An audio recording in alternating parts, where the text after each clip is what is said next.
Najrzetelniejszy program informacyjny w internecie.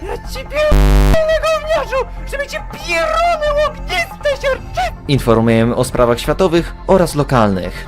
Zakład Przemysłu Trollowniczego to zakład z 36-letnią tradycją działania.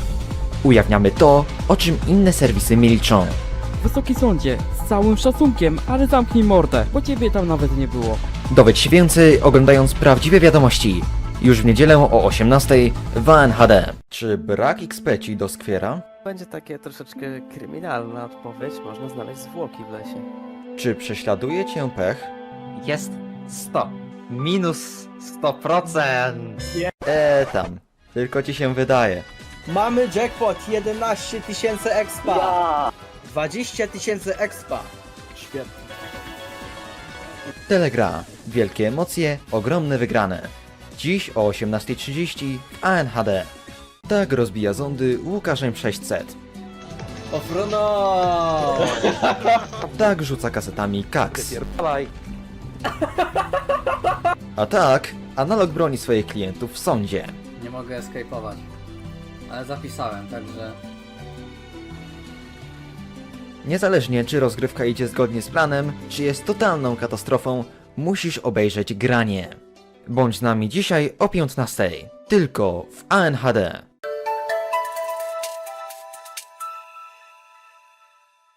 Zespół Szprutona pragnie zaprezentować wynalazek, który będzie służyć na pewno przez długie lata. Oto dekoder wraz z wbudowanym komputerem. Procesor i karta graficzna jest taka sama jak w poprzedniku. Natomiast oprócz oglądania telewizji, na prośbę naszych klientów dodaliśmy do niego wielki dysk o rozmiarze 8 terabajtów. Na dysku w każdym modelu możesz zainstalować system Windows 11 lub inny, na którym możesz ograć swoje ulubione gry, oglądać filmy na YouTubie, przeglądać internet w celach osobistych i wiele więcej. Uznajmy, że tego nie było. Dekoder możesz zamówić przez telefon, kupić w sklepach Mediasz Protex i Chujniatech oraz w naszym salonie na ulicy Głupiego Jelca 25 w Radomiu. A od teraz możesz kupić ten i nasze pozostałe produkty na naszej stronie. Zeskanuj kod QR, który jest na ekranie, albo przepisz adres strony. Nasz numer to 0700 880 774. Cena takiego bydlaka to 1299 zł i 99 groszy. W gratisie dostaniesz od nas Windows 11 Pro w formie instalatora na pendrive. I zapamiętaj, niech szprot będzie z tobą. Czy Unibet sprawia, że wiecznie tracisz pieniądze? Nowy konfident już tu jest! Z nami tracenie pieniędzy staje się niemożliwe! Zapewniamy ekspresową pożyczkę z RRSO 1939%, dodatkowe palenie irańskiego przedszkola i wysadzenie domu archiwiego gratis! Pożyczki konfident. Z nami się nie wypłacisz do końca życia.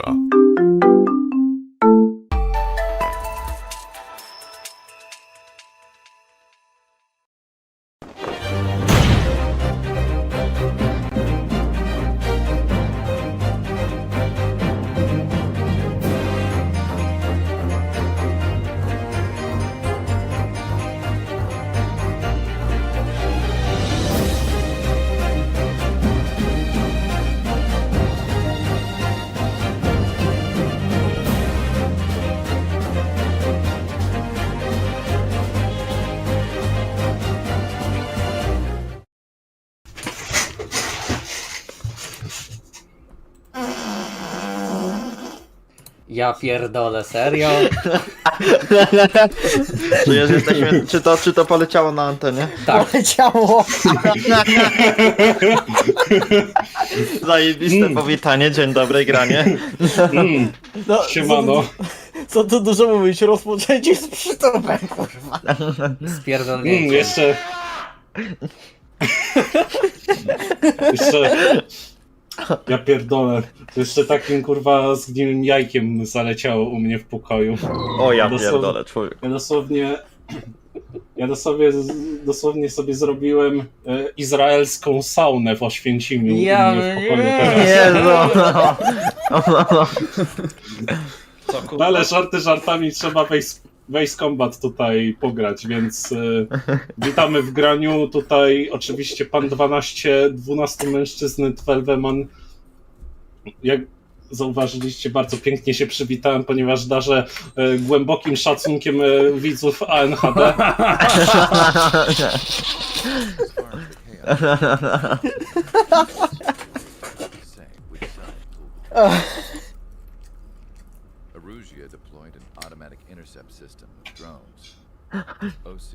To ja spierdalam.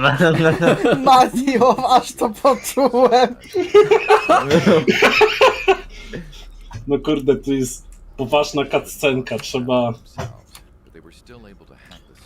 Bo tu się Trzeba się satelity spierdzieć. Tak, bo tu się satelity rozpierdoliły, nie? Od mojego bąka się aż satelity w tym uniwersum rozwaliły. Kurwa, hotbirdy spadły, kurwa, nie? No i... No, widać jakie partikle lecą, już o Polsatu sobie nie obejrzymy. Jest jeszcze Astra, jest jeszcze Hispasat, kurwa. Słuchaj, na Astrze to możesz sobie tylko Trwam obejrzeć, kurwa, nie? A no tak. Astra to jest AstraZeneca.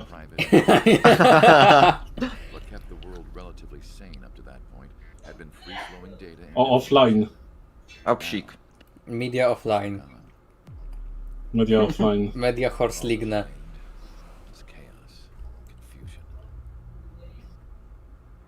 Government and civilian broadcasts and transmissions were cut off. The flow of information had ceased. Forces on both sides of the conflict now found themselves unable to communicate with their superiors. O, jak tutaj Polsaty się niszczą. Annexed by Rugia and yearning for their independence, seized the opportunity and started their own uprisings. As for why some of Osia's military decided to break off from the main force and continue on their own, I have no idea. Perhaps there was some sort of dispute over the chain of command. The continent that had once seen wars that were only fought between Osia and Rugia was now full of numerous conflicts between rival leaders, vying for power. Media offline. Insurgencies were everywhere. I even heard a rumor that a group of Osian convicts had rebelled. Media Combine. Rumors. A wziął Never Adatę. ceased to amaze me that even at a crazy time like this, something as trivial as a rumor could find its way here. Communications from corporate were cut off. Apparently, the entire computer network was down. It was a wise decision to make our drones autonomous with AI instead of being radio controlled. Wise and forward thinking.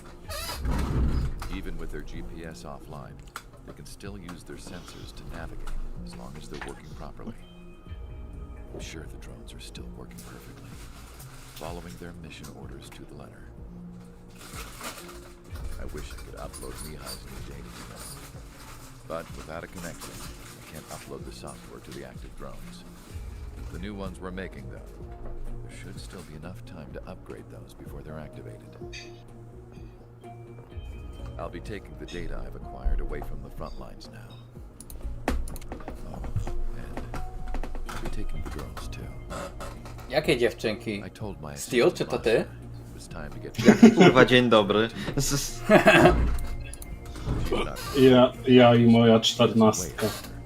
Pierdolę. To Chodź chyba do Biblia tak Jaworzna, mówi. zabawimy się ostro. I saw Nie. in the distance. I imagine I was looking for a safer place. The plane had a rose emblem on it. Hope? Halo, czy ogląda nas Dems? Ten... Hope Legion. Rusia's communication networks have been down since their satellites were destroyed.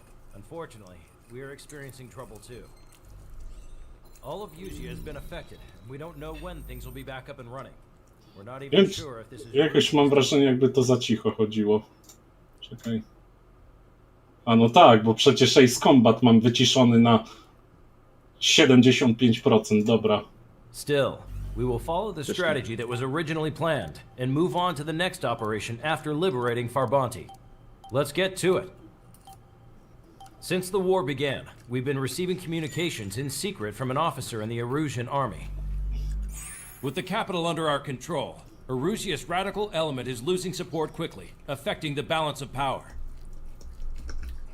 HQ is thinking of using the military officer as a way to gain leverage to settle peace negotiations.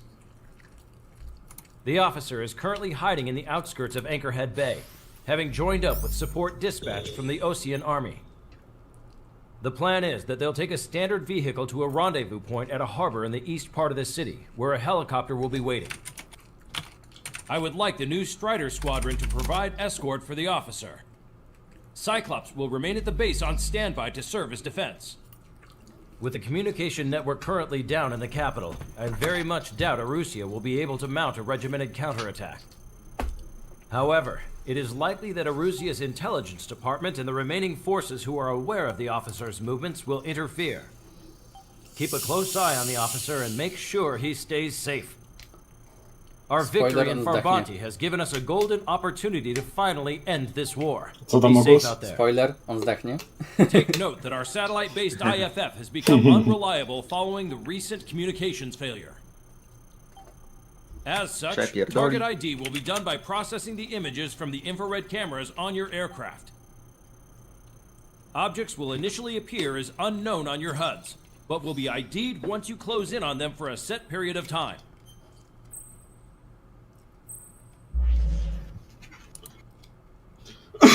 To takie rzeczy, spoko.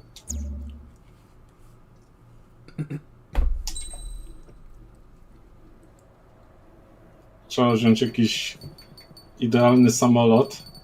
Jako że Polska niedawno otrzymała samoloty F-35, to polecimy sobie samolotem F-35. Jakie ma części? Wybierz części.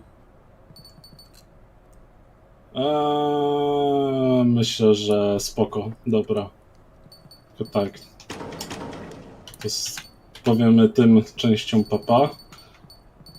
Trzeba tutaj dać na poprawa masy startowej Special Weapon. No chyba was dupnęło tam. Dobra. Masa startowa do 44 pocisków. Niech wam będzie. No i lot bojowy. Strider Squadron, you're cleared to taxi. To jest dosyć taka zabawna misja, w której to walczymy z nieznanym. Captain Carl of the Ocean Army. Are you here for the escort? You're not the squadron I was expecting. Are you really friendlies? Over. This is Longcaster. Airborne warning and control system for the Ocean Long Range Strategic Strike Group. Captain Carl, they're on our side. And those two pilots we've heard about must be here too. Okay, I hope you're right. Longcaster, are all of these really unknowns? It's a state of civil war. The Erusian army is fighting itself. There's no guarantee the Oceans won't shoot us in this confusion. We'll image process the unknowns caught in your cams to identify friend or foe. The process will be faster if you get a close-up, well-centered image. Meanwhile, just run if they shoot us, right? Affirmative. Always identify your target before you fire. Our mission is escorting General Nabarth of the Erusian forces. Make sure his ride to the heliport is uneventful. War is something I'll never get used to, but tonight has been a total shock. The city under martial law, gunfire, jets echoing through the streets. Give me Strider Squadron's IDs. Oh, and hand me that sandwich. Strider 1, Fox 2. Vehicle confirmed destroyed. Allied. Entering the Anchorhead Bay area.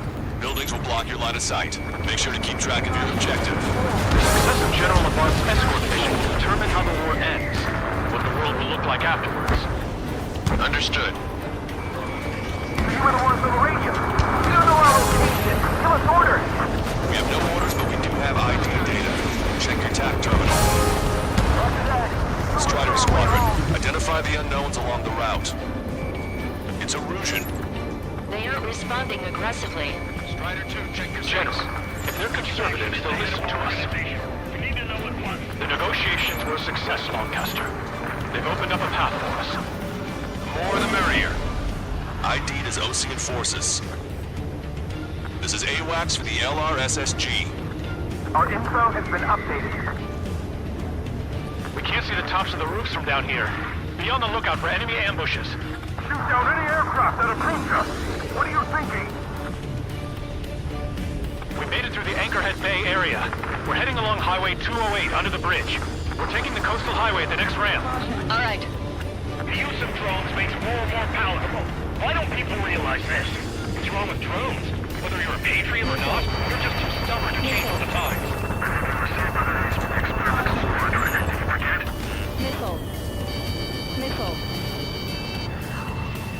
Wiesz co, moje zdanie powinno zbombardować najwyższy wieżowiec w tym mieście.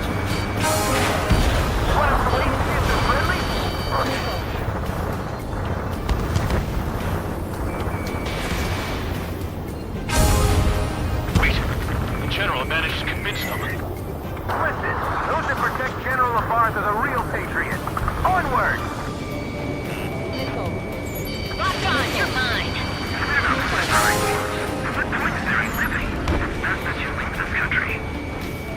There's a vehicle up ahead. It's gonna ask us to pay a toll. Get closer and find out if it's an enemy vehicle. We'll go. Let's go. We archived all the footage that we've shot when the communication networks come back online. Strider 1, this is the way. We need to remind everyone that there's no such thing as a clean war. Strider 1, this one target.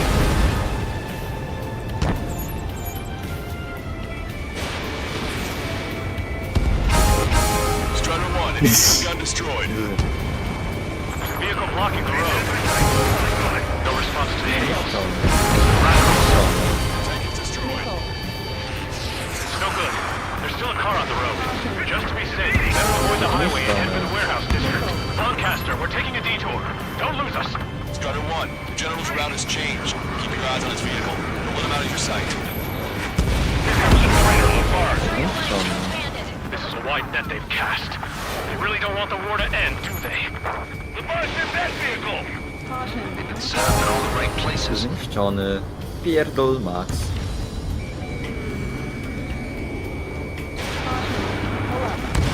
Strider 1, target acquired.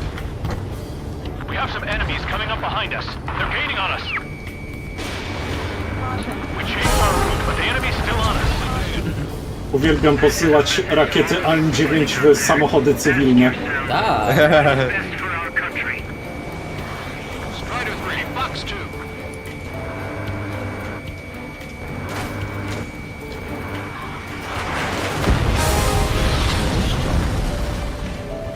Why didn't that hit? O, jeszcze jakąś rakietę w dom jakiś strzeliłem. Pewnie jakąś 4-osobową rodzinę rozjebało przez przypadek. No nie.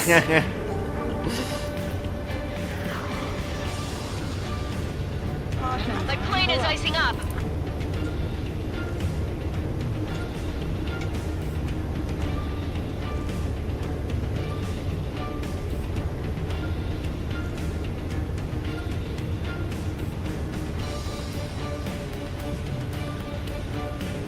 We're almost at landfill number 7. If we can make it through, we'll be in arm's reach of the rendezvous at Grunder Park. Captain Carl, do you have the means to record this conversation? I wish to explain to you the situation inside Emusia. I'm sure the boys listening upstairs will record it. The open declaration of war, expanding the front lines, was all the work of some young Erusian officers. They were referred to as the Radicals, but there was an unseen force guiding them. It was technology they borrowed from the Belkans. When they actually went to war, the performance of the attack drones exceeded their wildest dreams.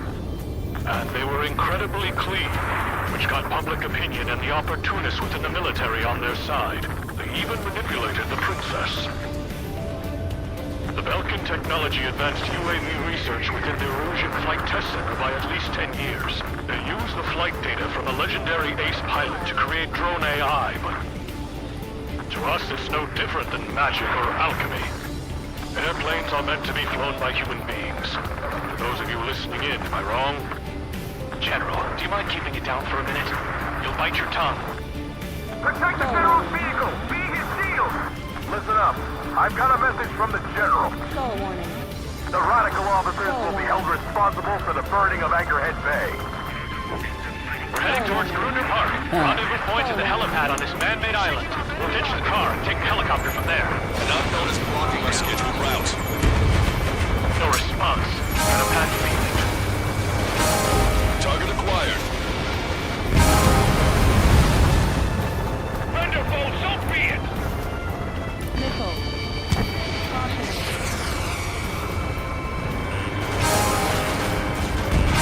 Target destroyed by Strider 1. Strider 1, break! Missile launched. Thanks. Would have been toast. Captain Carl, we have a new rendezvous point. New coordinates are as follows. 263 Tango 4, 1999 Delta Lima. Rescue team says hostiles are making the area too dangerous. Well, yeah. They don't know where to see. Where's the coordinates? In the industrial zone. Got it. Let's get over there. Our capital's fall has led to another power struggle within the Norwegian military. Sad. Even the news is nothing but sullen war talk. News? Yeah, I'm sending the news. I know what's going on down below. We're about to cross Anchor Bridge. There'll be nowhere to hide. Roger. Ocean forces at landfill number 7. This is AWACS Lancaster. The general is speaking with the commander. Peace talks. Please, watch over the future from the high heavens. An armored vehicle's behind us. It's being forced by the Ocean forces. Take it out! Trigger, he's in trouble. Clear the way for us. We're taking fire! Take care of them!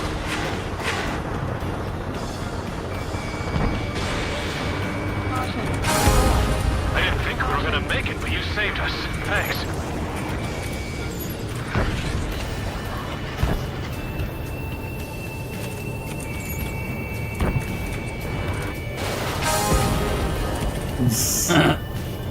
Aż się spierdziałem. Nie no, 3 pociski zniszczone. All aircraft prohibited from taking off.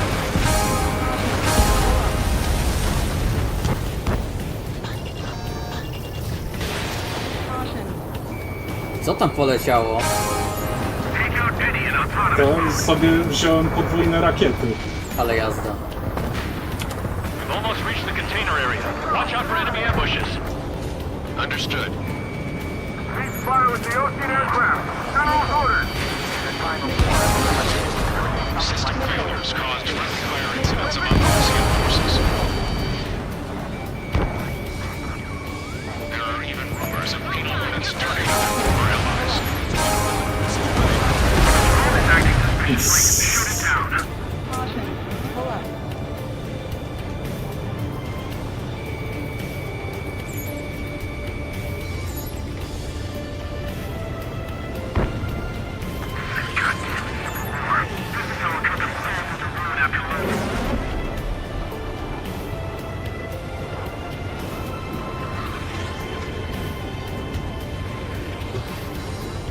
We're the only ones here on our side.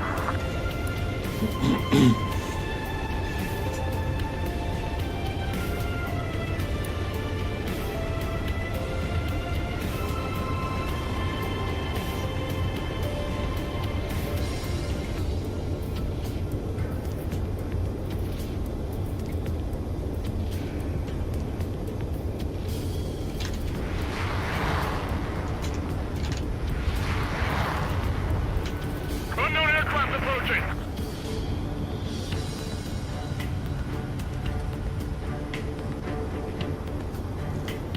Cease fire! Cease fire! We're on your side, you idiot!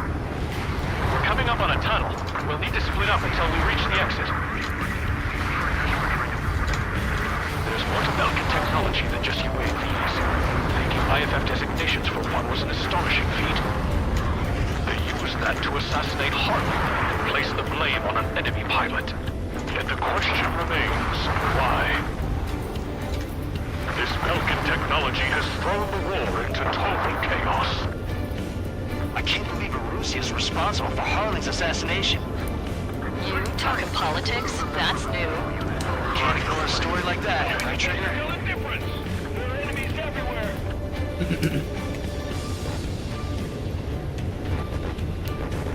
My plane's starting to ice up. We have no choice. Fire!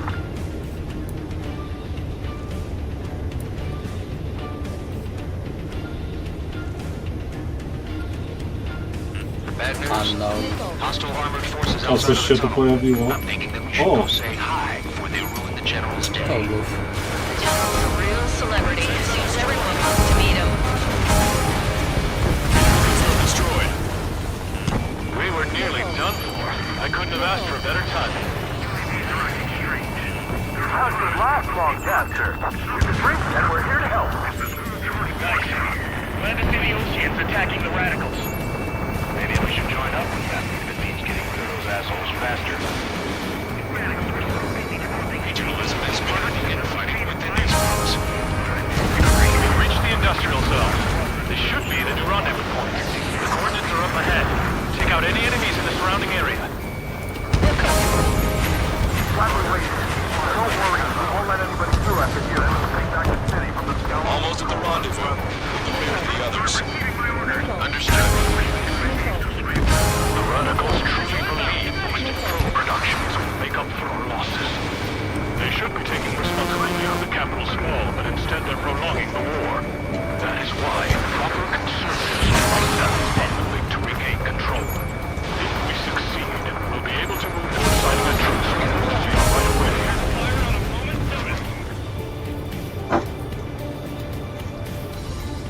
Smacznego. Dzięki. Missile launched. We've reached the rendezvous point. There's the chopper, too.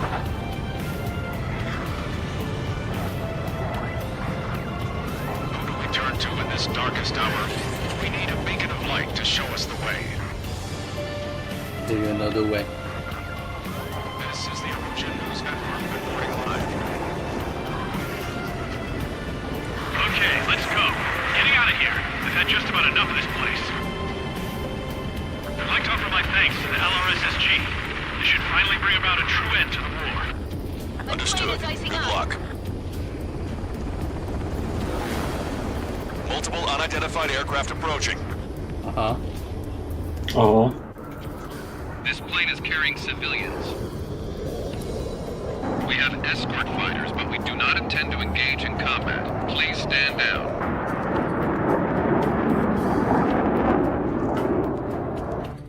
What's going on? Try to get a little closer. Weapon use is prohibited. What's going on? Dr. Schroeder! Whoa. There's a girl on board? He's not lying about carrying civilians. No, unless she's a soldier.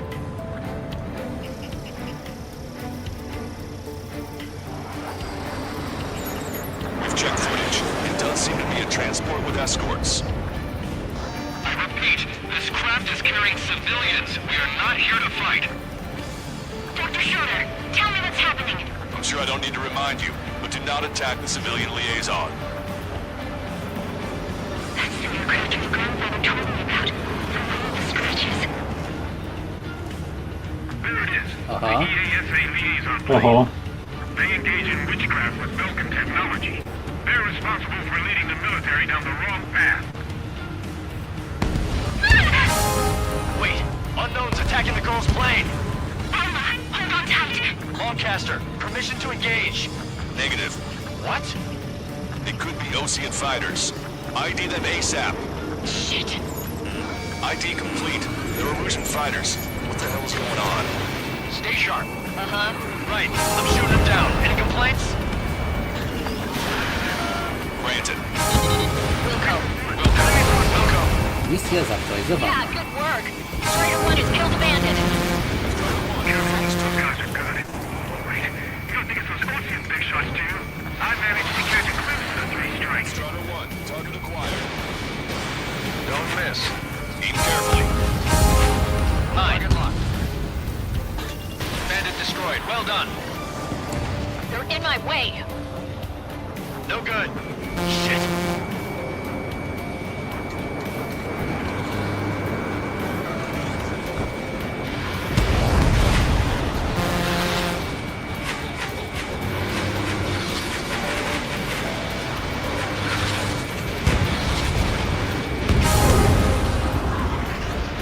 Ile on kurwa wytrzymuje? O! Good work. All hostile aircraft eliminated. The liaison is safe. Wait. Wait.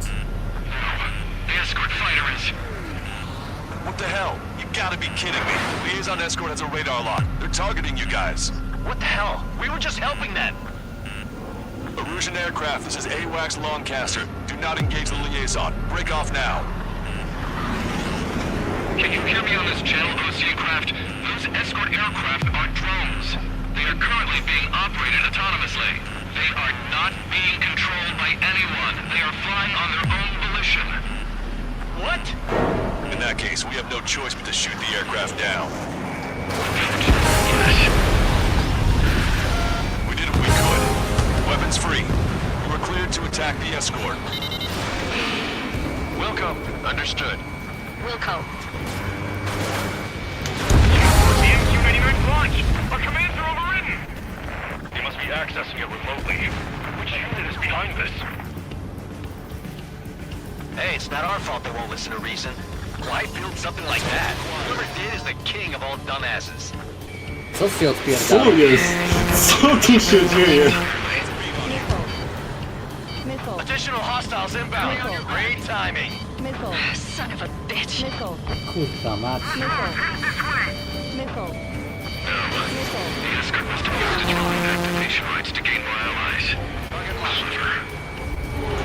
This is AWACS Argus. Those who can hear us are our Ale allies. pierdolnę. Your new orders are to dispose of Edgeworth Labarth. The Ocean Army officer is an imposter. 5 bandits remaining.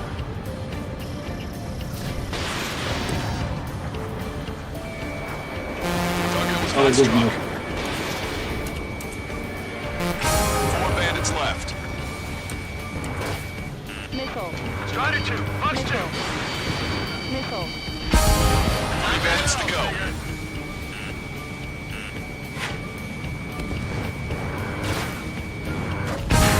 Two bandits left.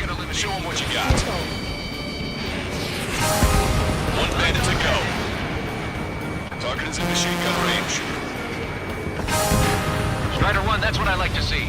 Another story to tell my boy. Would you look at that? My scope is clear of all rogue unmanned aircraft. All hostiles have been eliminated. Nice. The General's helicopter is flying safely outside Anchorhead Bay. Allied aircraft moving in to continue the escort. Let's leave the rest of them. Misja ukończona. All hostiles, huh? S.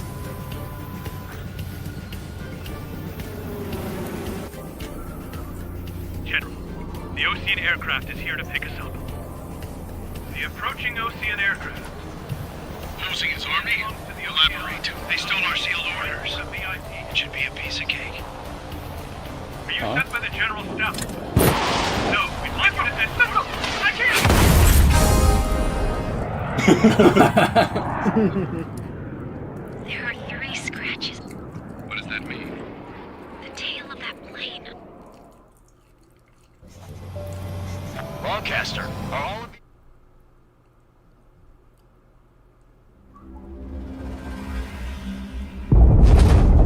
Offline. Ale jebnęło. Restarting.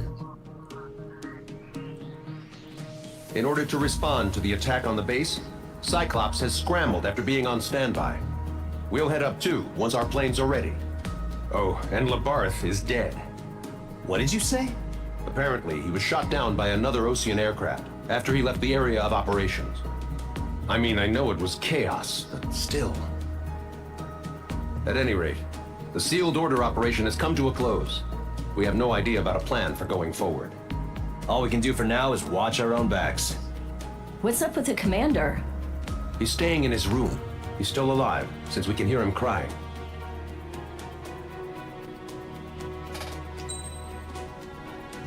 O, S ranga. S. Easy. Lecimy z następną misją.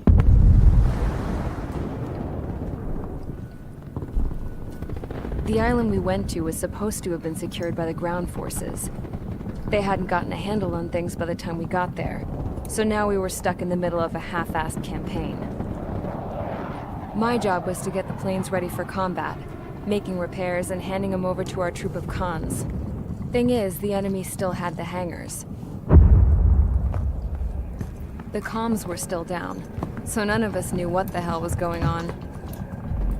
The last transmission I heard before everything went to shit was that some prisoners from an Osean military penal unit rioted and managed to escape. They stole some jets and now they were flying around, taking out their former allies left and right. I wonder if any units like ours were out here, creeping around. Hearing the Osean jets firing at each other overhead chipped away at morale. Since the radio was out, it was quiet. I liked it better that way. All I heard was the gunfire. Here we were, walking around carrying rifles. We were pilots, damn it. Friendly fire will probably kill us.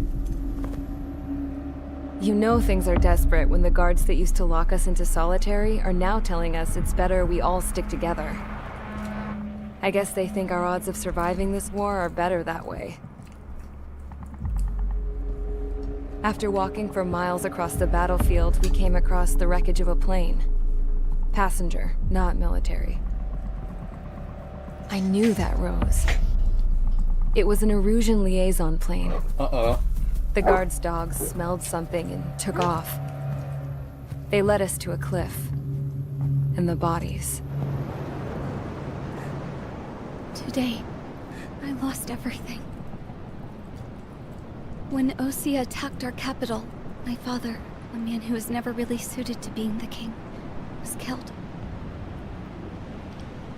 I was to be flown out of the war zone to safety, but the plane was shot down by rebels. The entire crew was killed in the crash. Soldiers appeared and one shot at me. My dog went after him and I shot him to pieces. He was my best friend. After all those speeches I gave about working together for To jest ta peace, księżniczka? I thought Tak. everyone felt the same as I did.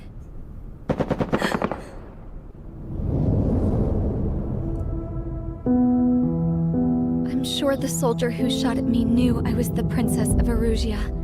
He was Erusian too.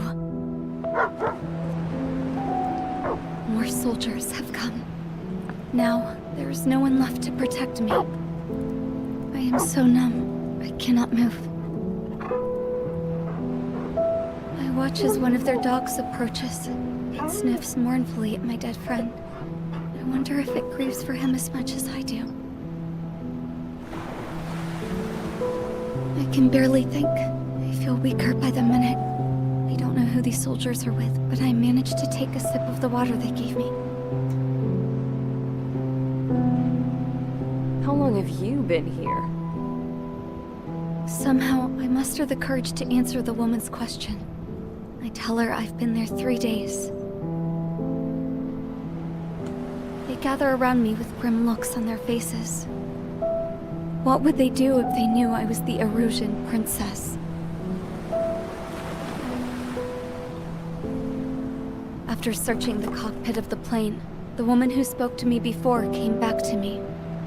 This is an air-to-ground tactical radio. It still works! I noticed she walked with a limp. She knelt down next to me and asked her companions to give me some food. And then, very softly, she said, You see, I used to listen to your broadcasts, Your Royal Highness. Just what did you see here?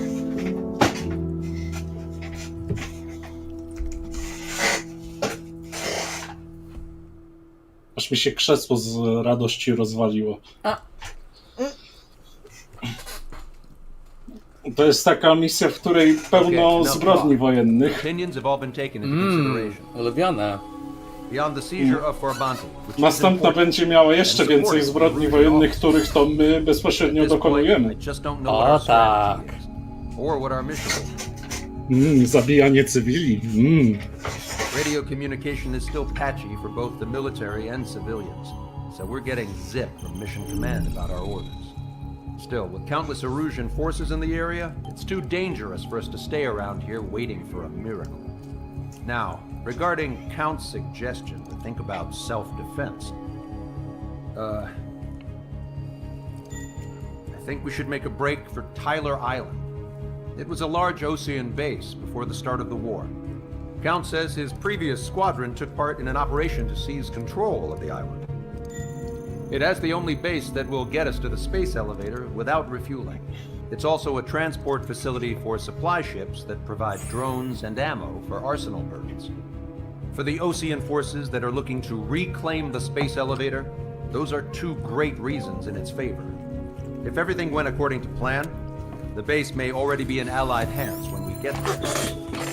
Though based on what Count told me about the island operation, it won't be easy to seize control. If the ground troops have managed to open the bridgehead, the transport route to Osea for supply ships should be available. With so much at stake, I can't imagine Erusia just giving it up without a fight. Things could really have gone bad.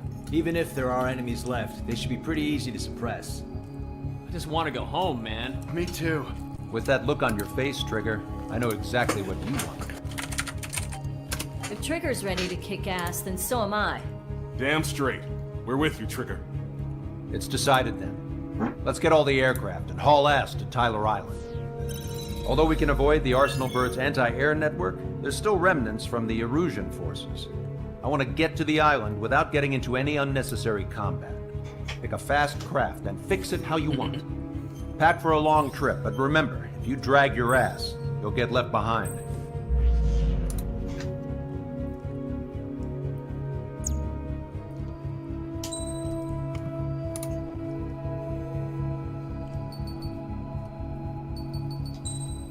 A weźmy Raptora.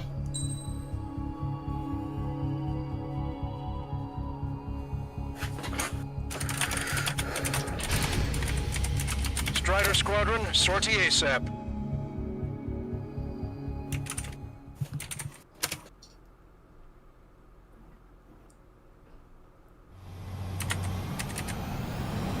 This is Tango 2-3, pursued by multiple tanks and APCs. They'll all go down if we don't pull back the landing craft. And what? Abandoned Tango 2-3? Something's not right. Unknown. Tango 2-3, we don't have the firepower to assist you. You're on your own. Please, we need help! Multiple bogies inbound. Damn it. Prepare for anti-air combat. This is the AWACS Longcaster. The aircrafts in your area belong to the LRSSG. Allied aircraft. A retreating vehicle is taking fire. Requesting assistance. Roger. ID complete. They're under attack! Strider 1, target destroyed. Update us on Tyler Island. Couldn't be worse. Our forces are scattered and on the run. On the run? We were waiting for retreating units here to carry them out to safety. Do you favor, Longcaster? Many of our allies are cut off. We need support and an escape route. Understood. We'll do what we can. Whoa. Let's help retreating Osean forces. Take out any hostiles in their area. Don't engage till targets are ID'd. The boots on the ground don't need more people shooting at them. Thanks. It's absolute chaos out there. The Erusians are even starting to fight amongst themselves. Well, now we know what's going on, but shit. Where's more of us? Hard to fight. Look at that, they're all lined up. HQ, respond. We're looking at multiple bodies surrounding the Erusian camp. Target eliminated. No, they are not combatants. Some of them are even ranks. I can guess what happened here, but we don't want to think about it. Erusian bastards. It's a blatant war crime. Take photos for evidence. 3 strikes, down to 3, and the enemy's gone. Our last vehicle is destroyed. Let's get out of here. Let's get moving! Hit the gas and don't let up until we reach the extraction point! I don't want to see anyone, hostile or friendly! I just got the photograph. Get that thing soon. Give us another 30 minutes. The men say they want to at least give the children a proper burial.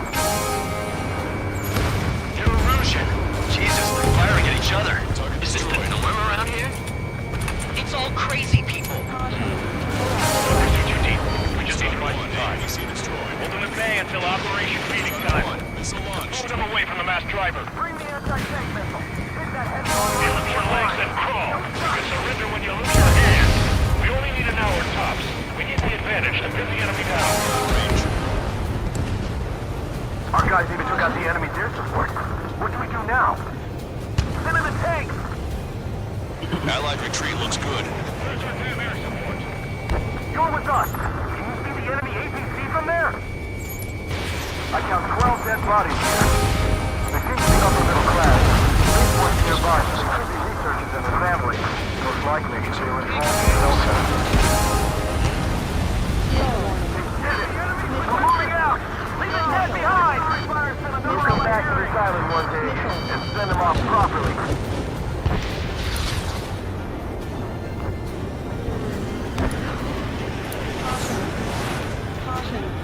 Get in the landing craft! Many thanks, Lancaster. We didn't have to leave our boys to die. Understood. Nie no, po autostradzie. To jest akurat metoda, żeby przywołać wrogiego asa, takiego specjalnego. Search every nook of the island. We're not leaving anyone behind.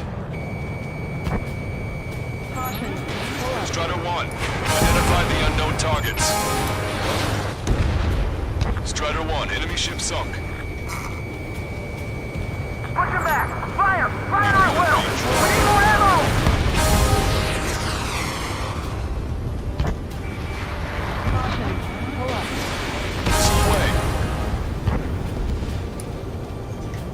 Quit craning your neck. Our guys will take care of 3 strikes.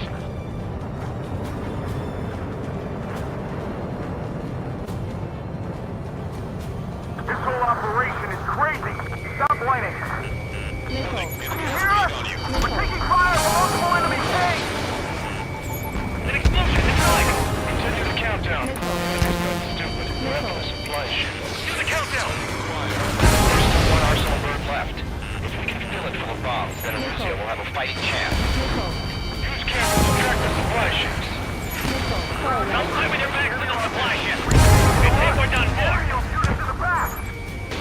Can't we flank the enemy and strike from behind? Thanks, but will we make it in time? A landing ship is waiting for you.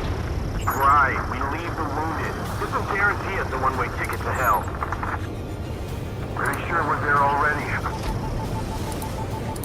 It's the Ocean military. Don't they know they're on the same side? We'll be firing at each other! This is AWACS Lancaster. We're uploading the latest ID data. Check your TAC terminal. Hold your fire! The info is from Allied AWAC. Hold your fire! Roger. But what are we supposed to believe? Who should we follow? You guys got out alive. You have time to figure it out.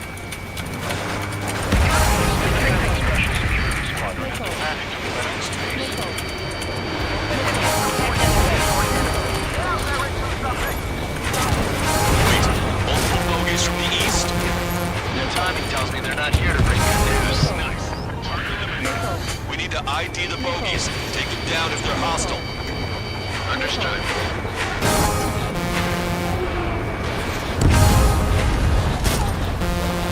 Bogies inbound. S1 fighters, we're counting on you. Should we fire? Even if we're not fired upon? Of course. Chase out the bogies! There's no way they're ours! Almost there! Commence operation no return! Missile. These are unguided. Stay on course! Missile. Let's just get this done with. Strider Squadron, you're near an armada of bogeys. Identify them.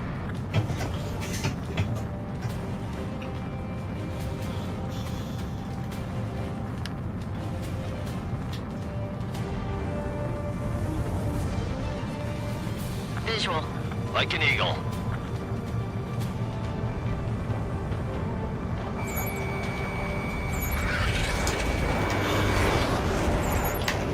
Identification complete.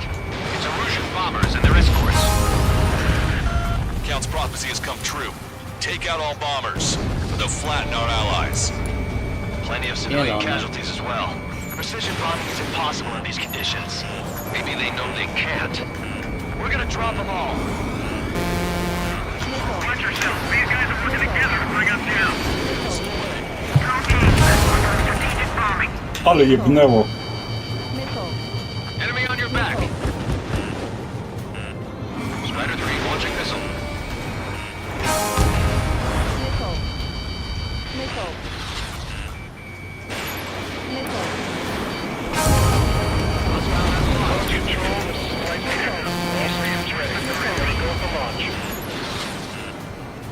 launch control. The enemy is close. Launch readiness. Affirmative. This is our last chance for operations Stream. Launching missile. Launch control. Roger that. The bombers are nearing the island. We're running out of time. Target locked.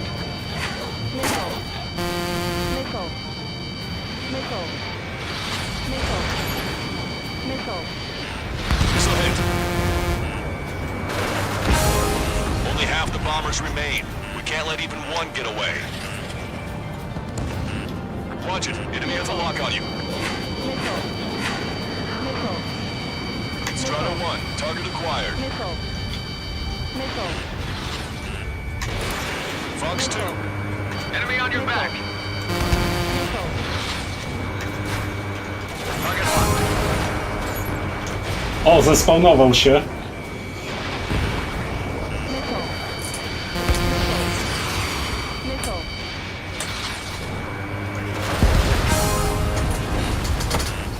I się rozjebał. S. O kurwa. Skończyły mi się flary. Strider 3 launching missile.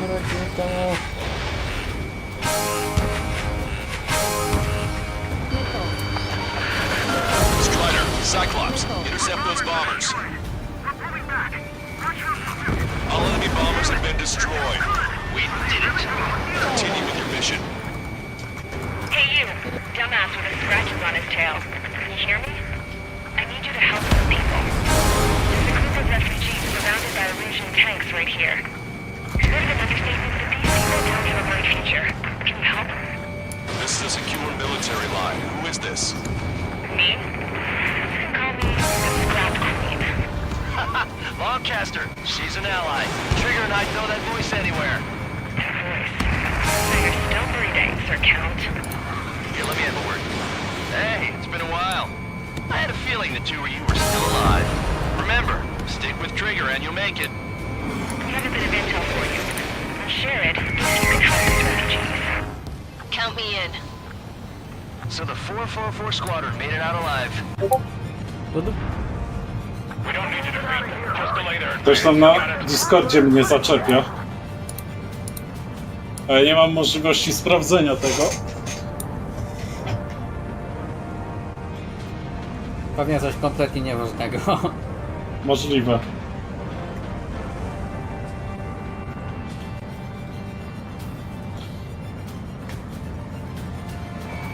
Target acquired.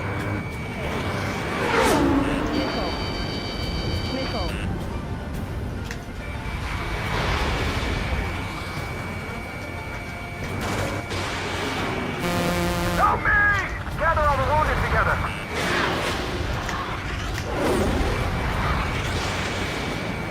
Da, jebnij go.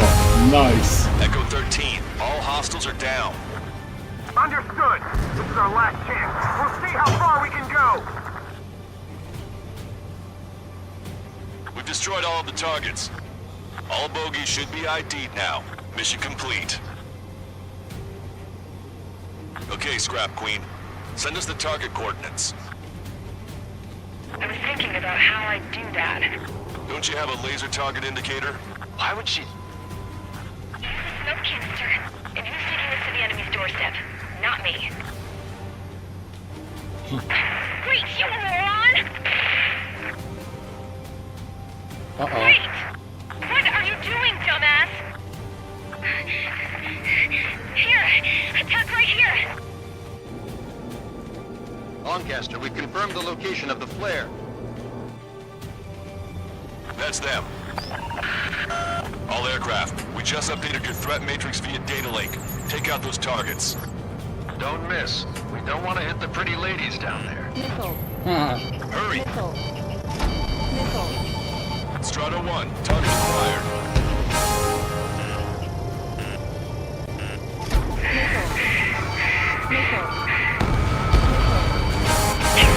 The enemy tanks are... I don't think I could even do anything with that scrap.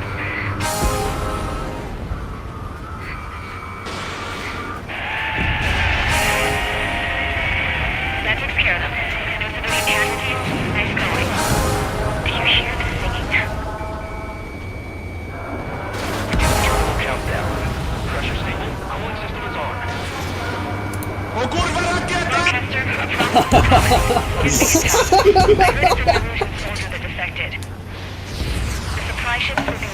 Łe, czekaj, bo mi się coś z audio nieciekawego stało.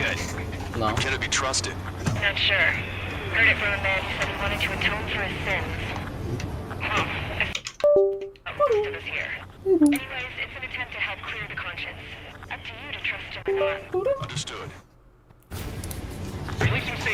Dobra. No kurde, czekaj. A.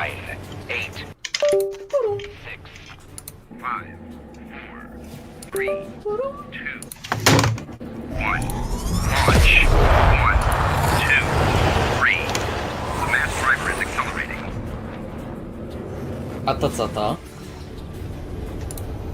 The supply ships have been launched from the mass driver. Jak coś to jestem na razie głuchy, bo mi interfejs audio wysadziło. Nie wiem co się dzieje, na czerwono się świeci tam USB czy coś. Więc lecę tutaj na ślepaka, czy na głuchaka. Misja zaktualizowana. Jeszcze jakieś mędy we mnie strzelają. All aircraft, remain on high alert. We got bandits incoming on radar. You're gonna have to forget about them for now. Focus on destroying that supply ship first. We're sitting ducks like this. Let the supply ship get too far away, we'll never be able to catch it. The supply ship's in the clouds. We can't find it. O kurwa! Ale pierdolnęło! We're still in this.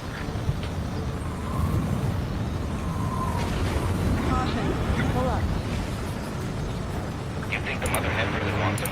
Trust the plan from the front was communication. 90 seconds to the enemy's air defense network. Don't lose them! Missile. Did you see that explosion? Looks like that's one of them down. Remember, there are 2 supply ships out there. Hurry up and shoot the other one down. Trigger, you're gonna lose it. Fly at full speed. We've recalculated the remaining time. 60 seconds remain. Hope you're all enjoying the pretty fireworks. If this thing had any windows, we could have seen it for ourselves. Nice work, team.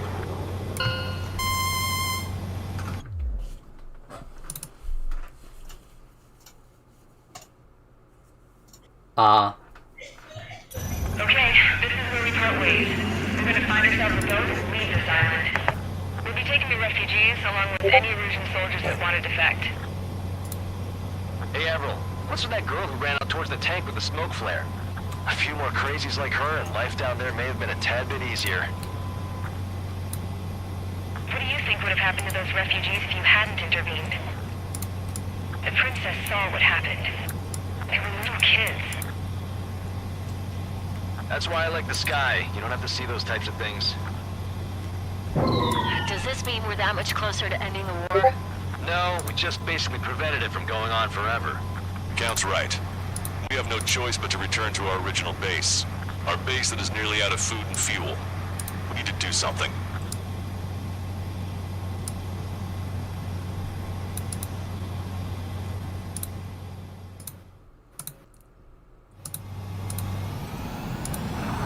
This is Tango 2-3, pursued by multiple tanks and APCs. They'll all go down if we don't pull back the landing craft. It's what? Abandoned Tango 2-3? Something's not right. A. Tango 2-3. Dobra, już działa audio, powinno. Please, we need help. Uwielbiam to, że po prostu w połowie mojego gameplaya mój interfejs audio powiedział zrobię sekuku sobie teraz. All right. Good work in sinking the supply ships. Not to mention saving the refugees. Ale tak fajnie, tak pierdolnęło takim niebieskim heliosem się. Even the commander here is starting to fray from the stress. Can't say I blame him. Now, Tyler Island is in a state of complete anarchy. Ile jeszcze czasu mamy? Isn't safe either. No tak, z 15 minut. The faces you see around you are the only Spoko, to może jeszcze jedną misję zdążymy tutaj. Najwyżej się Etorni skróci.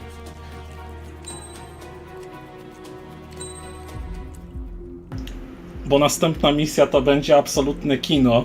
Aha. We found a boat, then sailed away from the island. We had to. We didn't belong there. The new guy's name was George.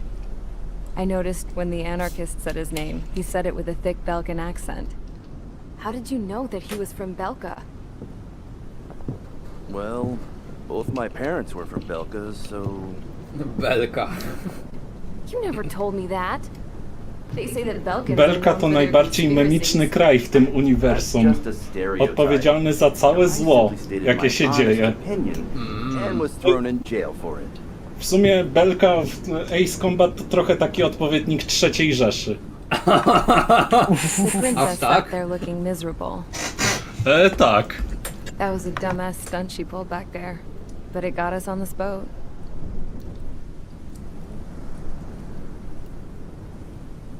Take a look at that. This ship is heading for a single rope that's hanging down from the sky. Do you know how far the end of that rope reaches?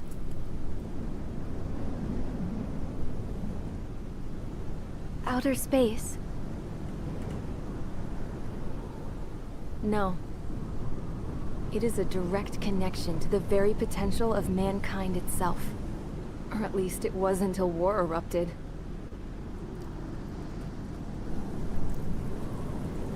It's my strong belief that the rope might be connected to a very distant, faraway source of great conflict and strife. Even long before the war, the whole world started falling apart once Harling began trying to build it. I often wonder what was going through Harling's mind when he was trying to destroy the very thing that so many people were sacrificed in order to create. Sacrificed? What do you mean? Have you seen all of those countless old space shuttles on Tyler Island that are no longer in use? Yeah. I always thought of them as a good source of scrap. They're an obsolete technology that was abandoned during the construction of the space elevator. Which would mean that if the space elevator was destroyed, it would be that much harder for mankind to reach the stars. Until we find another way. But even then, Harling still went ahead and tried to destroy it. At the cost of his own life. That's not the way I heard it. What I heard was that he sacrificed himself to protect the tower from an incoming missile. Oh, I was told he tried to fly his ship into the tower in order to destroy it. I wonder which story is true, Your Royal Highness. I don't know. Something is Looking no at it yes. objectively, it's reasonable to believe that Harling had both No. options before him. When it comes to which one you think he took, I guess it's like a mirror. Yes, it is. It's like a mirror looking into your own soul, based on whichever choice you believe it was. At the moment, though, I can only see darkness. Ciekawostka. Księżniczka Cosette w uniwersum Ace Combat jest tylko rok starsza ode mnie. Nice. Ruchanko. Czekaj, co? Słucham? O! It's time for the briefing. Although, since we don't have any contact with HQ, it's not like this is an official mission. Anyway, it looks like the seizure of Tyler Island and the relief from Osea have been postponed. W ogóle ta misja to będzie In the jedna meantime, we just have wielka to do what we zbrodnia can to wojenna. survive. Since losing its capital city of Frabanti, Erusian forces have separated into smaller, autonomous factions. It looks like Erusia's largest force and leading faction will pass through the area around this base. The space elevator is significant to them, so they're probably heading there. Should we intercept? Why? I doubt they're gonna start a fight now. Our top priority should be to get home. Let's go already. Yeah. It's not like we have the supplies, power, or even a real reason to put up a fight. But, what are we going to do if they bring the fight to us? We need to be ready to push them back. If we head inland from here towards Aruja, there's an old castle that's been converted into a stockpiling base. Shalaji Castle. It's currently occupied by some of the Arujan forces that broke off, but we need ammo and fuel. They appear to have converted a freeway into a runway, so we can expect them to have the capacity for air combat. But they'll be easier to handle than Aruja's lead faction. Dzięki. Well, we can't use all our aircraft to attack. The transport carrying the stolen supplies needs support. Okay, Strider Squadron. You head out first, and neuter the dogs at the stockpiling base. Rendezvous with Cyclops Squadron, who will bring the transport. Then we bring the supplies back to this base. Got it. Aircraft are our only threat. Sounds good. We'll make it. We're all gonna fly home. Together. Coś czuję, że te słowa źle się zestarzeją.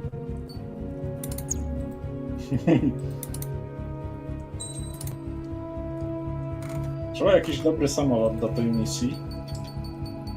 Ja chyba już wiem, jaki sobie wybiorę.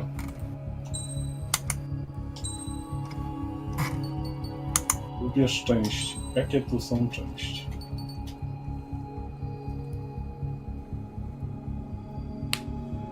Okej. Sobie jakąś skórkę weźmiemy, fajną. No, żółty 13 z Ace Combat 4.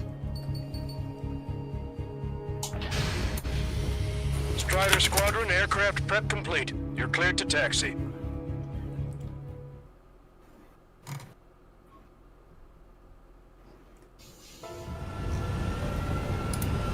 No Ocean forces are in the region ahead.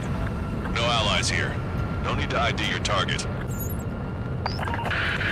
We've set a number of priority targets, focusing on their anti-aircraft weaponry. Okay, team, get to work. Follow the river to Shalaji Castle. Unidentified aircraft, not sure if friend or foe. Fire anyway. We don't have time to be wondering if they're friendlies or not. So, we capture this base and take the fuel and supplies. That's the plan, right, Trigger? You take if you want to live. That's how it was where I grew up. I was just double-checking the orders, Ocean.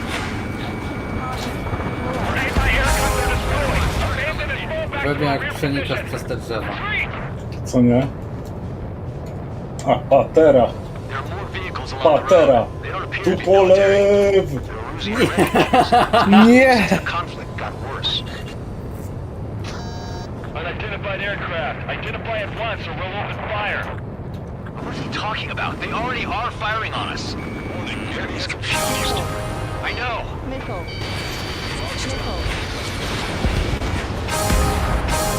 We're all out of ammo. Don't give up. We're not going to lose our country again. Our anti-aircraft weaponry is down by 30%. Why are they attacking this base? Caution. So what's this faction split from the Arusian military? The autonomous state of Shalaji used to be a nation. The region has always leaned towards independence. Those who want to restore their homelands flock to it. Apparently, their core consists of officers from Vaslich, which neighbor Shalaji. Are they our enemies? They're our enemy's enemy, but not our friends.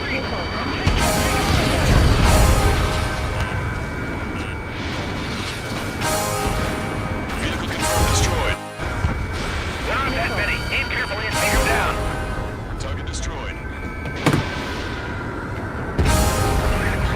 They're bombing us. We're unable to use the SAM. Help me! The resistance is strong. They seem pretty desperate.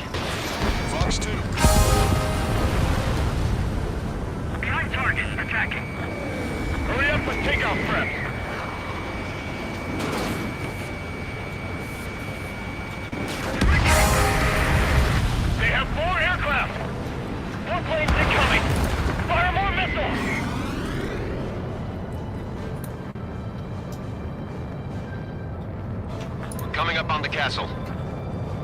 Let's hurry up and capture this base so we can get its fuel and supplies. I feel like we're a group of burglars. Don't say that. This is for our survival. Yeah, I Coś tam know. leci w górę. Wiem. All right, let's finish off this anti-air network for the sake of our support squadrons. That's Shalaji Castle.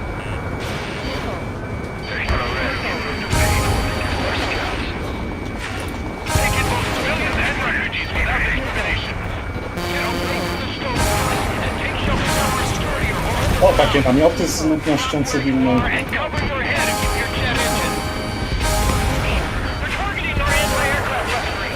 They can outhold the town. There are 4 enemy aircraft, but one is causing us the most grief. I heard about 3 strikes when I was in the east. What's he doing here? Missile. I've been spiked. Missile. Strata 1, target acquired. Still have plenty of missiles left, but the launcher is toast. Wait, somebody answer us! Missile. Warning, enemy has a beat on you. Set up AA weapons. Put them on a flat surface. Target locked. Missile. Missile. Missile. With the half of our forces, the battle won't last much longer. Let them have our lives. As long as our nation stands, the young will carry on. Stand us out! We're running out of ways to strike back! Missile.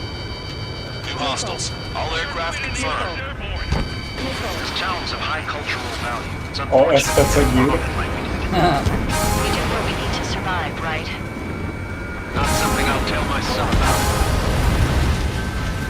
Cancel takeoff. Soul Squadron, stand by. Negative. This battle's over if we don't get up there. Along with hope of restoration. Don't worry. As long as we accelerate inside the tunnel, they won't be able to shoot us down that easily. Missile. Their interceptors are in the air. Getting takeoff speed Inside the tunnel is insane. Soul Squadron, airborne. Shoot the invaders out of our skies. Good luck, Soul Squadron. Understood. You're in violation of Shiraji airspace. Turn around and we'll be forced to shoot you down. This is the Ocean Long Range Strategic Strike Group. Land immediately and hand over your planes and base to us. You must be the snowbirds. It's absurd for you talking so tough after losing one of the meetings at Barbanti. You bastard! You defile this country. As long as you're here, this country will never know peace. Shit. Damn. We can't even last long enough to buy ourselves some time. Strider 1, you have a bogey approaching at high speed.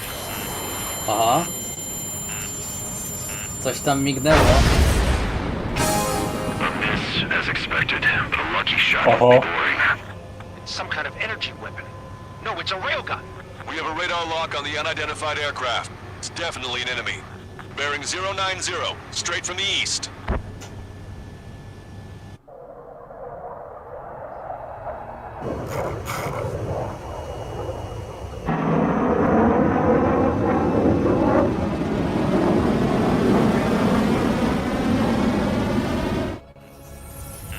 High-speed projectile launch from enemy aircraft. I'm testing this aircraft. Let's find your own sky. We can still help you. Missile. Missile. No. Look what we're up against. Go. Don't waste your life. Dedicated to reclaiming that which you call home. Furthermore, you must find someone to guide you. I'm not that person. Mihai. Hey, look at the color of that plane. Damn, that's the flames of hell. Time for payback. Negative. It's no good. I can't get close enough. Leave it to Trigger. The rest of us will just get in the way. Rest form a perimeter to catch whatever slips through. Welcome. Might just cost us our lives. We cannot identify it. Means it's likely Oh, wow. the type of a Russian aircraft. We have no idea what it's capable of. Watch yourselves. Hit on unidentified aircraft. The enemy's mobility is still unfazed. Keep up the attack. Poważne uszkodzenia. That bastard's moving in a way that minimizes the damage even when he's hit. Keep firing those missiles until you blow him to pieces. Strider 1 has been hit. Are you all right? He's flying, but if he takes another hit, it's a miracle you're not in a million pieces. Power at 50%. Unidentified aircraft. Land your plane and surrender. Why do you feel the need to continue fighting on your own? That's funny. It seems like one of the pilots is also fighting alone. He's not alone. Look around you. I see. Perhaps it would have been best to entrust the future to pilots like that. Let me test him then to see if he's truly worthy. Strider 1, target It's like the acquired. sky's been sliced wide open. The experimental unit probably made themselves a decoy. Warning, targeting assistance disengaged. Missile away. This Legion squad will be retreating. I'm spreading below my bodies to tell them to withdraw. Don't die. As long as we're alive, our hopes and dreams live on. No, gościu dostał chyba z 7 razy tym wysokiej mocy pociskiem. I can't think of anyone other than you. Being together with me taught me something. Translators don't perform struggle. They have no place in the cosmos of the skies. And they're what the most Legion Air Force should be fighting against. This weapon is not enough to take down 3 strikes. This aircraft is my body. If they are not enough, then I must put my soul into it. There are pilots like you in every generation, and I've failed every last one of them. What do you think of this?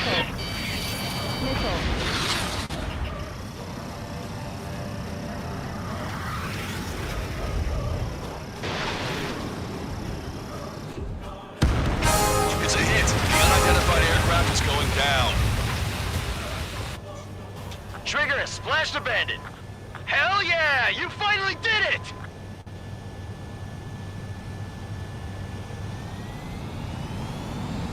Can you hear me? Pilot with the 3 strikes. This was all due to my ego. I unleashed pure chaos upon this world, just so I could keep my wings. Put a stop to the drone production. Is this a message to Trigger? What does it mean? We've achieved air superiority. Call in the transport craft and Cyclops squadron. This should keep those planes nice and full. This war isn't over just because we shot down Mr. X. Yeah, it's gonna take something else entirely to end this thing. I just don't know what. Podoba mi się to, jak mi się samolot pali, ale jeszcze leci.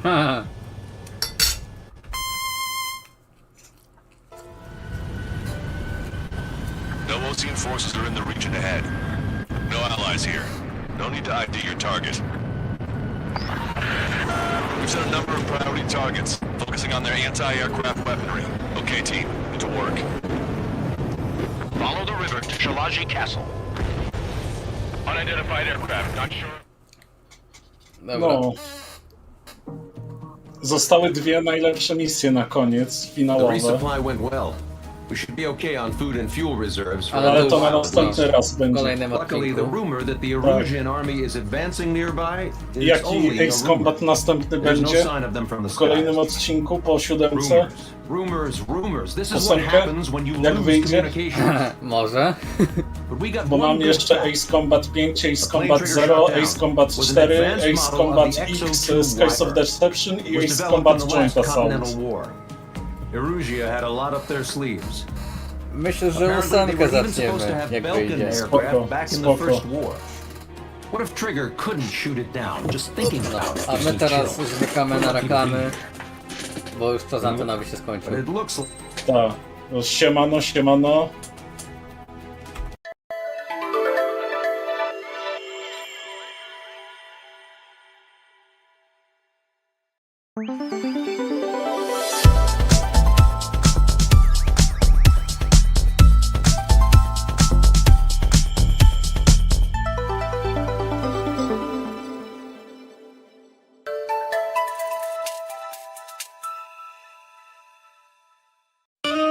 Programy ANHD można także oglądać w ogólnodostępnym kanale 9. Kanał 9 to także filmy, seriale i programy rozrywkowe na najwyższym poziomie. Szczegóły dotyczące odbioru i oferty programowej znajdą Państwo w Informatorze Wielkopolskim, na naszej stronie www oraz na naszej infolinii 061 i 79. Kanał 9 jest również dostępny na platformach TopSat i Opacity, także w jakości HD. Kanał 9. Twoja telewizja. Myślisz, że widziałeś już wszystko? Patera! Clavepol wkracza w XXI wiek! Z dumą przedstawiamy nasz najnowszy produkt, który zadowoli nawet najbardziej wymagających użytkowników komputerów multimedialnych. KPX DD ATX 724K RGB! Pozbyliśmy się zbędnych, zduplikowanych przycisków, a w zamian dodaliśmy takie bariery jak 2 porty HDMI, port Ethernet, port USB-C oraz slot do piracenia gier na Nintendo Switch 2! Nasza nowa klawiatura na 100% jest lepsza od twojej starej, dlatego wyrzuć ją do śmieci. W sensie klawiaturę. I kup najnowsze dzieło sztuki firmy Clavepol, dostępne w dobrych sklepach z elektroniką.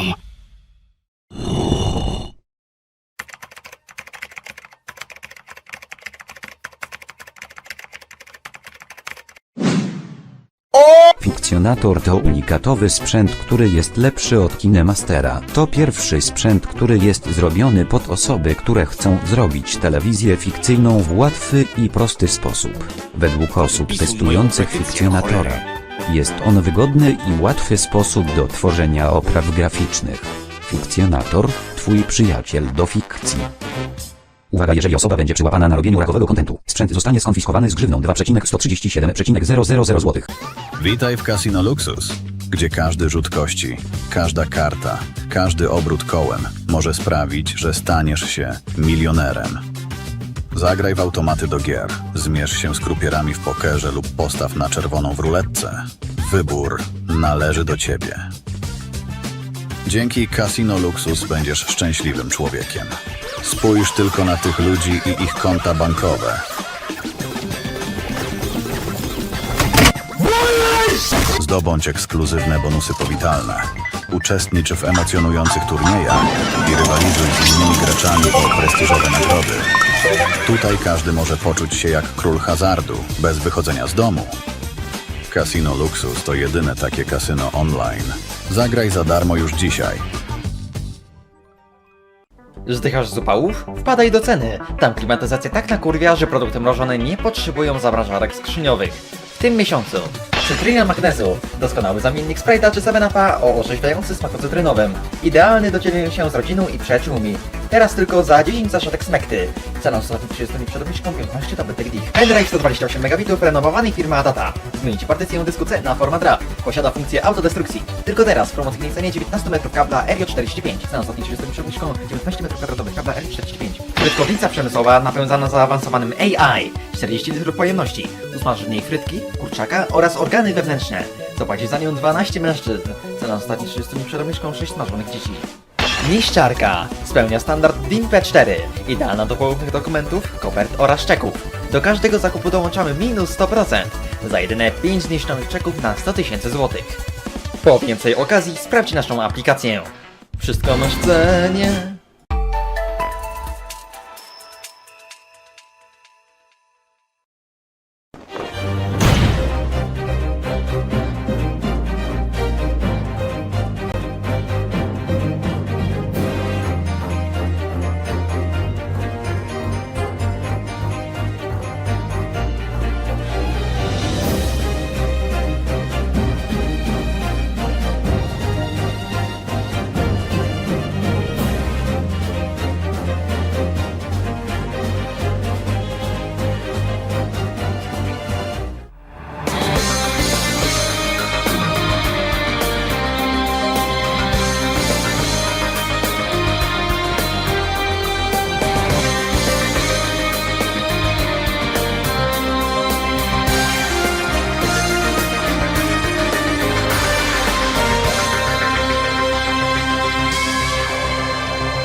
I już witamy w Asie Adwokacie. Mile krawędź wartość z śledztwa. Skończyliśmy ostatnio prawie. Case'a trzeciego zostało tylko podsumowanie do ogarnięcia i zaczniemy dzisiaj case'a czwartego, przedostatniego, który będzie dość ciekawy, ale nie będę spoilerował. Zjedziemy. It's not like I had a choice. Oliver turned on me all of a sudden. He snapped and turned violent right after I hung up with you. He shoved me to the ground and straddled me. I fought back as hard as I could, grabbed his gun, and I shot him. The bullet must have went through his body and shattered the mirror. If I hadn't taken his gun and shot him first, I would have been the one you found. He is a hardened criminal. He escaped from jail. See? That's just justified self-defense. My boy was only trying to protect himself. That remains to be seen and will have to be resolved in court. Agent Lang, I leave the rest to you. Huh, as if you were the one in charge around here. Guys, arrest these two and get them out of my sight. Wait, I had nothing to do with the murder. The only person you should be arresting is Lance. Dad?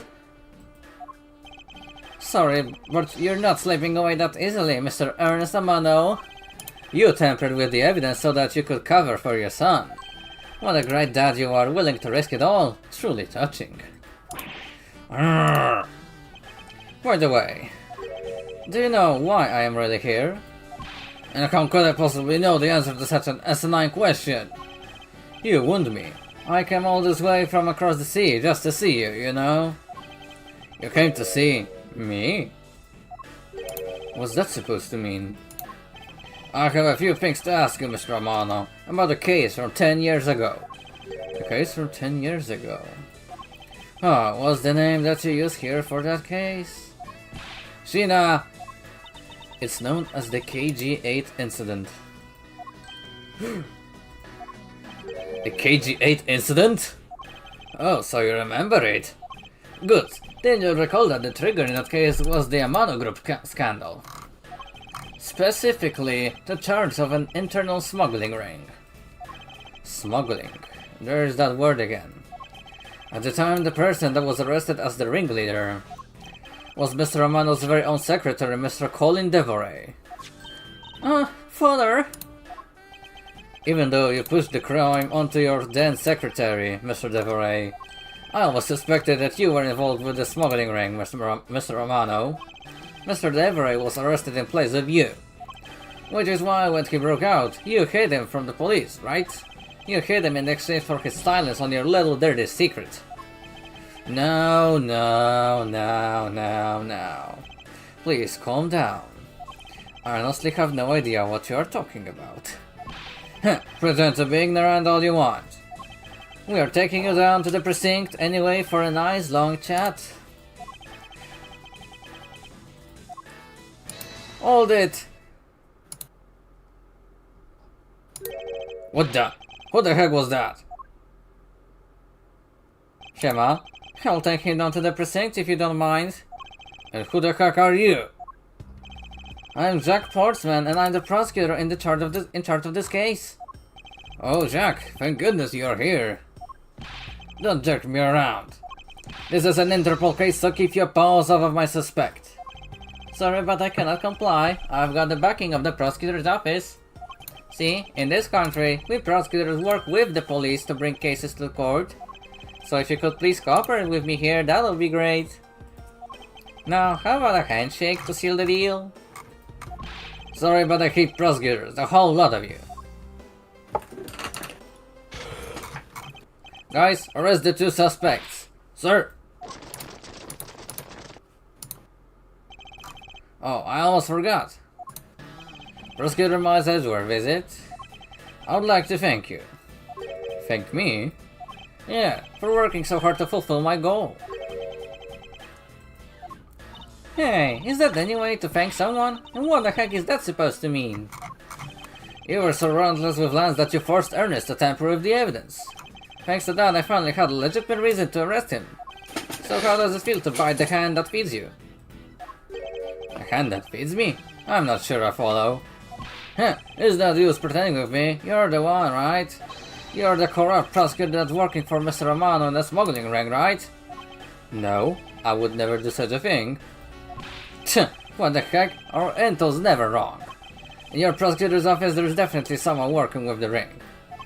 Ah, so Agent Locke suspected my relation to Mr. Romano.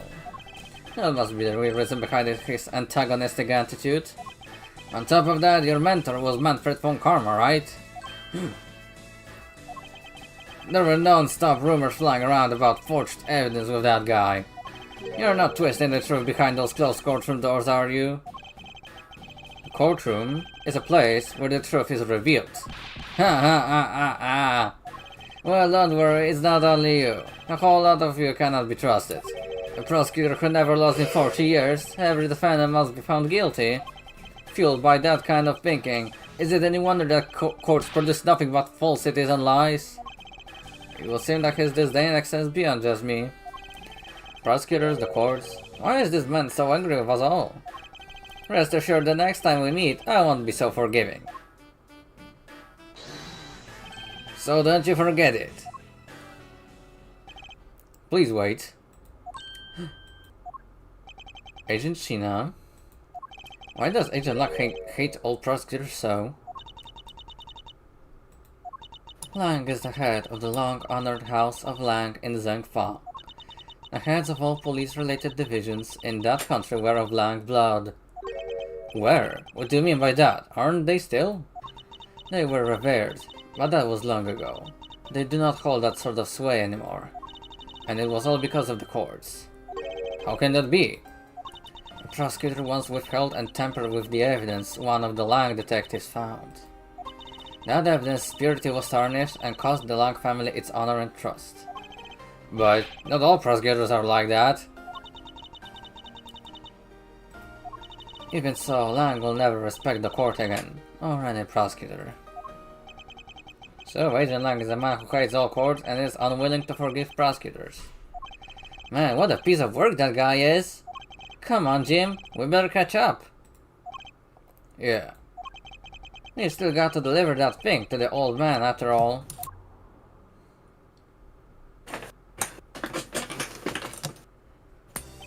Detective Gumshoe, I believe it's time we wrapped up and headed out ourselves. Yeah, are you going home, Mr. Edgeworth? No, I've done nothing but be entangled in one mess after another since my return. If it's alright with you, can you drop me off at my office? No problem, sir. Excuse me. Yes, what is it? Thank you very much. Oh, it's okay, no need to thank me, pal. Just doing my job as a detective. I guess I was fooled pretty badly by lads. Oh, cruel fate. What's a woman to do when she's been hurt by the one she loves? And to think I never realized my father was right there. I never said anything to him. I knew it. I'm a failure. There she goes again, talking to herself. Miss Pops, I wonder if you know why your father participated in the kidnapping? No, I have no idea. Your father died while he was trying to stop lads. Which means that from the beginning he had no interest in the staged self-abduction. Wait, then why did he? I believe it was because of your presence, Miss Pops. Me? Lance realized that the two of you were related, which is why he used you as a hostage to coerce Mr. Devereux into cooperating. Father? As a fellow, he could not tell you of his real relation to you. However, as the Amano family butler, at the very least he was able to watch over you. It was all he could do, but that was the shape of his overflowing love for you. Go on, speak your mind. That is... Thank you very much. You're welcome, although there is no need to thank me. No, Lauren, stop. I mean, this man's so much older than you. Bro!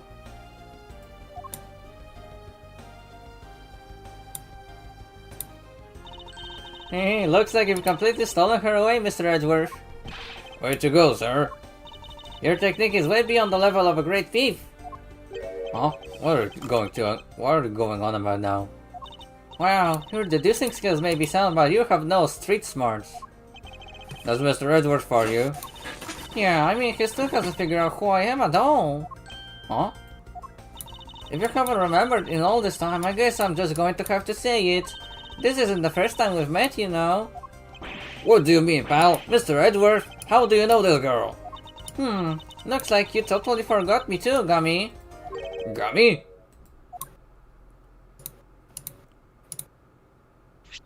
Here, maybe this will jog your memories. I promised I'd return this to you one day, remember? That single piece of cloth took me back far into my past. To that fateful day 7 years ago, when I first met the then child Kay. And Detective Gumshoe. The end.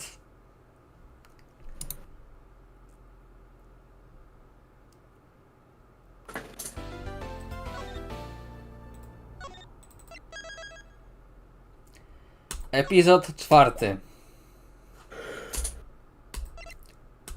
Tu. Starte.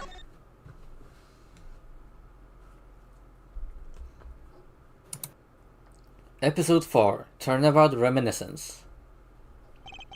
Kay Faraday, the young lady who calls herself the second Yatagarasu. The piece of cloth that she conjured up has taken me back to many years ago. 7 years earlier.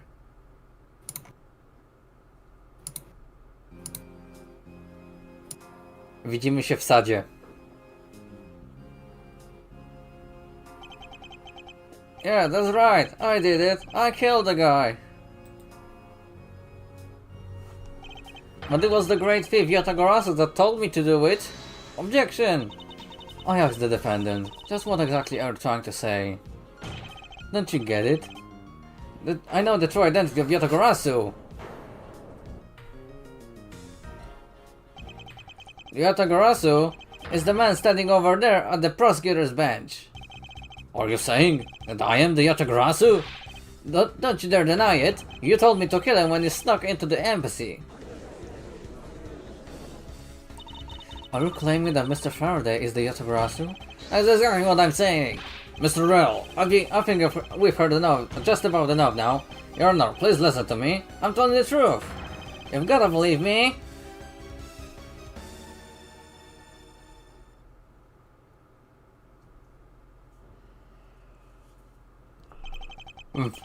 In accordance with the defendant's accusation, a new prosecutor shall be called to replace Mr. Faraday.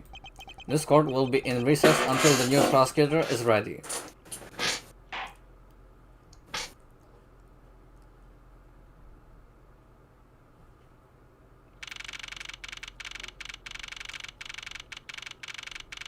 Dziesiąty września, 15:20. Sąd Okręgowy, trzecie piętro. It's almost time for me to enter the courtroom.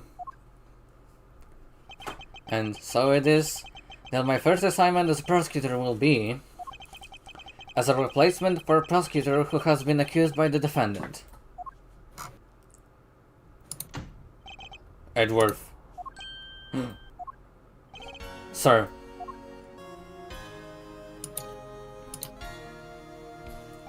Have you read over all the documents regarding this trial? Yes, sir. I've memorized everything there is to know. Very good. The paperwork for the prosecutor's substitution is just about complete.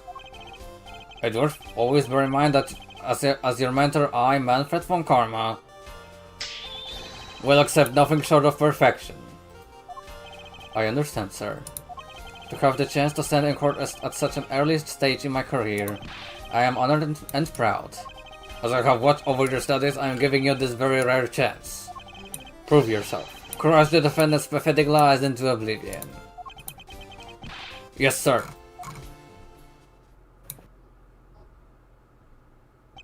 That such a legendary prosecutor will be watching and judging my performance. I have to be perfect in every way.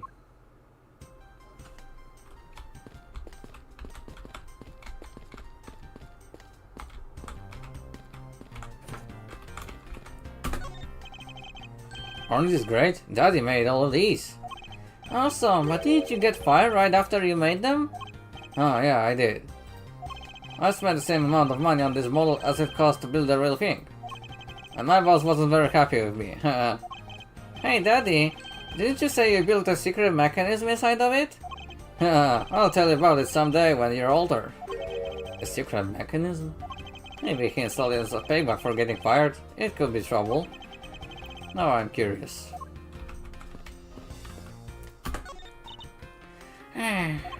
Excuse me, madam, but is something the matter?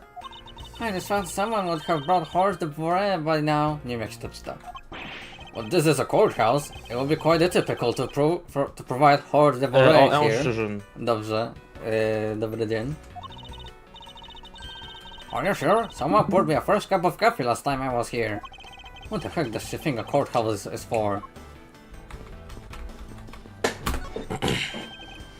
This is so good. I could drink a whole gallon. I've never heard that water... Nie no, wchodzę tutaj i od razu jest mowa o chlaniu. Ale on pije wodę, to jest sala sądowa.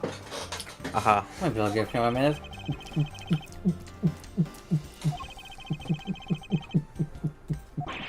Let's keep on gulping an entire reservoir dry. A bulletin board. There are trial schedules posted on it. Trial scheduled for this week? Huh? There's only today's trial listed. This must be a mistake, or this country's judicial system is not working as it should. This should lead to the defendant lobbies. Edgeworth, where is your composure? If you wish to take a look at your enemy, do so in the courtroom as you cross it. Indeed, thank you. You are a man of wisdom and experience, sir. Kwiatek. A bookshop, huh? Compendium of laws for beginners. I don't have time to read this and second guess myself now. The trial will resume shortly. Please wait a moment, sir. I was already well aware of that. Shortly or in a moment, which one is it? Be specific. This trial should have ended in just 1 minute. Because the defendant was picked up by the security camera, correct? Exactly. Kerr had the gall to say that he only killed because he was instructed to do so. Even more outrageous is his claim that the case prosecutor Bern Faraday gave the order. Faraday? Faraday is such a fool. He's been cornered by his very own prey. Sir, are you an acquaintance of Mr. Bern Faraday? He is a pathetic man who speaks nothing but nonsense. Nonsense. He was trying to explain me a way of punishing those who cannot be brought to court. Those who cannot be brought to court? That is nonsense, for no man is above the law. Well, there are always a few exceptions. However, there is no reason to even deal with such individuals. The prosecutor is a guardian of the court, one with no obligation to outside matters. Thus, there is no reason to deal with such individuals, I see. Edgeworth, disgracing yourself as Faraday has will not be forgiven. Have no fear, I will not let you down, sir. In place of the accused prosecutor Bern Faraday, I will prove the defendant's guilt. Very good. I have secured an hour of recess for you to prepare to do just that. Show them all the power of the phone karma. So have you achieved a firm understanding on the case? Yes, sir. I have memorized everything that is written down in the case files. Well then, explain the case to me. I want to see if you really know what you are talking about. Understood. The murder was committed on September 8th in front of the Kodopian embassy. Kolejne zmyślone państwo. The victim, Mr. Deadman. Ja pierdolę. Was a staff member at the embassy. The defendant in this case, Mr. Mackerel, kurwa Mackerela, was held for questioning the night of the incident as he was deemed suspicious. He was quickly placed under arrest for possession of the murder weapon, a gun. Furthermore, at the time of the murder, the great thief Yatagorasu had successfully infiltrated the Kodopian embassy as well. Kto będzie następny? Sir Unikat? Ty poczekaj kurwa na Ace Attorney Spirit of Justice. At first, Raul claimed that he himself was the Yatagarasu, but that he did not kill O the eight kurwa, men. w końcu się przegrało. I wonder what he expected to gain from such a desperate lie. It's possible that he wants to go down while in the spotlight if he is found guilty. There truly is no limit to people's inanity. But I digress. Continue, Edgeworth. Yes, sir. During the trial, the prosecution presented the security footage that captured the murder. The footage clearly showed Mr. Rell as the murderer. Trollizo jeszcze. The act of Mr. Rell firing the gun could be clearly seen from the visitors' gallery. Upon seeing that, the defendant retracted his statement and admitted to the murder. I did it because I was told to. By the real Yatagarasu Baron Faraday. That sounds about right. However, you have forgotten one thing. While this may appear to simply be the murder of a Codopian embassy staff member, people are actually referring to it as the second KG-8 incident. The second KG-8 incident? I'm very sorry, sir. I fear I have failed to study hard enough. Well, even among the police, it's information that only a select few are privy to. Could you please enlighten me, sir? Sir? What do you mean by the second KG-8 incident? In order for me to tell you that, you must first learn about the original case. Take a look at these documents. This is a 3-year-old newspaper. You have heard of the Amano Group scandal before, correct? Zadupa. Obciąganie? Yes, I have. Secretary of Ernest Amano, the Amano Group's director, was Obciąganie, yes I have. Ja pierdolę, kurwa. under suspicion of smuggling. Correct.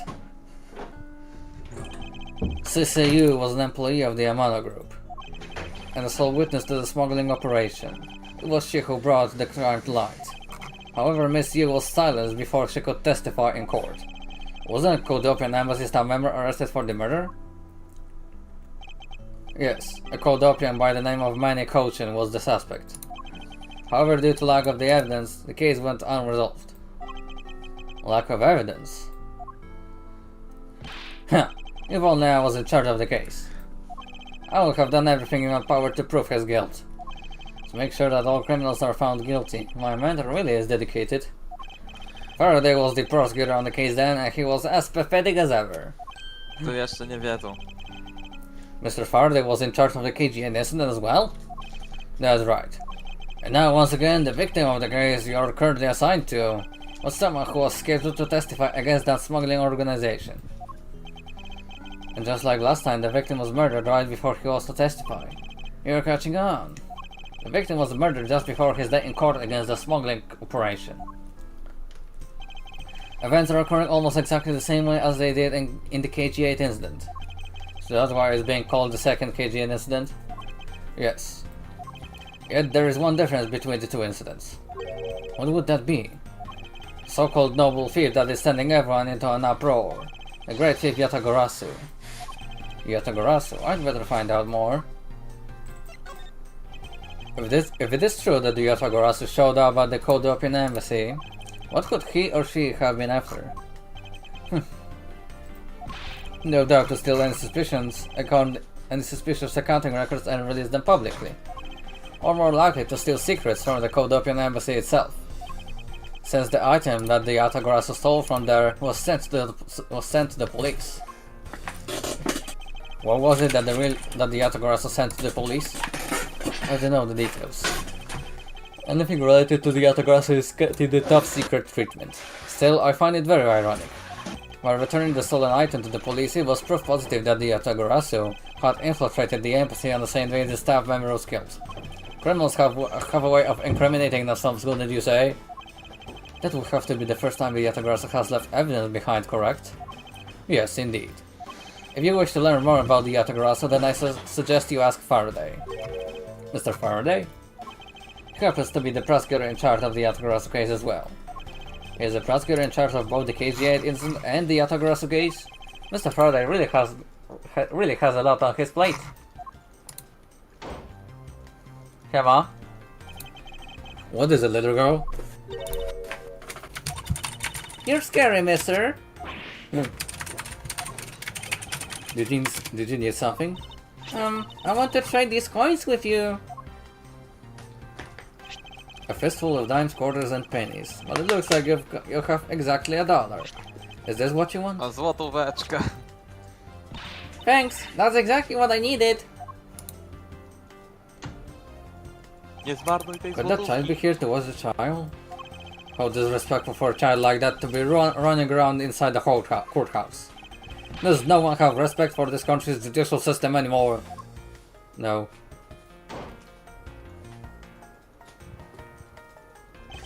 The paperwork for the prosecutor's substitution is complete. Why you? Do you even know how much time there is left before the trial resumes? I'm so sorry.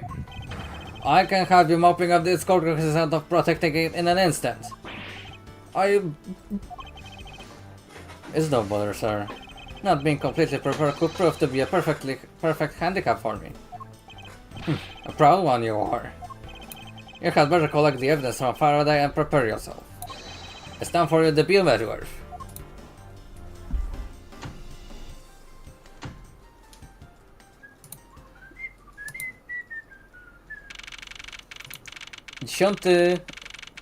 Września, 16. Godzina 6. Sala sądowa numer 3. A sędzi nie ma. Sędziego. Sędzia Anna Maria Wesołowska się spóźniła, no way. Sędzia Anna Maria Może lepiej nie Wesołowska. gadaj. Sędzia Anna Maria Wesołowska to będzie w drugiej części. No właśnie, będzie później. Just what is going on? Why isn't Faraday here yet? Ja się nie znam na tym Ace Attorney.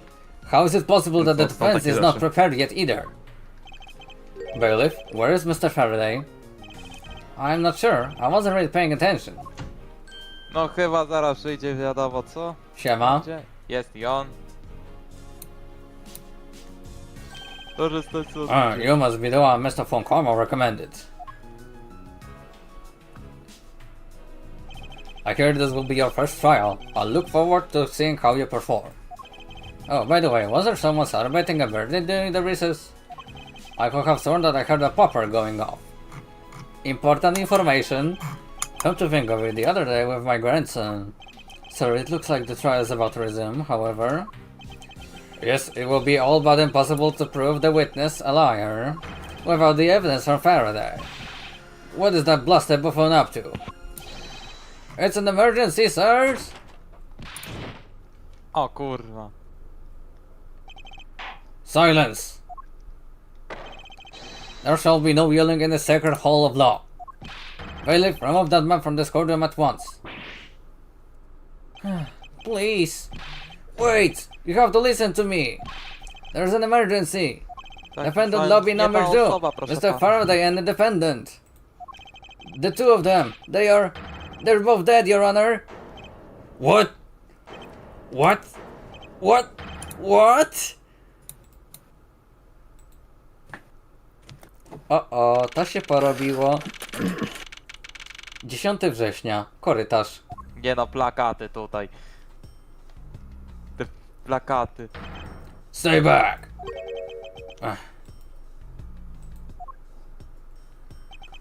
No one is allowed to the crime scene. Period. Just who does this oddball think he is? This is becoming quite a hotspot. Isn't she Mr. Ross' defense attorney?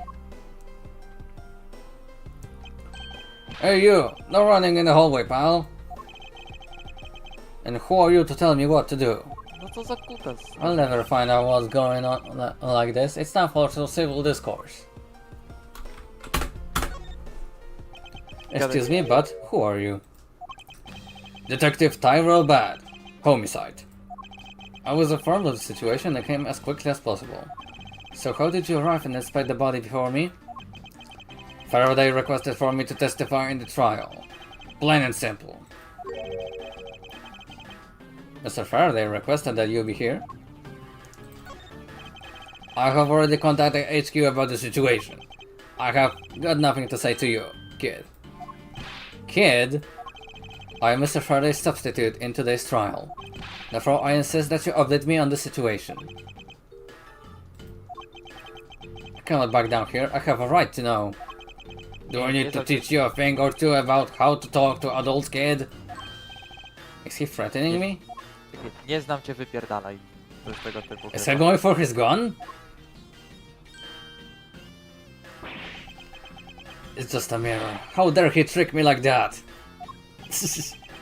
Faraday was stabbed to death with some kind of blade, and he had the gun in his hand.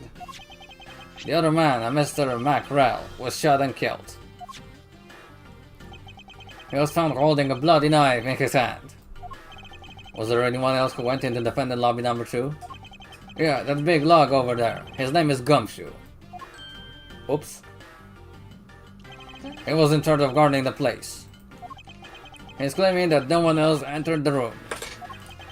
If that's the case, then they must have killed each other, correct? Maybe.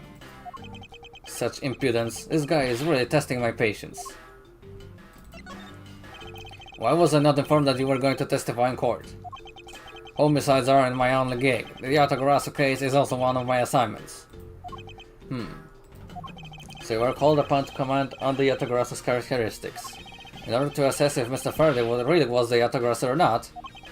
Well, looks like you just might have a brain after all in the head of your son. Son? I'm not your son, Pops.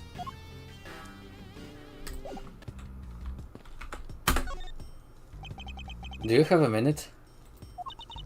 You know, I'm not really into talking to people I don't know, especially at a time like this.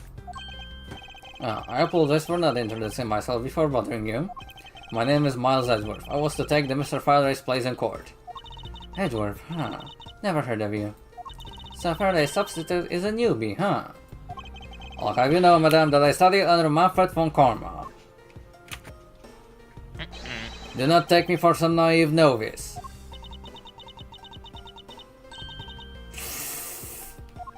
Huh? Do not take me for some naive novice.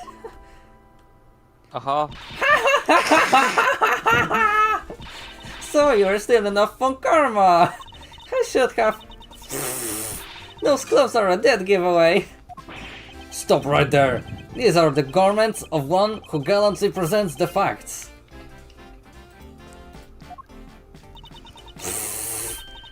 Thanks for the great laugh, but try not to make me laugh so much, okay? I wasn't trying to do anything of the sort. Haha, just kidding. I was just goofing around. By the way, do you know who I am? My name is Callisto Yu. And if you're telling the truth, then we're about to go head to head in court. But of course, I have heard much about you, Miss Yu. But of course, I have heard much about you. You're a regular Shakespeare. Did I say something funny? What a fool. I'd like you to update me on the situation. I don't really know anything. Why don't you try talking to those detectives over there? If that's the case, then why are you here?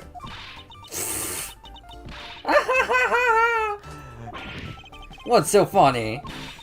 It's just the way you speak is so tactless. The person I was going against in court until only a little while ago was just murdered. It's not like I could go back into the courtroom pretending as though nothing happened. That's a good point. Nie no, śmianie się I z apologize czyjegoś for asking głosu. such an insensitive question. It's fine. Don't worry about it.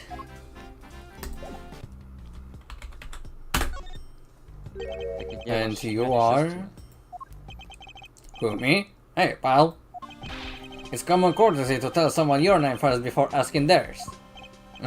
Point taken. My name is Miles Edgeworth. I am a district prosecutor. A prosecutor? I've never seen a prosecutor as young as you, pal. I've told you my name. Now, would you mind telling me yours? Czemu ona zachowuje się jak taka typowa szmata? Dowiemy się tego później. Detective Dick Gumshoe, and just recently I achieved my dream of becoming a detective. More than a dream. Is what I was born to do. Wait, maybe I should check and make sure I am not really in some crazy dream first? This detective is entirely too excited to be at the murder scene. Ja pierdolę. So, Detective Gumshoe, would you mind telling me what you know about the incident?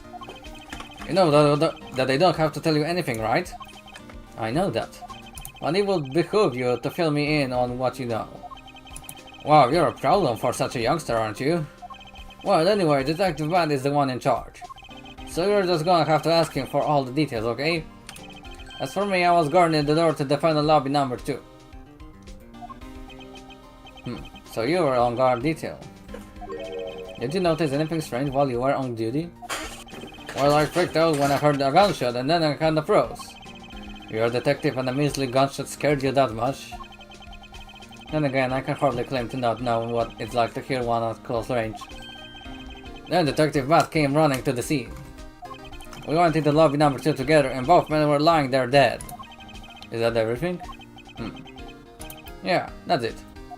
I was in the hallway the whole time, but I didn't hear a single peep of a struggle. Interesting. Other than the gunshot, I didn't hear a single sound of commotion.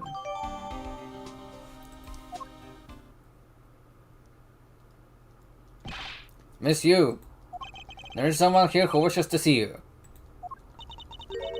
Who is it? A Kodopian embassy staff member by the name of Manny Kochin. What? What's going on? Detective Bad and Miss Yu's moods just changed all of a sudden. Wait a second, was it Manny Kochin? I'll be right there. Shema, it's nice to see you again, Miss Yu. Why are we here? I have no desire to ever see you again. No. Actually, would you mind stepping outside for a brief chat? Fine, let's go.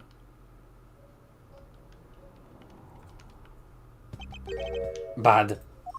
Von Karma? It's been a long time. I knew you would show up. You usually do when the Autograsso is involved, and I see this case is no exception. Do you know Detective Bad, sir? Yes, he's like an old bloodhound that never leaves the scene of crime. If only he will get a promotion and move on. Is the crime scene where a detective is most useful and effective? It's not like I don't know that. Moving on though, Bad. The man that just passed by. Passed by. Was he not the suspect from the KGN incident? So I was right. Just what is that man doing wandering around here? Not Faraday. I can't believe he let such an easy catch get away. Imbecile! I'll have proved his guilt in 3 minutes.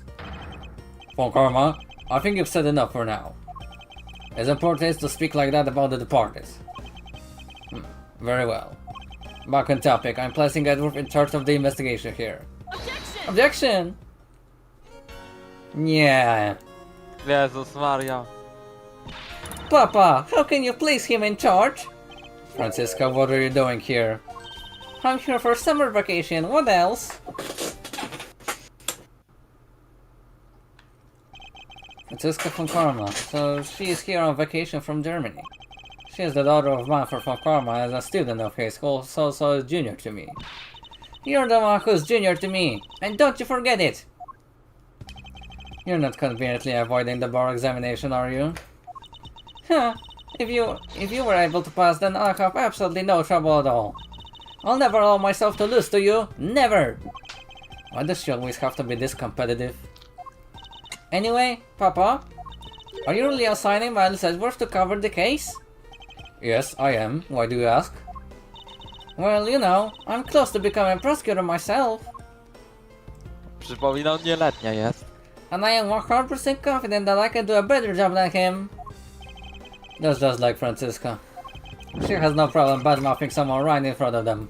Tak, przypominam, że ona jest nieletnia wtedy. Bad? Yeah. Lister will be conducting the investigation. What? You want me to let both of these kids loose on the crime scene? Huh. This is a perfect opportunity for them to work on the prosecutorial skills. A crime scene is not a place for children to be messing around in. I'm the one with the authority over this crime scene, Bad. And I will not tolerate complaining. Edgeworth, Francisca, I leave this case to the two of you. Understood, sir. Yes, Papa. I'll go take care of the paperwork now. Remember, I'll accept nothing but a perfect report from the both of you. Do not disappoint me. Hold up, Von Karma. I still haven't agreed to this.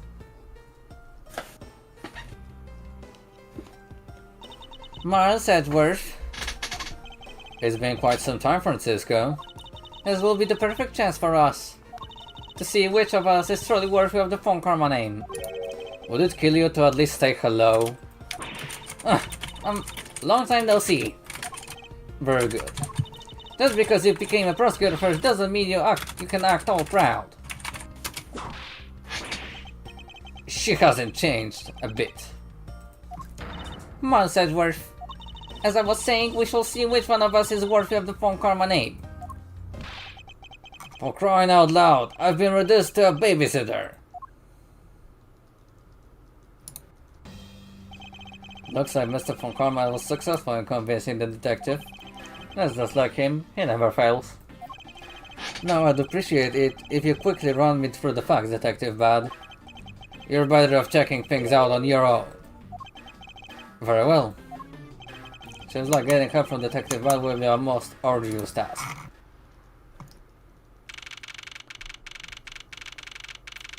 Dziesiąty września, 16:15. Sąd Okręgowy. Sala oczekiwania numer 2. Is the only real explanation that they killed each other simultaneously? Miles Edgeworth, you should listen to someone until they are finished talking. What are you talking about? I'll only say it one more time. This is a competition to see who is truly worthy of the Von Karma name. A competition? The person that figures the truth first wins. So the person who doesn't discover the truth is a dishonor to the name. Exactly. I don't care that you became a prosecutor before me. I simply refuse to hear any more foolish things come from a foolish mouth. Nawyki już się rodzą. Fine. Whatever makes you happy. Can I take that as you accepting my challenge? Once again, whatever makes you happy. Well then, let's begin the investigation, shall we? I'm going to find the perfect evidence and prettily present it like the professional I am. Competing to discover the truth behind the crime. How delightfully childish. You kids over there, hold it. Kid? Huh, serves you right, Miles. He just called you a kid. I said kids, kid. How dare you call me kid as well? I'll do what I please, and I won't allow you to cause a ruckus on my crime scene. Hey, big guy, you're going to watch over these two. Yes, sir. Detective Bat, sir. Now do what I say from now on, kids, okay? You'll better not get in no worries, Scruffy. You'll feel the bite of my whip if you do. Ew, did you prosecutor boy? Let's get your investigation started right there, alright? Great, now even that detective is treating me like a child. Alright, it's time to go investigating, get a move on, prosecutor boy. My name is Miles Edgeworth. And if you were to call me prosecutor boy one more time, it will be my duty as a prosecutor to look into your monthly salary. Oh, yeah. What? And what would you do with my salary after you saw how much it was? That's up to you now, isn't it? Really? Sounds good, pal. He's so naive. Begin investigation. Defendant lobby number 2. No i oczywiście mamy Detective Bad, may I have a word with you? 2 magnetowidy. What is it? It appears that both a knife and a gun were used as murder weapons. Yeah, it does. That leads us to our first question of the investigation. Where did the man acquire the weapons? The gun was inside the Faraday's bag. It was a piece of evidence that was presented in the trial area today. It was used to kill the Colorado Embassy staff member. But I never heard anything about the knife. Mr. Roy was being held by the police. There is no way he could have brought it in. Which means it's possible that Faraday had the knife on him from the start as well. Could it have been a piece of evidence that had yet to be presented? But then why doesn't Detective Bad know about it? Wait, what if? It's possible that Mr. Faraday brought the knife in under the guise of prosecutorial evidence. He could have then brought it out and attacked Mr. Rell with it. Huh. Maybe you've got a brain in there after all, kid. Ugh. Is he going to treat me like a child forever? It looks like Mr. Faraday attacked Mr. Rell first, who then counterattacked. That's the only logical conclusion you can draw from a scene like this. Not yet. I feel that it's much too early to be drawing conclusions already. I must first find conclusive evidence so as to protect the honor of the Von Karma name.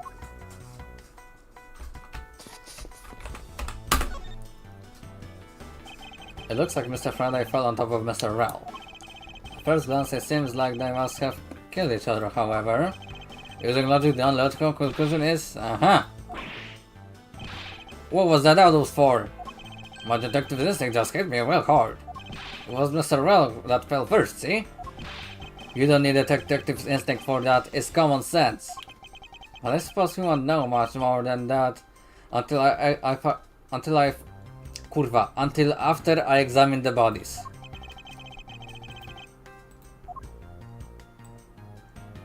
Zastanawia mnie, dlaczego osoba z nożem upadła jako pierwsza. Looks like Mr. Rell died with the knife in his hand. There's some blood stuck on it. And he must have used this as a weapon. Yep, no doubt about it. Was Mr. Faraday carrying this on his personage? Did he bring this as a piece of evidence for the trial? Or did he bring it with a very different intention in mind? I should jot some notes down about it.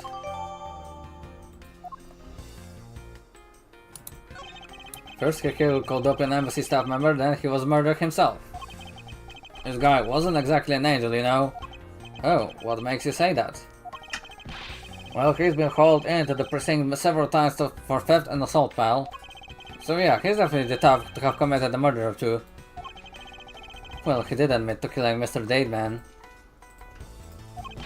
Hey, good point, pal. I knew my detective's intuition was telling me something.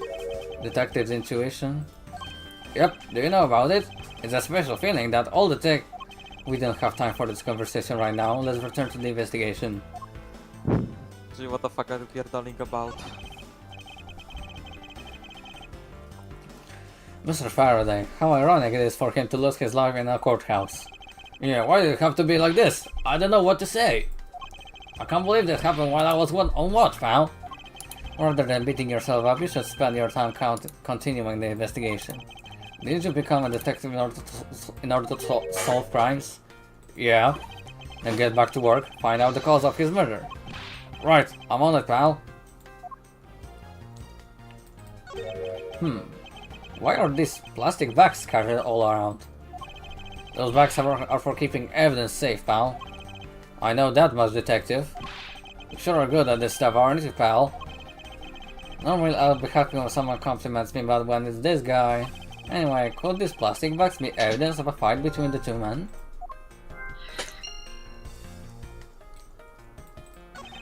Looks like Mr. Faraday died while holding the gun in his right hand. So he shot Mr. Rell and then fell on top of him while still gripping onto the gun? I guess that does seem kinda strange, huh? I mean, why would Mr. Faraday know how to fire a gun? It's not exactly rocket science, even I know how to pull the trigger. Although I doubt I'll ever need to use one.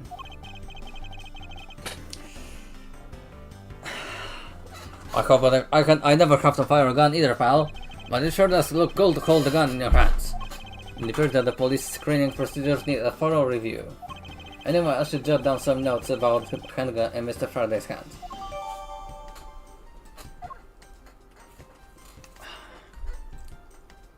Anything else?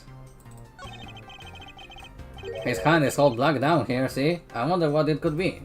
If you look closely, this blushing pattern resembles an ink stain. An ink stain? Yes, I usually get ink on my own hand when I use my feather pen.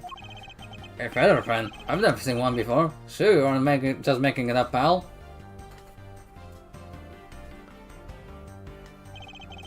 Mr. Rell's cause of death was from being shot, correct? That's what we think, but it's hard to tell with him lying face down. Death is bad enough, but it's really lamentable that someone would try to hide the truth. Are you sure they were trying to hide something? I cannot confirm Mr. Rell's cause of death with his body position like that. Detective, but I'd like to examine the bodies in further detail if possible. What's this? You're not able to form a theory of them the way they are? I believe an examination of the bodies is vital to find out the perfect evidence, don't you? I suppose you do have a point. Well, hurry up and get done with it. Lobby. Yes, sir. We've taken enough photos of the scene, sir. And there you have it.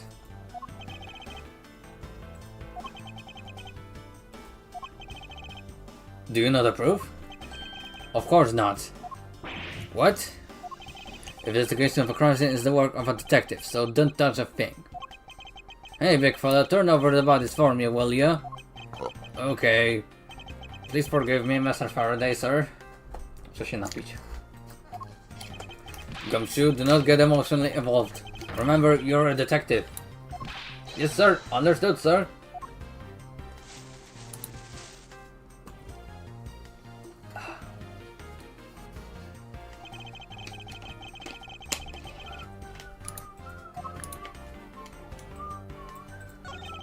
There's something in his breast pocket. It's a fountain pen. Hey, you know, I always keep a pencil behind my ear. It's because Detective Matt is always telling me. You should always write your name on everything you own. Yes, somehow you do strike me as quite a forgetful individual. Mr. Faraday is holding a gun in his right hand. That's the one Mr. Rell got blown away by, right? Labby, your answer? Yes, sir. We have found that the ballistic markings do match that gun. Oh, ballistic markings are the figurative fingerprints a gun leaves on a bullet when fired. Every gun leaves its own unique ballistic markings. Therefore, by looking at the markings on the bullet, you can tell which gun it came from. Yeah, that's it. Of course, I already knew all about that, pal.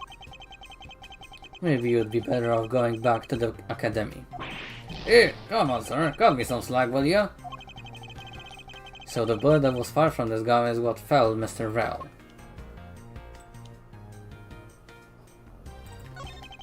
It looks like Mr. Faraday was stabbed with this knife that Mr. Rell is holding. Ouch! What's wrong, detective? My stomach started to hurt just from thinking about being stabbed. Just keep your mind on the case, alright?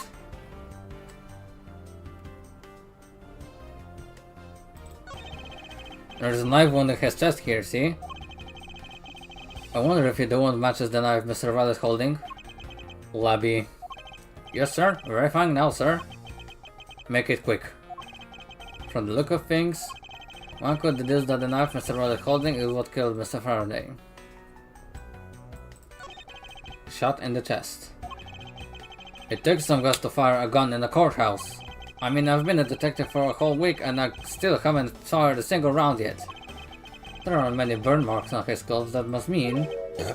Wait, burn marks? A round grows very hot as it is discharged from a firearm. Therefore, burn marks are usually left when a shot is fired from point-blank range. Ergo, Mr. Rell must have been shot from at least a yard or two away. You sure do know a bunch of neat stuff for your age, pal. Apparently this detective has as much common knowledge as your everyday marsupial. Let us now try to understand how the two men died. First, Mr. Faraday took the gun and the knife out from today's trial evidence. Then he aimed the gun at Mr. Rell and fired. However, Mr. Rell managed to grab the knife and counter Mr. Faraday while being shot.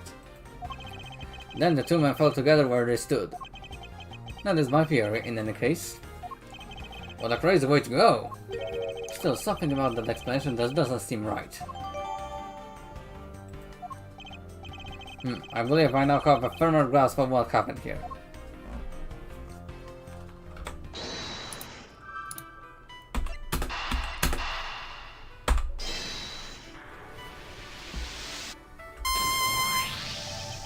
That splotch on Mr. Faraday's hand. I wonder if it might be the ink from his fountain pen. Ooh, let's ask the lab guy. Detective Gumshoe, I confirm that the substance on Mr. Faraday's hand is the ink from his fountain pen. I see. Good work. You know, I've always wanted to say that, even if it was just one time in my life. If Mr. Faraday wrote with his fountain pen in his left hand, I think it's fair to assume he was left-handed. It appears that Mr. Faraday's pen is very important to our case as well. Okay, if you say so, pal.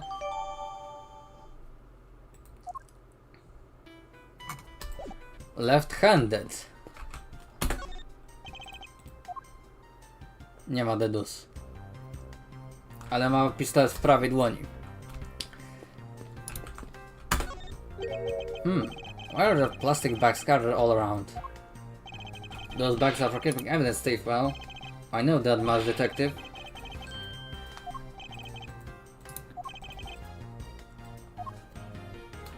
Już widzieliśmy. This decorative plant's foliage is quite nice. It's actually soothing to be around it. Perhaps I should purchase one for my room. There are some plastic bags stacked up on the table. There's a tea set too, and there doesn't seem to be any sign of a disturbance. Yeah, the table's all neat and tidy. Maybe they were super quiet in the scruffle. After all, I didn't hear anything from out in the hallway, you know. Maybe the plastic bags scattered on the floor are throwing us off. Torba. There's some stuff in the bag, pal. I suppose this was Mr. Faraday's bag. It's probably the trial evidence I was supposed to collect from him. This is the evidence? Ah, I'd better not touch it. I'll leave prints on it. Do just not pay attention to anything you do. Whoa! What is it, Detective Gumshoe? My TV outcome is so tiny compared to this one, pal. Then perhaps you should purchase a more normal-sized television like this one? Oh, let me see here. Wow, this is huge! Ah! And way too noisy! You're the noisy one, Scruffy!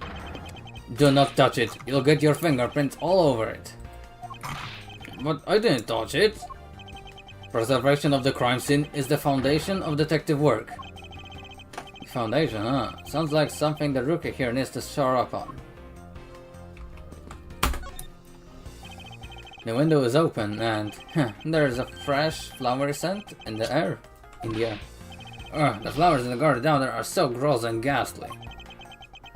Do you think maybe you could try offering something useful for a change? Well, at least there is no way someone escaped through this window, pal. They won't wake up and smell the flowers after a fall from the third floor. Are you willfully ignoring the fact that there are also iron bars on the windows? Yeah, I guess there's that too. Either way, no one could get through these windows, right? They thought of everything when they were designing this courthouse. Very nice. Very nice.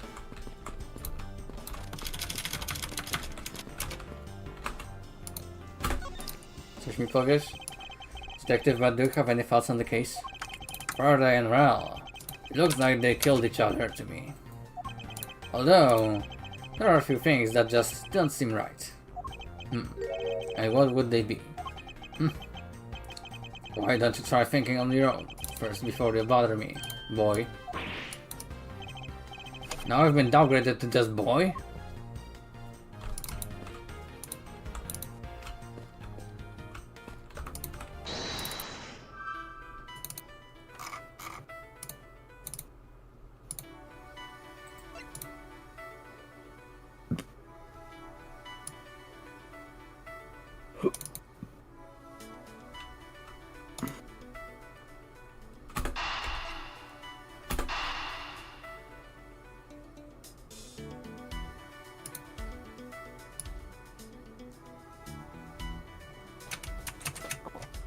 Musiał wiatr zdmuchnąć, skoro to plastik.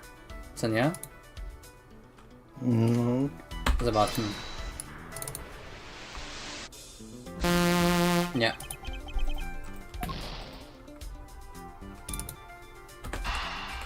A to z tym?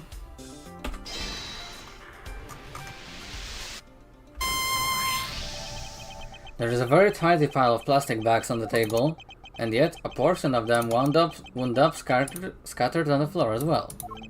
It's not likely that the ones on the floor were knocked over during a struggle. In which case, might there not be another explanation as to how they got there? Another reason. I believe it's possible that the blood on the outside of the bag is related somehow. Hey, please get that blood away from me, pal. Detective goes through whose blood is on this bag. Hold on, let me ask the lab guy. Alright, please hurry. Wait till you get a load of this. It's Mr. Faraday's. Oh, and the technicians say they didn't find anything else on or in the bag either. It would appear that this bag is a very important piece of evidence. Okay, if you say so, I leave it in your hands, pal. I guess there's not much left to investigate, huh? They really did kill each other. No, we cannot conclude that quite yet. There's still something I find very peculiar here. The fear that they simply killed one another is too simplistic in this case. In fact, there is actually a contradiction that shows there is another possibility. No way, pal, really? I suppose I will just have to show you the contradiction in this crime scene.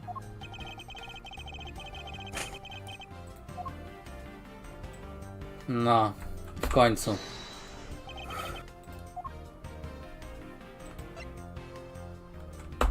Eureka! Now we come face to face with the contradiction I spoke of, and it's this. Mr. Faraday used his left hand to write with his fountain pen. Ergo, he is left-handed. And yet the handgun is in his right hand. Don't you find it odd that the left-handed Mr. Faraday would hold the gun in his right hand? That, ladies and gentlemen, is the great contradiction haunting this crime scene. Hey, you're right, pal. That does seem kinda strange. But how could something like that happen? The facts add up to one conclusion and one alone. Someone else put the gun in Mr. Faraday's hand after he died. Someone else? Plastic bags scattered on the floor and the gun in the wrong hand. I sense the presence of a shadowy figure behind this case. A person of vile intent who is serious about keeping the truth from us. Investigation complete.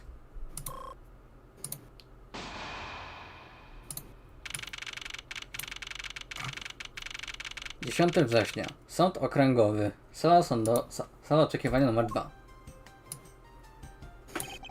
Here's the autopsy report. A zaktualizowany? It's probable that Mr. Well survived for a short time after he was shot. However, Mr. Fry died instantaneously from his stabbing. Interesting.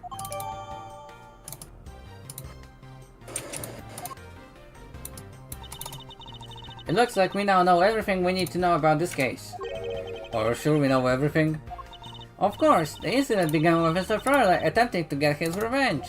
The prosecutor went into a rage from being accused and tried to kill the defendant. But the defendant fought back and they ended up killing each other. It's all very clear and simple. There's absolutely no margin for doubt. Do you really believe that to be the truth?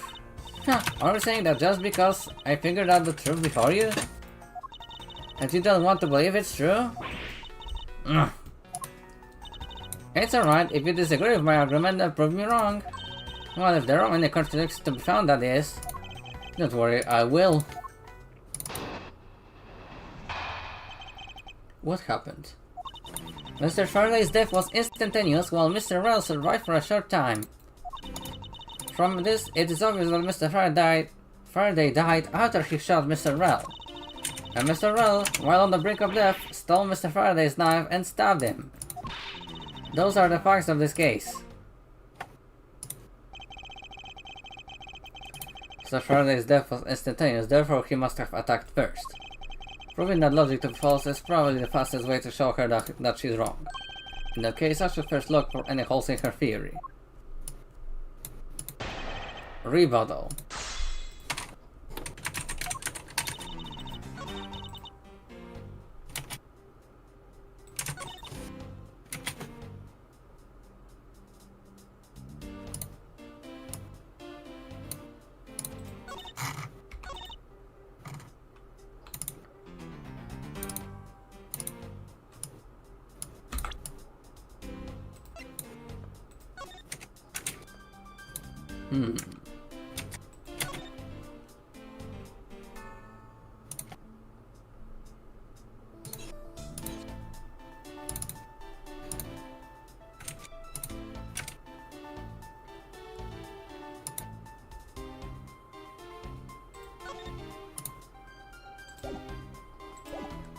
Może to? Nie.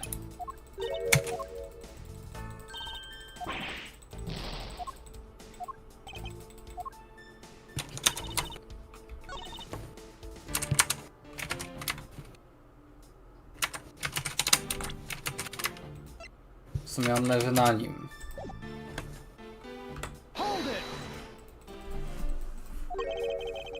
Do you have any basis for that statement? Your foolishness has no end, does it? Now I hate to repeat myself, however, Mr. Faraday died instantaneously. That is all the basis I need. Alright, so if Mr. Faraday died instantaneously, then he must have attacked Mr. Will before being stabbed. You're finally beginning to catch on, I see. And Mr. Rella, while on the brink of death, stole Mr. Faraday's knife and stabbed him. Hold it. So you believe that the dying Mr. Rella stole the knife from Mr. Faraday? Mr. Rella became desperate as he did not want to die. Human beings can do amazing things when they are put to the test. So the two men struggled, and in the end Mr. Rella was able to grab the knife and stab Mr. Faraday. The messy condition of this room is a testament to the struggle. Yes, my logic is perfectly sound. Can you really say that? It's perfect? What are you insinuating? Nothing. However, I cannot let what you said slide by without further inquiry. One must be clear and precise, so if you could append that statement to your testimony. Fine. They struggled, and Mr. Roll used the last of his strength to counterattack Mr. Faraday. They struggled. You say so?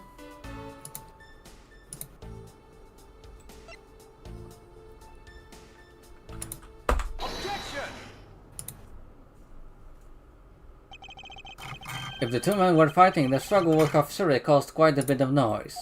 However, Detective Gumshoe testified that he heard absolutely nothing. You place too much faith in that detective's testimony, you know. But for the sake of the argument, let's say there wasn't a fight. How then did Mr. Roll get his hands on the knife? Mr. Faraday's bag was sitting right here in the lobby number 2. Is it not hard to imagine that perhaps Mr. Roll saw a chance and took it out at some point? So, what they're saying is this. Mr. Rell took a chance when he saw the opportunity and took the knife from the bag. And then Mr. Faraday shot Mr. Rell after being stabbed. Isn't there something strange in Francisca's statement just now? Wait, something doesn't add up. Oh, really? It's simply not possible for Mr. Faraday to have shot Mr. Rell after being stabbed. Take that! According to the coroner's report, Mr. Faraday died instantaneously, meaning that he died immediately upon being stabbed by the knife. Ergo, he could not possibly have fired the gun after that. Ooh, you got me! Well, of course. Well then, if the report is correct, then there is only one correct explanation. If we suppose that Mr. Rell attacked first, then Mr. Faraday, who died instantaneously, would have been unable to kill Mr. Rell. Therefore, Mr. Rell must have stabbed Mr. Faraday after he was shot. Then they both died. That is the only explanation that makes logical sense. Negating your opponent's ideas in order to prove your own theory. I see you've been studying, Francisca. I just wanted to explain it to you as simply as possible, before you foolishly propose a foolish theory that only a foolish fool like you could.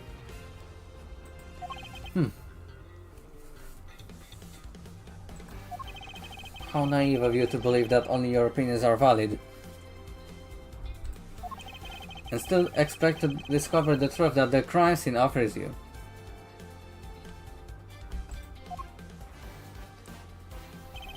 Francisco, you've still got a ways to go. What are you talking about? Are you saying there's a flaw in my logic? Mr. Faraday died instantly, and the fact that he did is what gives rise to the contradiction of this scene. The contradiction here in this crime scene is the order the bodies fell. Let me get it straight. What are you arguing is this. Mr. Faraday took the gun from his evidence bag and shot Mr. Rell. Then the wounded Mr. Rell found an opportunity to take the knife and strike back. Upon being stabbed, Mr. Faraday dies on the spot and Mr. Rell dies thereafter.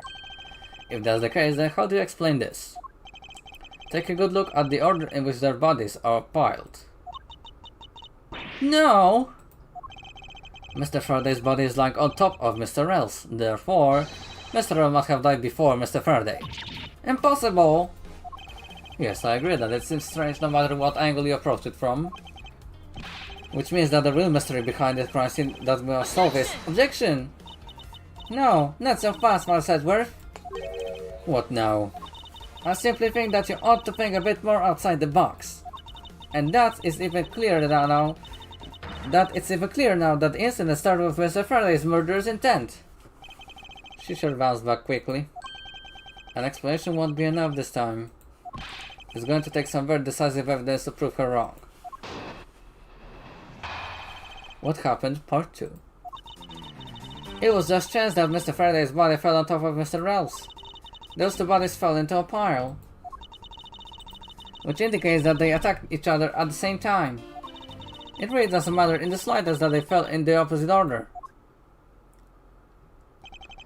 I just know that Francisca's explanation isn't absolutely correct.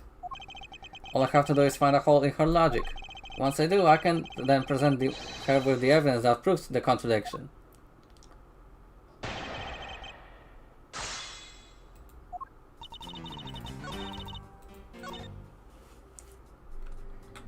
Jest to niemożliwe, ponieważ there is no gunpowder burn on his clothes, suggesting that he was shot from a few yards away. Co? Słucham.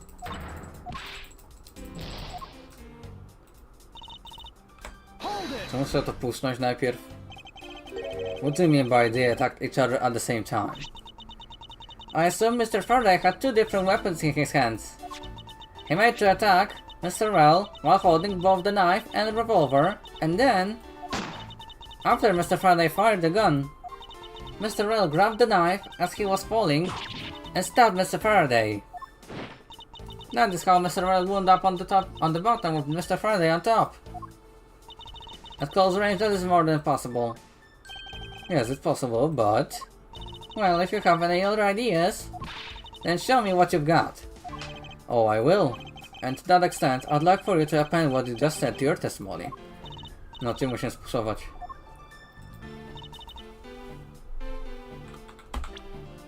Teraz.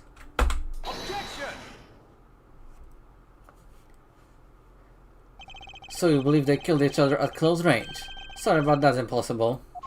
Just as this is written in the crime scene notes, the firing of the handgun did not leave a gunpowder burn on Mr. Rell's clothes. Therefore, Mr. Rell and the gun must have been separated by a distance of at least 2 or 3 yards. Yes, this is by far the biggest contradiction. The two bodies are piled up on each other, yet the gun was fired from a distance. And with there being no chance that Mr. Rell moved that far after being shot, that leaves only one possible explanation.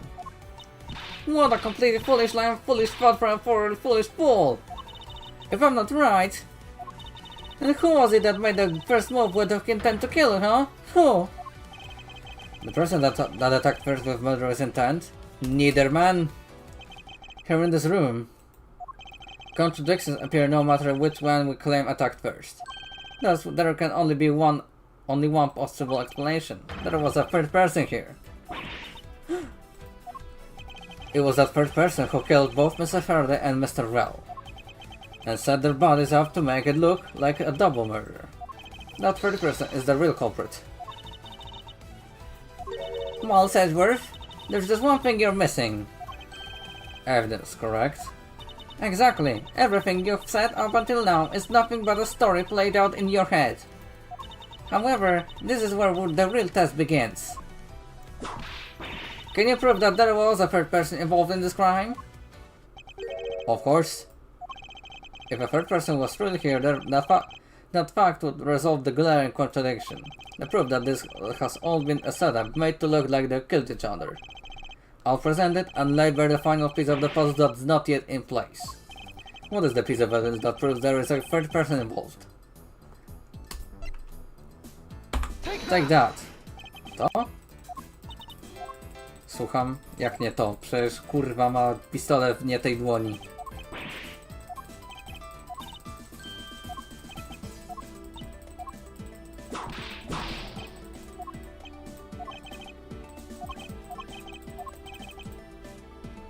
Skoro nie to...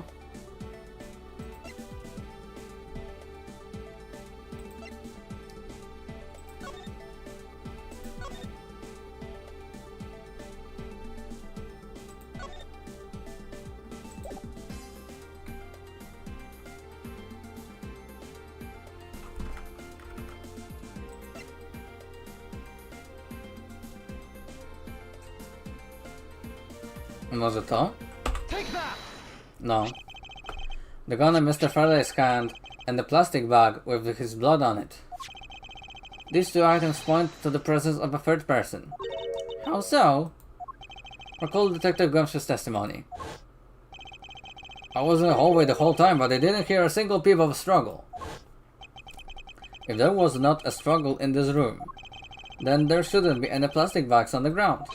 Meaning that someone else must have deliberately scattered them around. Do you not see the possibility in this? Disregarding the gun for the moment, there is a high probability of blood splatter when a knife is used on a person.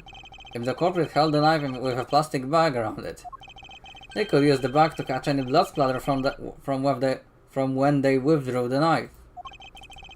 Then by spreading a few more plastic bags around, mixing the bloody one in them, and arranging the room to make it look like there was a struggle between the two, they were able to conceal their presence. Ah.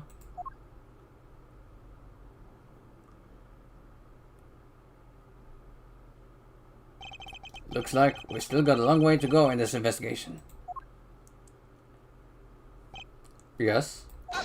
Objection! A kto to? Dzień dobry. What the heck is up with you, pal? Mr. Bat, I advise you to place Detective Gumshoe under arrest. What? What's the meaning of this? Huh. Looks like you're not man enough to discipline your own subordinates. Don't you dare! The detective claims he was there standing in front of the door the entire time. And I have it on good authority that it was all a giant lie. Miss Yu, I ask that you please explain the last statement. I'll let His Honor explain it himself. I saw with my own eyes, I'll tell you. During the recess, there was a period of time when there was no one in the hallway. What? See, Mr. Bad?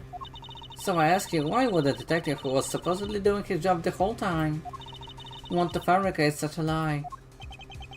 Gumshoe, did you kill Faraday? No! Of course not, sir. It would appear that the one who set the whole crime scene up is that detective, which basically renders his testimony a complete lie and wholly invalid. Looks like your perfect logic has just come tumbling down, Miles. I was in the hallway the whole time, but I didn't hear a single peep of a struggle. Was that statement really a lie? Detective Gumshoe, you're now a suspect in the murder of the two men. Now spit out the truth or so help me. I haven't lied to anyone, sir, honest. I was really there. I was in the hallway the whole time. Hold it. Detective Bat, I ask that you please do not act without my permission. After all, I am the one that is heading up this investigation, am I not? Don't talk like you know what's going on, boy. All I want is for this investigation to run perfectly. Perfection is the only wish of a disciple from karma, after all. Therefore, before you take Detective Gumshoe into custody, I'd like to set the record straight on something. And what's that? What should I ask Detective Gumshoe about?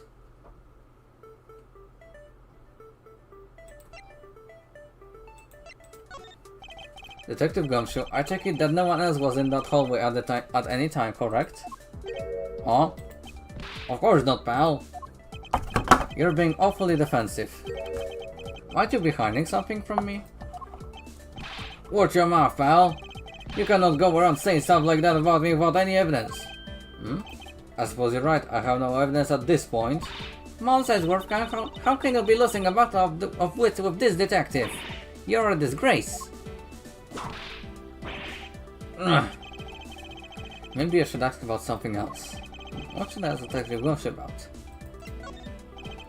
Detective Gumshoe, why were you missing from the hallway for a span of time? Look, pal, like I said, I was there the whole time, okay? But there's testimony against you that. Objection! Mons Edgeworth, why are you wasting our time with a completely useless question? Huh? The only logical reason as to why he was absent is that he was busy committing the crime. Anyone who says otherwise is a fool. Ugh.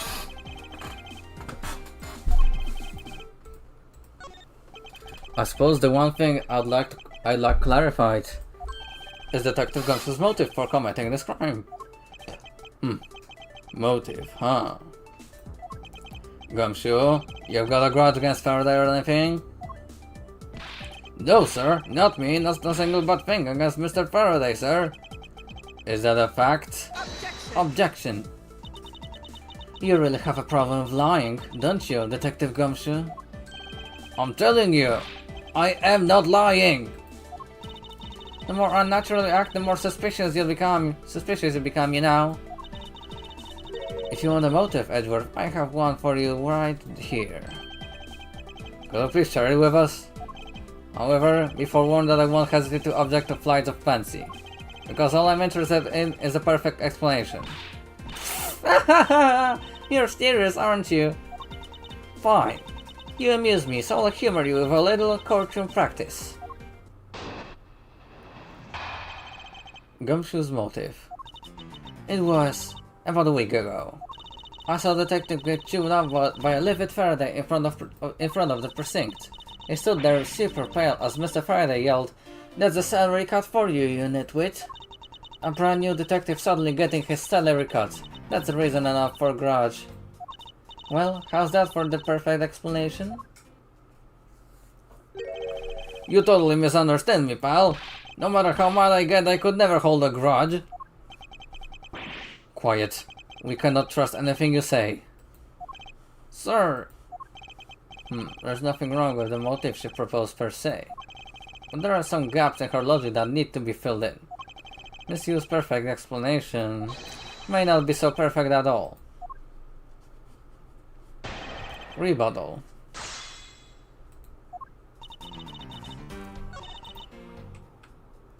Hold it. Mr. Faraday was upset. Yeah, you know what else? Mr. Faraday isn't exactly known to get angry often. Whether he was totally beat red in the face. And the offending detective just stood there, pale as a ghost, like he was about to die. Just like the face he's making now, right? Oh, completely innocent, I tell you! The poor man.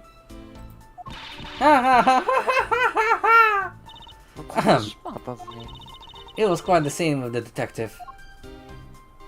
He stood there super pale as Mr. Faraday yelled, "That's a salary cut for you, you nitwit! Hold it!" You just stood there watching this unfold in front of you. Yeah, I have to say it was really enjoyable too. And that's why when I saw Detective Gumshoe earlier, I knew to steer clear of him. No way. I thought it was because I had something stuck on my face. What you do? Huh? What I got stuck on my face? Let's start with your eyes, nose, mouth. Oh, and those ridiculous eyebrows. Aż mnie ręka świeżbi, żeby jej przyjebać. Rel.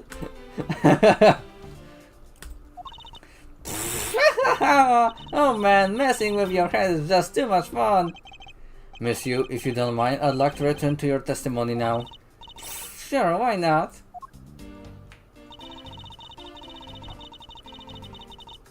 Hold it. To get a new detective started right off the bat like that. I'm not really familiar with the way you guys relate, but is that a common practice? Speaking of covering my salary, didn't you threaten to do that to me earlier too? I suppose I did. It's only natural to cut a worthless detective's salary down to their actual worth. My father can even fire anyone new or old with a snap of his fingers. Do you think maybe that's reason enough for detectives to hate you people? Well, I guess they really shouldn't cut people's pay. Detective Bad, don't tell me Mr. Funkoma cut your salary earlier.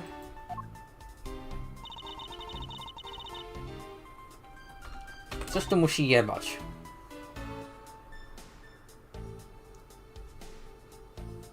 No z jej wyglądu to na pewno.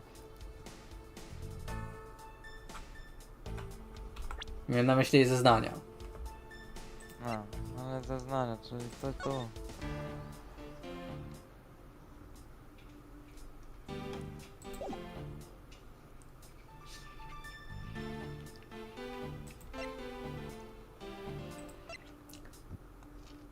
Czekaj, skoro to była Seseju, czy to nie była jej siostra czy coś, to prędzej ona miałaby jakąś tego, jakąś kurwa vendetę przeciwko niemu. Kurwa.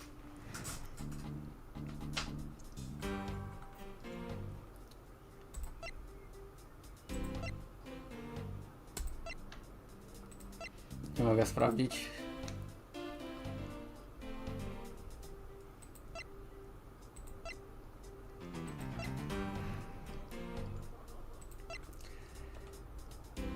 Nie mam innego pomysłu. Jadzimy. Nie.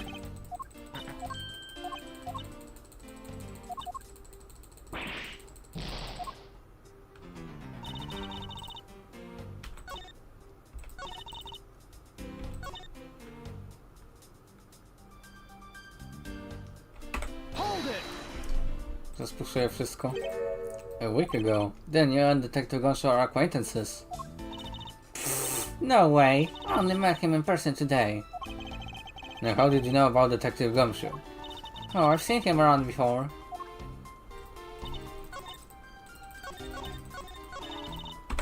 Hold it. You called your explanation perfect. Haha, is it not your liking? Unfortunately for you, it's just not up to my standards. Oh, is there something you want me to clarify in that case? What should I do? Should I raise an objection? Alright, if you could clear this one thing up for me. Motive for killing Mr. Rell. I understand Detective Gumshoe's potential motive for killing Mr. Faraday. However, what about his motive for killing Mr. Rell? His motive for killing Rell? Like I would know. If there was no clear motive for both of the murders, then I doubt this incident would have occurred. Wouldn't you agree? Is there anyone else who might have had a grudge against either of the two men? Or should we look into that? Should we look into that ourselves? Oh, in that case, I have absolutely no idea. What? Well, that's impossible. She must know something. Wait. Can you please not glare at me like that? It makes me laugh. I didn't even do anything, you're already laughing away. Well, anyway, the way I see it, as long as he had a motive to kill one of the two, this crime would have played out the way it did anyway. Oh, would you care to explain your logic? And this time, please try to provide a truly perfect explanation. Perfect this, perfect that. Stop being so uptight, or is that a requisite trait of being a Funkarma? Haha. Mons Edgeworth, I demand that you shut this rude woman up. I wish you had both be quiet for just 1 second. Oh well, I guess I'll just have to explain it to you, kids. Motive to kill the men. There's no one out there with a motive to kill both Mr. Faraday and Mr. Rell. All you really have to establish that someone had a grudge against one of two men. Mr. Rell, who happened to be there, became a witness to Mr. Faraday's murder. Therefore, he was killed out of necessity and set up to look like they had killed each other. I wonder if that's really true. Is there no one out there with a grudge against both men? I should take another hard look at the evidence for this morning's case. The second KG8 incident, as the people are calling it, involving an embassy staff member. And the two men with who both wound up as suspects in the case. Is there someone else I'm overlooking who is somehow related to them? Rebuttal.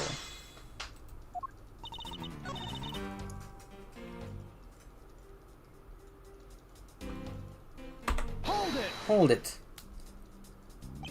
Someone with a grudge against one of the men. In that case, aren't there plenty of other people who fit the bill? Sure, after all, who doesn't garner a score from another simply by being alive? But the only one who had the grudge and acted upon it by killing was Detective Gumshoe. Furthermore... Hold it! So you're saying that he was basically silenced. Aren't you glad you managed to avoid the same fate, Your Honor? Why, if you had been the one to witness the blood-covered detective... What? Detective Gumshoe? You would kill even me? What? I could never do something as terrible as that, Your Honor. There's no need for even a second of deliberation. I will hand down my verdict here. Objection! Your Honor, take a look around. We are not in a court right now. It would be greatly appreciated if you would stay here with us in reality. Please forgive me. I know not of what I do. And you there, miss you. Hurry up and continue with your testimony. If you fail to do so, I will whip you into shape. That's nice. Sounds kind of like fun, actually. Słucham. Anyway, Detective Gumshoe had to raise the witness, Mr. Well. Dobra. Musimy już kończyć powoli. Także zakończymy tutaj save'em.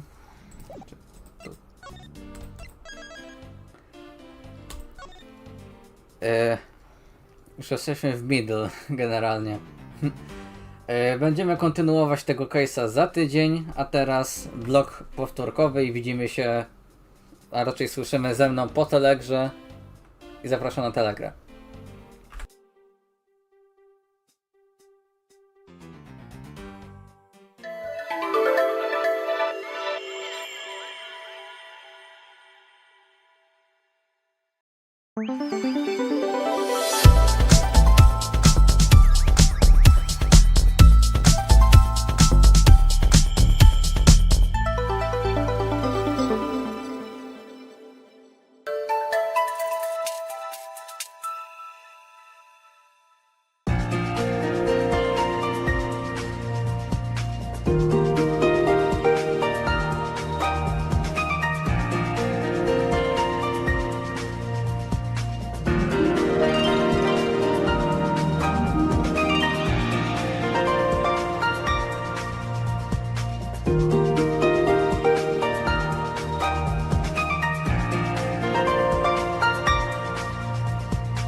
Taśmy prawdy czekają na odkrycie.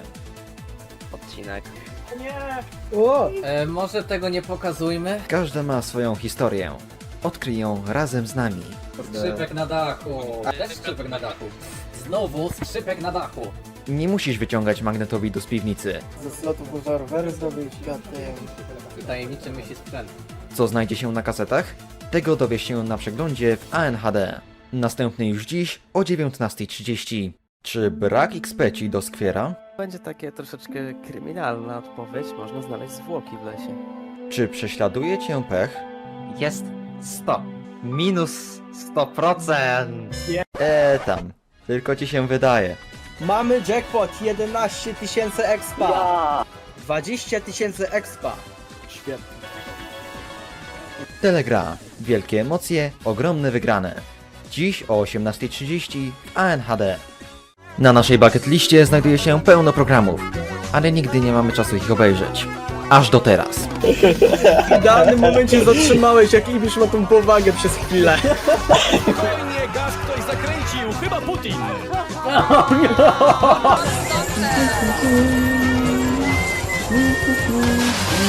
My Honest Reaction.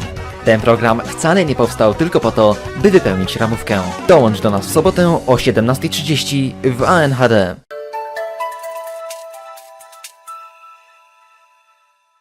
Zapraszamy do skorzystania z usług zakładu bukmacherskiego Unibet by Unicat. Obstawianie całego swojego majątku na jakąś głupią piłeczkę jest już passé.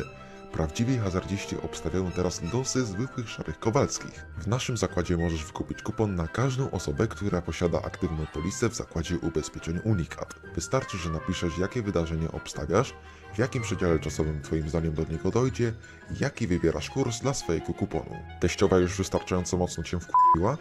Wystarczy, że obstawisz u nas kupon z kursem razy 500 i przydarzy się jej wypadek. Oto najłatwiejszy sposób na zostanie miliarderem. Jakiś zjeb uploaduje Twoje filmy bez pozwolenia? Obstaw kupon na ewentualny takedown DMCA. A co jak myślisz, że przyp***lisz u nas wszystko co masz? Nie bój nic. Z ubezpieczeniem Unibet Protection każda utracona przez kupon złotówka da Ci zniżkę w wysokości 1/10 grosza na kolejne przedłużenie ubezpieczenia w Unicat. Ponadto każdy Twój kupon będzie miał cenę różniącą się aż o 50% od tej podstawowej. Na co czekasz? Zapraszamy do naszego punktu przy ulicy Unikatowej 74 na lotnisku Warszawa-Radom w mieście na prawach powiatu Kielce w województwie górnośląskim w Kambodży. Unibet by Unicat. Jebnie was na hajs, nigdy nie było tak unikatowe. A teraz w Mielonce spadł samolocik z zimnymi i nie tylko zimnymi artykułami na nasz magazyn w Smoleńsku. Więc zapierdalajcie do Mielonki na nową zajebistą ofertę. Cfel, drzeryje i żre. Oddam za darmo. Mrożona herbata i brzul. Dostępne 3 różne smaki. Cytryna, brzoskwinia i zimny lech. Już jedyne za 1 042 010 jenów muzułmańskich. Mielonka. Ach, Mielonka. Codziennie. Wóz zniszczony. Programy ANHD można także oglądać w ogólnodostępnym kanale 9. Kanał 9 to także filmy, seriale i programy rozrywkowe na najwyższym poziomie. Szczegóły dotyczące odbioru i oferty programowej znajdą Państwo w informatorze wielkopolskim, na naszej stronie www oraz na naszej infolinii 061 i 79. Kanał 9 jest również dostępny na platformach TopSat i Opacity, także w jakości HD. Kanał 9. Twoja telewizja.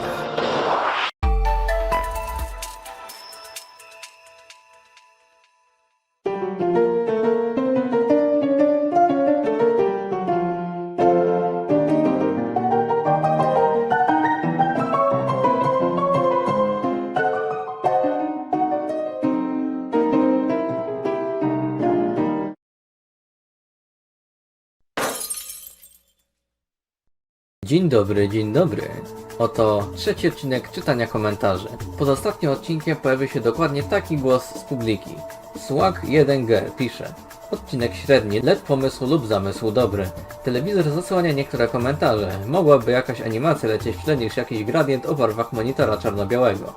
Na początku i końcu jest gradient zielony, ale co tam. Też screeny komentarzy mogłyby być trochę przybliżone. Żeby dostosować naszą serię pod głosy krytyki konstruktywnej, od teraz będę siedział sobie na tym fotelu, w tle będzie lecieć to, a komentarze będą tutaj. I tym akcentem możemy już przechodzić do właściwej części odcinka. AI Logos. KW1 pisze: ale manipulacja, nie wszystkich oszukacie. Zabrzmiało mrocznie. Kolejny świetny odcinek, ciekawe czy kiedyś też mogę podkładać głos. A teraz najbardziej czekam na TVN 2013 dziś, Polsa 2004-6 i Kanal Plus dzień 704. Jak będą zapisy do bycia współpracownikiem, to wtedy możesz wysłać próbkę głosu, wtedy zobaczymy. Cała na biało, Barbara Skalska. Co to za sabotaż? Jaki kurwa sabotaż? Czy my jesteśmy w Among Us? Ahoj te, mam otázku. Máte aj celé epizody alebo zo starej relácie STV1. Ruku na to 2005-6 Zo Sarkan. Nie trafiłem nigdy na telewizję ze Słowacji, więc nie mam. Przepraszam, ale dlaczego zablokowałeś Frozen Boka? Pytam to, bo teraz on mówi, że chce robić jakieś projekty społeczne. Kim ty jesteś i dlaczego pytasz? Tak jakbyś był jego multikontem. A no tak, jesteś jego multikontem. Kiepska jakość tego filmu i do tego brak dźwięku. No kto by się spodziewał, że jak ktoś źle nagrał film, to jest kiepska jakość i brak dźwięku. To jest lekko inne, bo to nie jest komentarz, to jest na e-mailu. Cześć, kiedy będzie następne wydania z uwagi od 2006 do 2010 roku? Czekam na odpowiedź i pozdrawiam. PS, proszę nie dać do niekatalogowanych na Odysę. Dzięki. Cześć, czy mogę wrzucić to nagranie do siebie? Nie. Potężny Warmianin 2514. Czekam, aż pojawi się wstawka z fanatykiem cyfry plus, który to rzuca mistycznymi plusami w głównych bohaterów. Może nie w Tasiemcu, ale może kiedyś w jakiejś innej animacji, kto wie. Joanna GB4NN. Krana lodu 2 TV4. Słucham? Krainę lodu to se szukaj kurde na... Kurwa, gdzie lecą bajki? Chuj wie. Chcę, żeby ten projekt się powrócił latem 2024. Za to ja chcę, żebyś ty nie powrócił na YouTube'a. Czy to jest serial Faceci do wzięcia? Nie, to jest program TVN-u Ananasy z mojej klasy. Masz to w tytule filmu. Czytaj go. Polecam. Znowu ten spot. Łącznie z tobą to chyba ma go już 5 VHS-iarzy. Mógłby wreszcie się trafić jakiś cały odcinek. A tak WGL. Masz coś jeszcze z TV Gdańsk? Smirk emoji? Kolejne materiały z OTV Gdańsk pojawią się, gdy zaczną publikować się materiały z partii z Gniewa. Ale do listopada będziemy męczyć partię Targi Staroci styczeń 23, a potem przez miesiąc coś tam. Świetnie. A w ogóle... Żałuję, że nie składałem ci życzeń z okazji twojej 18 i 20. Czy ten gościu musi być takim creepem? Ja pierdolę. Polski Look of Divor. Analogowa. Polsat pierwsza 2009 VHS. Fakty. D. Joachimka 1995.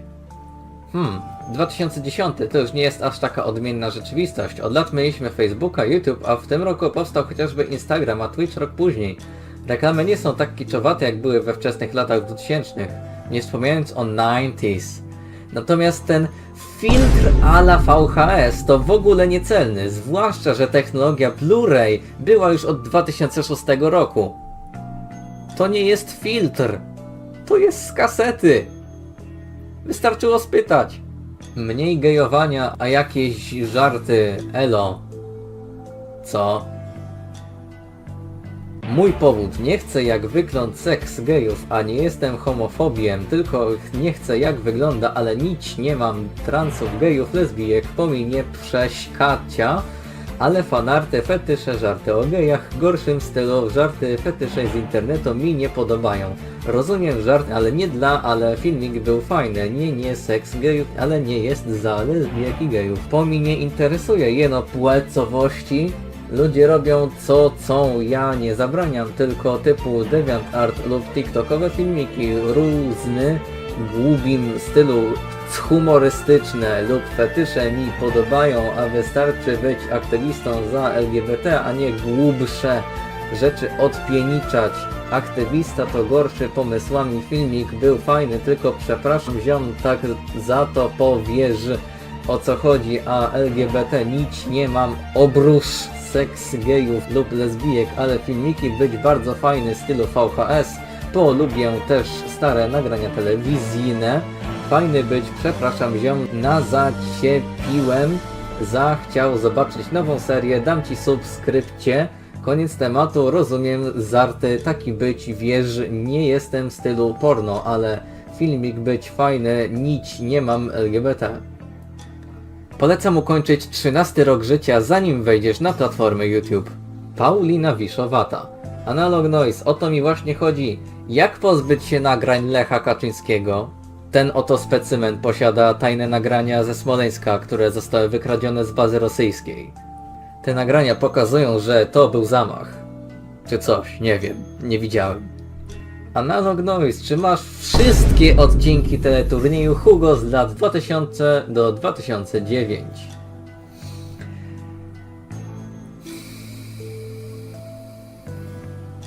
Czy ktoś w końcu powie tym dzieciom, że to nie bierze się z czarnej dziury? Kasetex 1. Wspaniała produkcja. Czy to jest kasjer z odcinka? Kurwa, Kasetex. Tak jak ten sklep w odcinku. Komediowo, nieprawdaż? Co za przypadek. Wszelkie podobieństwo do osób prawdziwych jest przypadkowe. Gdyby nie wygląd tych ludzi, nie uwierzyłbym, że to 99. Krzysio się nie zmienił. 99 to numer odcinka. Rok to 2005-2006. Jak można było to pomylić? Matko jedyna. Kierowca zawodowy X. Ibisz jakiś taki stary. Klasyczek wjechał na mocnej kurwie. Koneser patologii. Fajna dupa. 34 sekundy temu. To jest dokładnie ten typ komentarza, który zostawiłby na Facebooku człowiek w wieku 40 plus lat, mający na swoim koncie zdjęcia z całą swoją rodziną. Chłop bez niku pisze: ciekawe, czy wzięła te 4000, które tam leżało, czy tylko 2000 po odjęciu minus 50. I tak to bez znaczenia, bo ta kasa zapewne była falsyfikatem. Wjeżdżamy w teorie spiskowe o grze w ciemno. Zapnijcie pasy. Milolim pisze: postawiłem 100, że baba nie będzie wiedziała o FSO Warszawa. No i 100 w plecy. Kiedy kolejne odcinki reuploadowe z gry w ciemno? Czekam od 1 miesiąca. To było w czasach, jak kanał 123 Rozrywka jeszcze istniał. I nie chciałem wtedy powielać tego, co już jest na YouTubie, okej? I ten, pożal się Boże, piaseczny, 25 lat później sprzeda się zjebanej polityce zastraszania ludzi koronkową ścieną. Nie umiem na niego patrzeć. Tfu! Wjeżdżamy z teoriami spiskowymi nie tylko o grze w ciemno, ale i o koronawirusie. Uważajcie, bo zaraz się zacznie. Mati Stolarczyk 873. Pierwszy! Proszę przypnij! 2 emotki, tada! Jak to mówią, ostatnie będą pierwszymi, a pierwsi ostatnimi. Wiecie, co jeszcze jest ostatnie? Ten komentarz w tym odcinku. Serdecznie dziękuję za obejrzenie i widzimy się w następnym. Za miesiąc.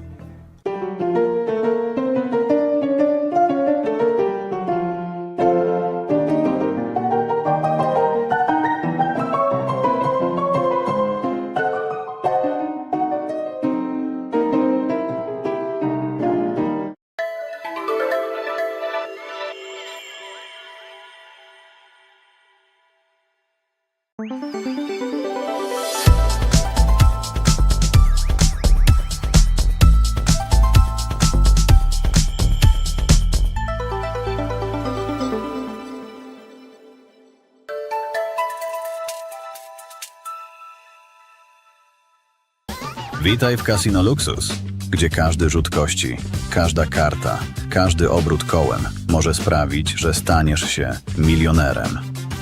Zagraj w automaty do gier, zmierz się z krupierami w pokerze lub postaw na czerwoną w ruletce. Wybór należy do ciebie. Dzięki Casino Luxus będziesz szczęśliwym człowiekiem. Spójrz tylko na tych ludzi i ich konta bankowe. Zdobądź ekskluzywne bonusy powitalne. Uczestnicz w emocjonujących turniejach i rywalizuj z innymi graczami o prestiżowe nagrody. Tutaj każdy może poczuć się jak król hazardu, bez wychodzenia z domu. Casino Luxus to jedyne takie kasyno online. Zagraj za darmo już dzisiaj. Zdychasz z upałów? Wpadaj do ceny. Tam klimatyzacja tak nakurwia, że produkty mrożone nie potrzebują zamrażarek skrzyniowych. W tym miesiącu cytryna magnezu. Doskonały zamiennik Sprite'a czy 7-Upa o orzeźwiającym smaku cytrynowym. Idealny do dzielenia się z rodziną i przyjaciółmi. Teraz tylko za 10 zaszatek smekty. Cena ostatnio 30 przerobniczką 15 tabletek DIH. Pendrive 128 megabitów renomowanej firmy Adata. Zmienić partycję dysku C na format RAW. Posiada funkcję autodestrukcji. Tylko teraz w promocyjnej cenie 19 metrów kabla RJ45. Cena ostatnio 30 przerobniczką 19 m2 kabla RJ45. Frytkownica przemysłowa napędzana zaawansowanym AI. 40 litrów pojemności. Usmażysz w niej frytki, kurczaka oraz organy wewnętrzne. Zapłacisz za nią 12 mężczyzn. Cena ostatnio 30 przerobniczką 6 smażonych dzieci. Niszczarka. Spełnia standard DIN P4. Idealna do połownych dokumentów, kopert oraz czeków. Do każdego zakupu dołączamy minus 100%. Za jedyne 5 zniszczonych czeków na 100 000 złotych. Po więcej okazji sprawdź naszą aplikację. Wszystko masz w cenie. Programy ANHD można także oglądać w ogólnodostępnym kanale 9. Kanał 9 to także filmy, seriale i programy rozrywkowe na najwyższym poziomie. Szczegóły dotyczące odbioru i oferty programowej znajdą Państwo w informatorze wielkopolskim, na naszej stronie www oraz na naszej infolinii 061 i 79. Kanał 9 jest również dostępny na platformach TopSat i Opacity, także w jakości HD. Kanał 9. Twoja telewizja.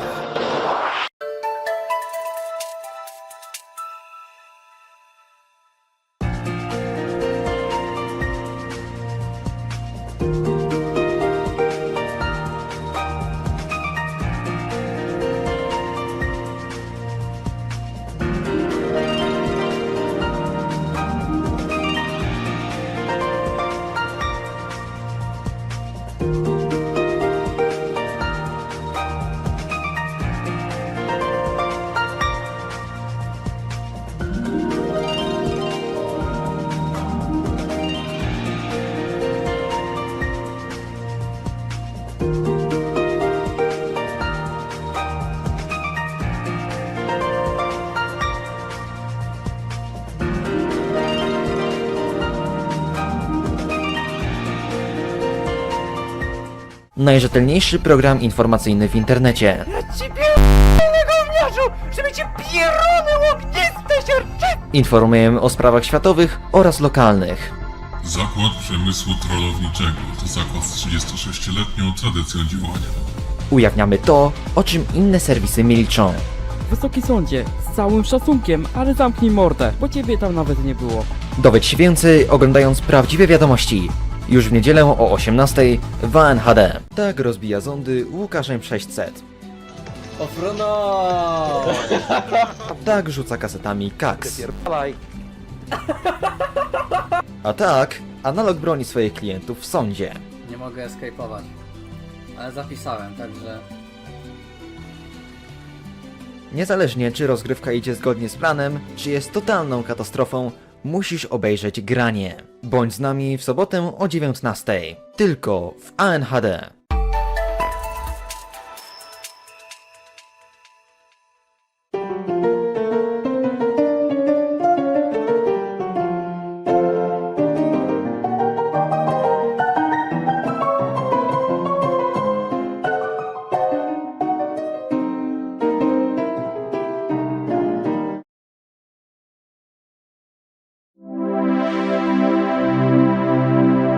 Dobry wieczór już po raz czwarty, moi widzowie. Zapraszam was na kolejny odcineczek czytania komentarzy.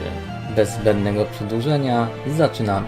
30 000 złotych stracone, skurwielu. Ty skurwysynu by nie wygrał. Gra w ciemno.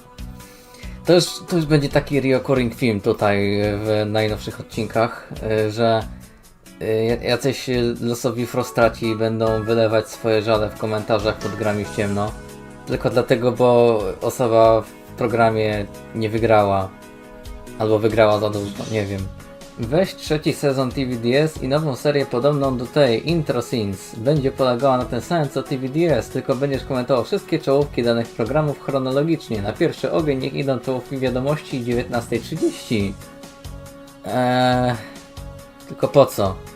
Jak chcesz moją ocenę czołówek, to mogę ci na szybko sporządzić o, proszę bardzo, D, C+, F, A, też A, A+, C-, S+,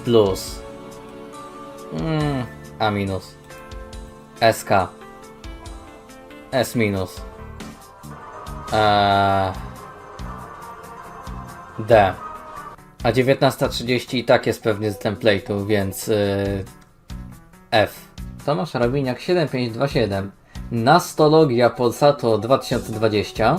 Co to jest nastologia? Jak dobrze pamiętam, słownik języka polskiego PWN nie przewiduje takiego słowa. Tak. Aha, 2,45. Co? Aha. Tak, omówiłem. Aha, a to ty. Emotki czaszki. Nie.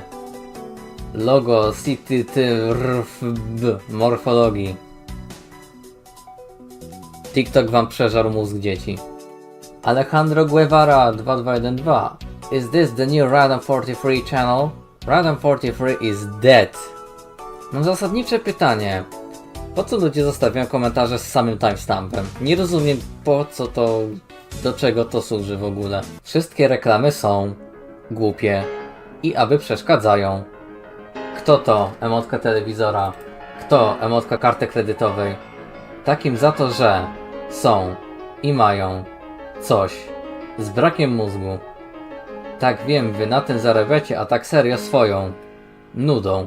Wkurwiacie weźcie się. Lepiej zakopanie rowów albo emotka bug do epoki kamienia. Choć tamci używali mózgu. Wy i wasze reklamy. Śmiech, obciach, nuda, sobie to puszczajcie ułomniaki. Ale to ty dzwonisz. To ty to oglądasz. X kurwa D. JR myślnik NJ8LE. Ja pierdolę. Nie przeczytam tego. Nie ma chuja, że ja to przeczytam. Ale w głowie to pustki. Skąd się biorą ci napaleńcy? Szmociarstwo w ciemno. Tu też głupi odcinek zakończony. 10 000 złotych w kopercie, a Ibisz nawet nie dał jej zobaczyć, tylko zakończył program. Głupi jak chuj. Za takie coś więzienie! Ibisza skurwysyna zajebać za takie coś, co on robi. Kto wam dał dostęp do internetu? Przyznajcie się. Komentarze do filmu 1. Reklamy. TVP1. Nie, bo 1. Teleturnieje z Adasiem. Cześć, tu teleturnieje z Adasiem, czyli ze mną. Mam nadzieję, że nie szkodzi. Zamam zapowiedz z seansu filmowego z Twiego z twoich filmów na swoim kanale. Po prostu się rozpędziłem wczoraj, jeśli mogę mieć ten fragment, to dodam link do ciebie. Pierwsza klasa szkoły podstawowej, proszę ukończyć najpierw, a później pisać. Jak powiedział, koperty są twoje, to powinien być koniec gry, a nie się pyta, czy na pewno i byłby zrobiony na szaro bez mydła. Ludzie boją się ryzykować. Będziesz prowadzić te turnieje, to będziesz decydować, a na razie jebaj za najniższą, a nie pierdol.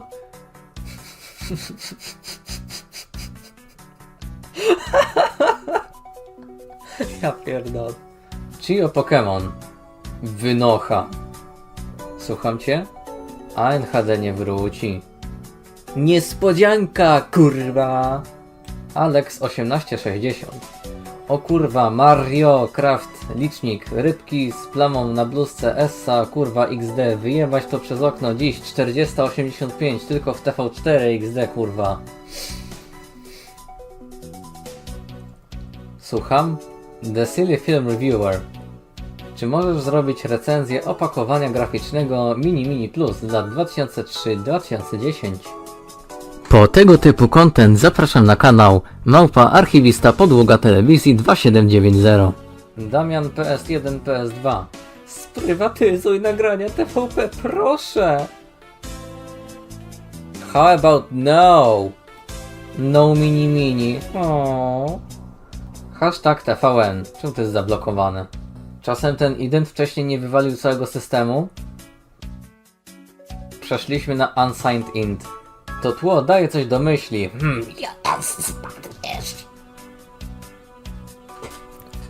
Martwy mem, Rysiu. Wiki Janosz 342.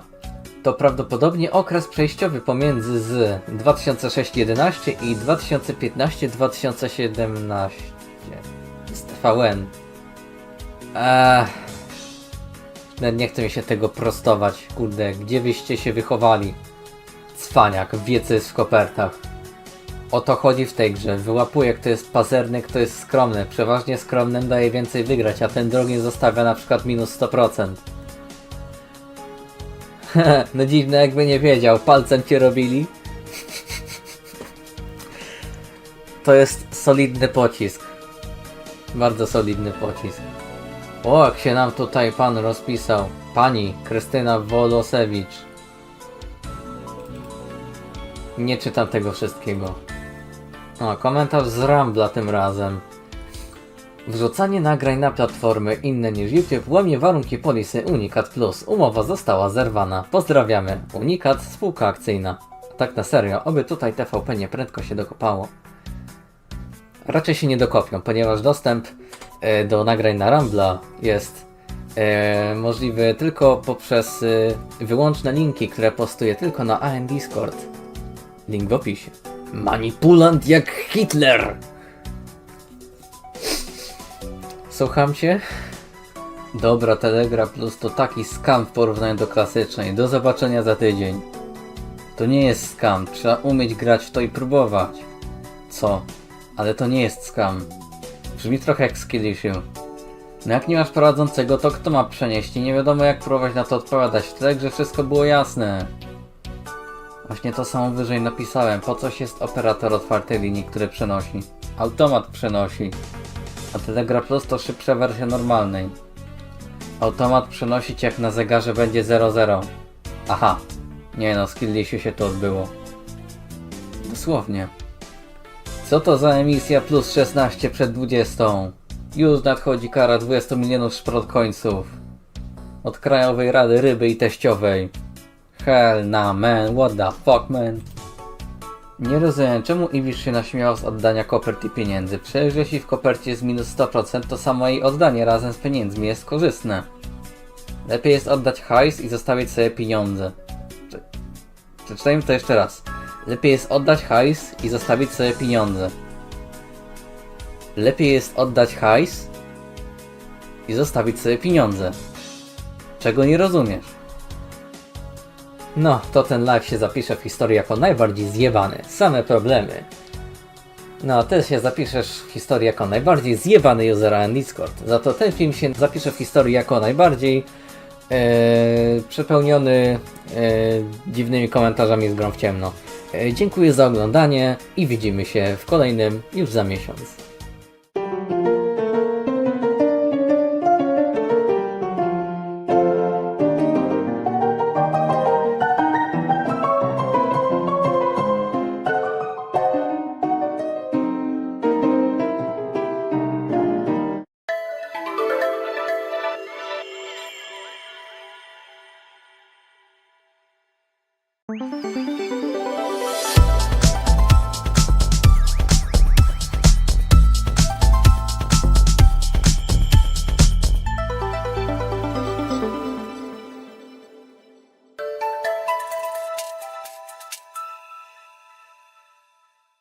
Zdychasz z upałów? Wpadaj do ceny. Tam klimatyzacja tak nakurwia, że produkty mrożone nie potrzebują zamrażarek skrzyniowych.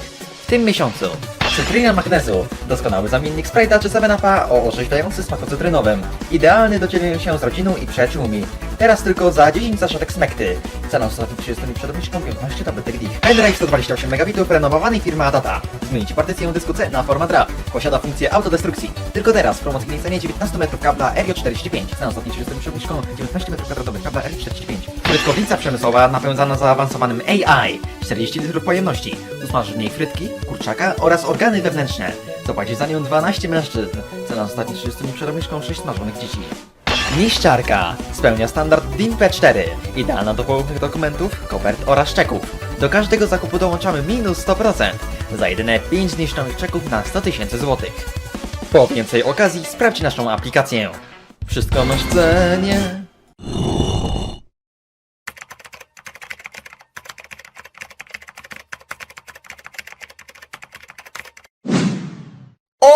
Fikcjonator to unikatowy sprzęt, który jest lepszy od KineMastera. To pierwszy sprzęt, który jest zrobiony pod osoby, które chcą zrobić telewizję fikcyjną w łatwy i prosty sposób. Według osób testujących Fikcjonatora, jest on wygodny i łatwy sposób do tworzenia opraw graficznych.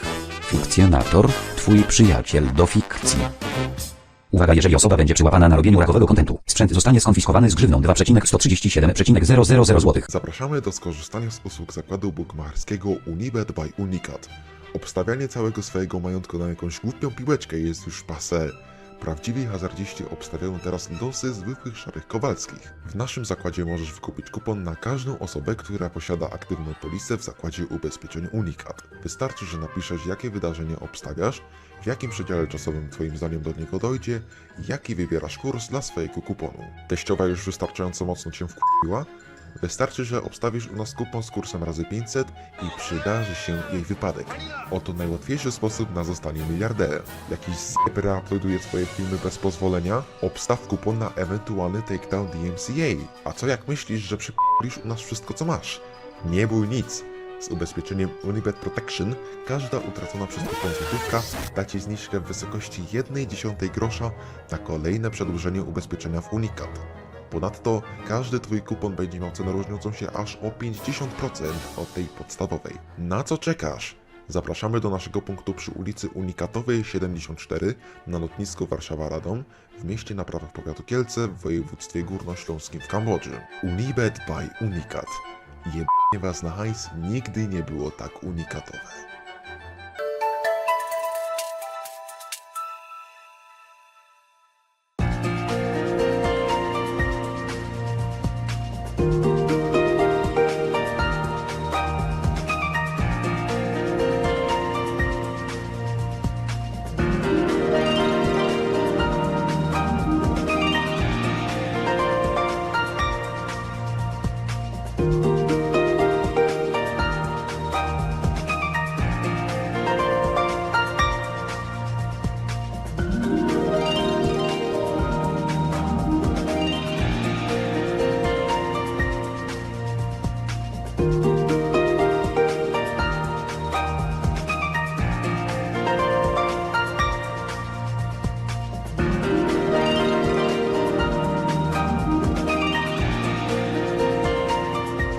Taśmy prawdy czekają na odkrycie.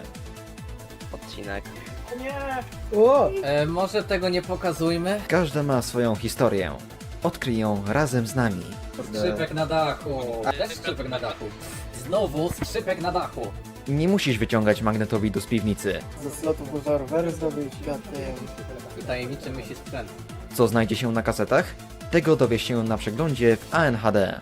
Następny już dziś o 19:30.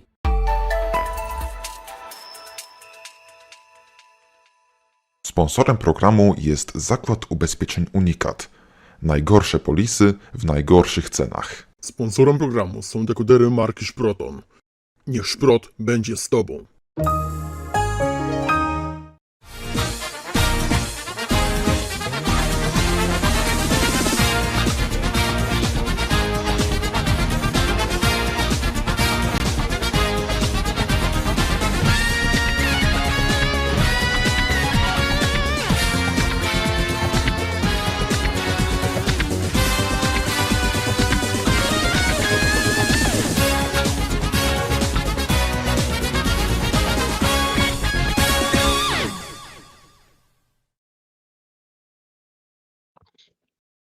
Dzień dobry, dobry wieczór Polsko. W dzisiejszej Telegrze wita Was Apom z kanału Apom, tak? Witajcie w kolejnej odcinku Telegry. Zapraszam Was do siebie. Idę przełączyć tutaj... O, dobry przycisk. Zapomniałem, że mam od tego pomoc. No, jestem tutaj pierwszy raz, więc...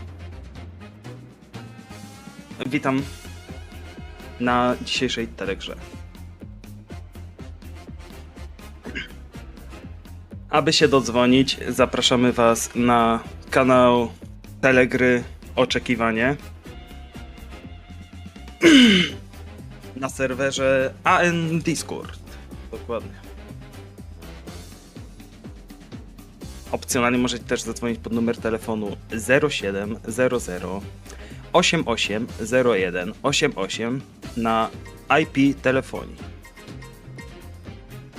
lub wersja.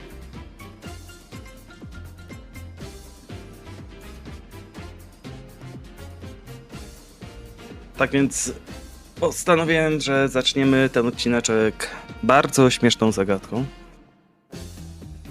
I jest tym, co wydłuża się, gdy jest ciągnięte, przepuszczane między piersiami i wbijane w otwór. To kurwa.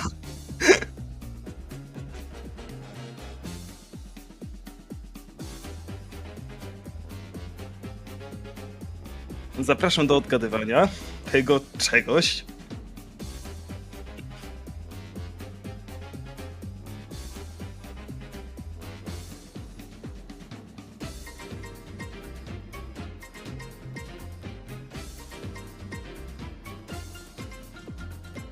Kto wymyślił te pytania? Ja pierdolę.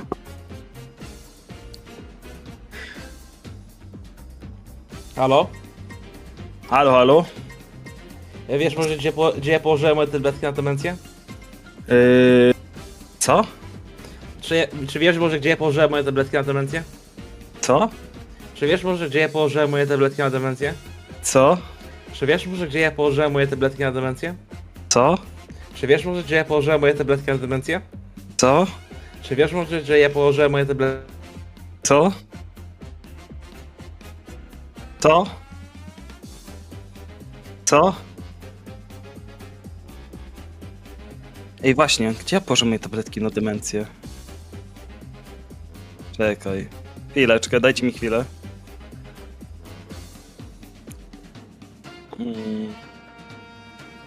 Czekaj, czego ja szukam?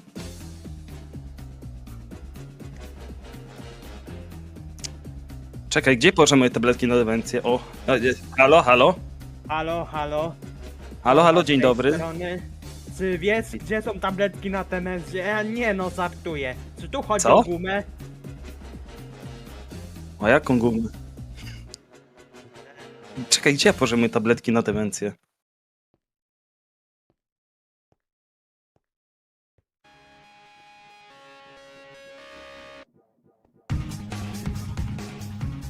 Czego ja kurwa szukam? Nie wiem. O! Kurwa, mój ulubiony napój, Joguś Kefir. Witajcie, witajcie. Dzisiaj prowadzimy mukbang z picia kefiru Jogusia. O kurwa, ja pierdolę, ale faza. Chyba się jeszcze jednej napiję. O ja pierdolę.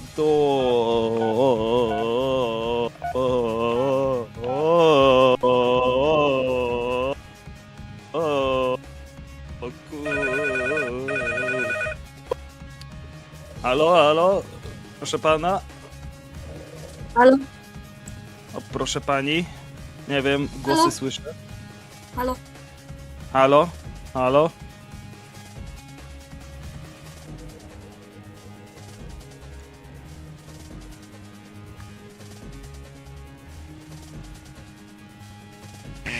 Ja chyba słyszę jakieś głosy w głowie, wiecie? Może wypicie tych dwóch jogusi nie było dobrym pomysłem. Czekajcie, gdzie postawię moje tabletki na to więcej chwilę?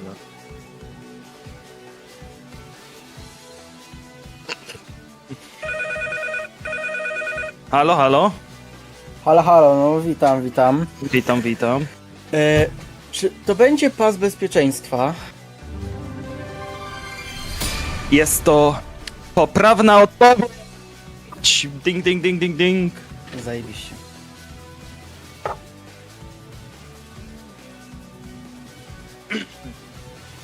Tak więc, panie nieśmiały, przechodzimy do sekcji jackpotu. Prosimy wybrać liczbę od 00 do 99. 34. Jest to niestety, mój drogi nieśmiały, odpowiedź błędna. Trudno. Przepraszamy, ale gratulujemy udzielenia poprawnej odpowiedzi mimo wszystko. Dziękuję.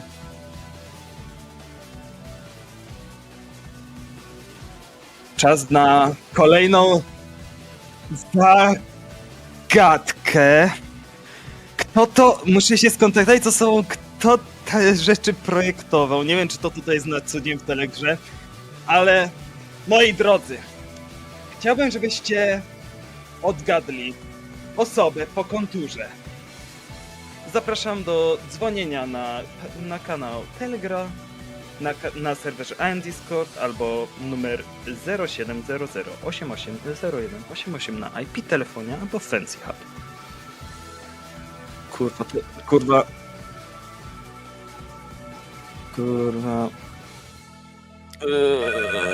Halo. Dobry wieczór, Wiktor z tej strony. Dobry wieczór, Wiktorze. Moją odpowiedzią, jeśli dobrze poznaję, to jest Ojciec Święty Jan Paweł II. Jest to, mój drogi, poprawna odpowiedź. Jest to Karol Wojtyła, a.k.a. Jan Paweł II. Teraz do sekcji jackpotu. Chciałbym, żebyś mi wybrał liczbę od 00 do 99. 86. Jest to niestety błędna odpowiedź, mój drogi, ale gratulujemy udzielenia poprawnej odpowiedzi. Bardzo dziękuję.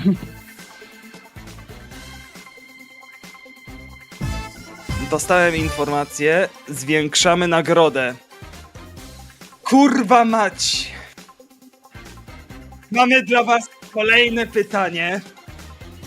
Jest to, odgadnij kolejną osobę po konturze. Zapraszamy do dzwonienia na kanale Telegra oczekiwanie albo 0700 880188 na IP telefonia lub Fancy Hub. Ja pierdolę, gdzie ja kurwa trafiłem? Reżyserka, czy mogę poprosić jakąś miksturę leczącą na tego, kurde tego, bo zaraz się tutaj zeżygam, kurwa.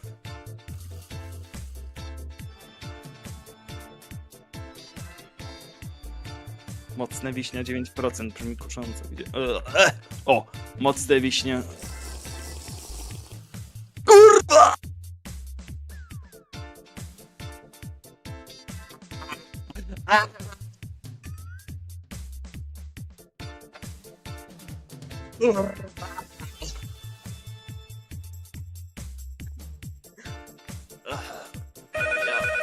Halo?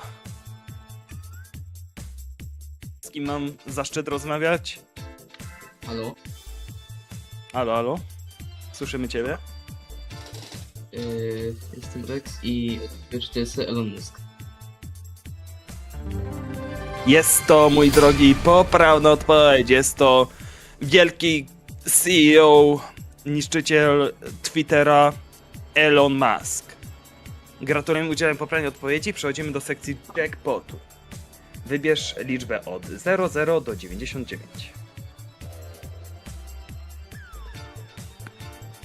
69. Jest to niestety, mój drogi, błędna odpowiedź. A żeż cholera. Ale gratulujemy udzielenia poprawnej odpowiedzi. Dziękuję. Sorry, ja się tutaj napiłem mocnej wiśni i niestety żałuję tego. Nie pij nigdy mocnej wiśni na Telegrze.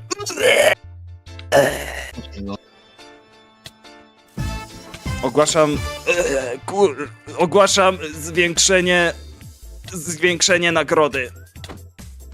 Kolejne pytanie to, jak określamy typ listwy ukazanej na fotografii? Ja pierdolę.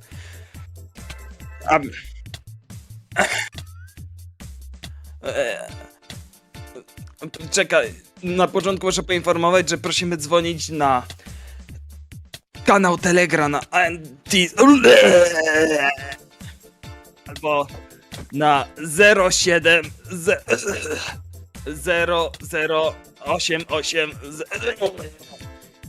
01 88 na IP telefonia albo Fancy. Kurwa. Nie rozczytam się, kurwa, nic nie widzę. Kurwa.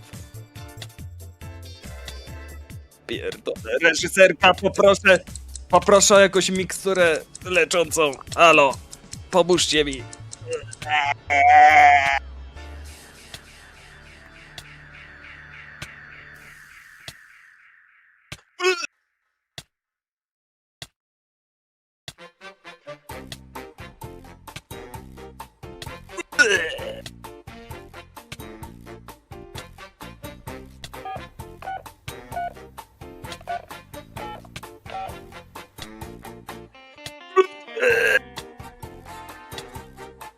Panie, daj mi kurwa coś.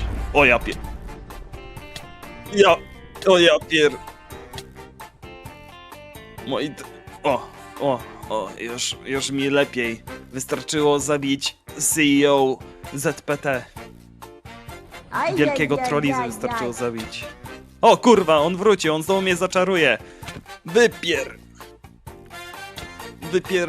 Dalej, wracaj trollować gdzie indziej. Zakaz spożywania alkoholu w pracy. To do ciebie, Archiwi.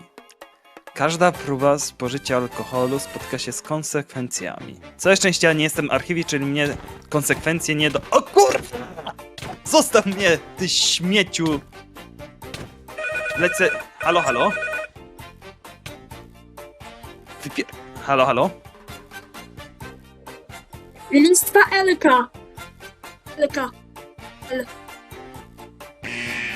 Jest to niestety błędna odpowiedź. Przepraszamy.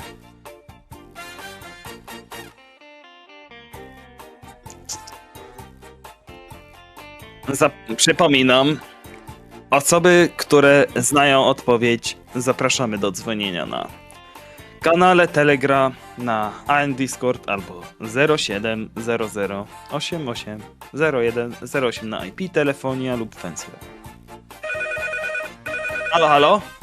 Witam, Mateusz z tej strony. Moja odpowiedź to listwa narożnikowa, albo inaczej kątownik ścienny. Tak samo się. Jest to niestety, mój drogi, błędna odpowiedź, przepraszam.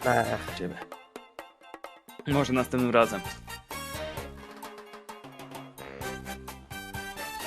Niestety nie mogę tego uznać. Halo, halo? No halo, halo, witam. Witam, panie nieśmiały. Kurczę, nie wiem, ale... Wydaje mi się, że to jest, listwa ścienna. Jest to niestety błędna odpowiedź również. Już 3 pudła.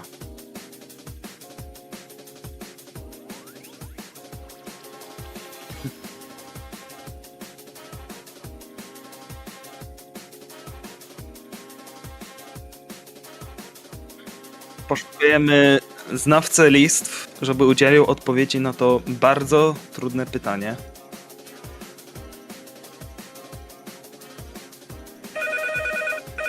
Halo, halo?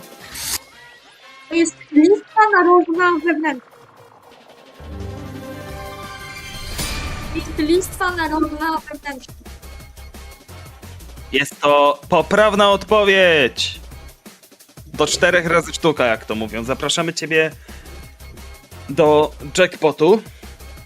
W takim wypadku wybierz liczbę od 00 do 99.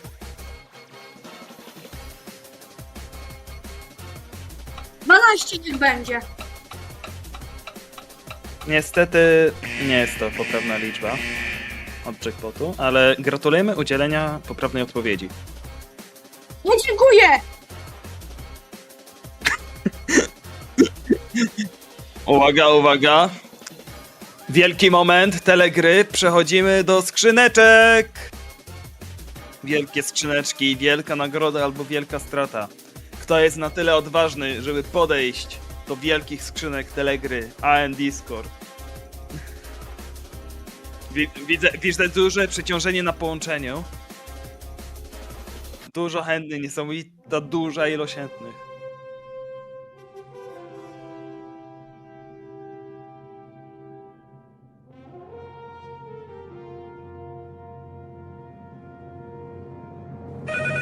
Halo, halo? Kto jest tym pierwszym szczęściarzem? Halo, Rex, tutaj znowu. Witam ciebie, Rex, mój drogi. Zostałeś wybrany jako zwycięzca jednej z tych 5 złocistych skrzynek. Czy któraś skrzynka ci wpadła w oko? Skrzyneczka numer 3. Numer 3. Mówisz, że skrzyneczka numer 3 ciebie kusi.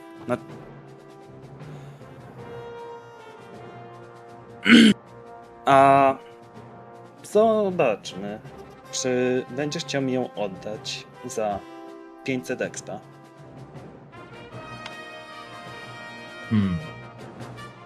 Nigdy nie wiadomo. Może się okazać, że to 500 expa to była twoja najlepsza decyzja twojego życia.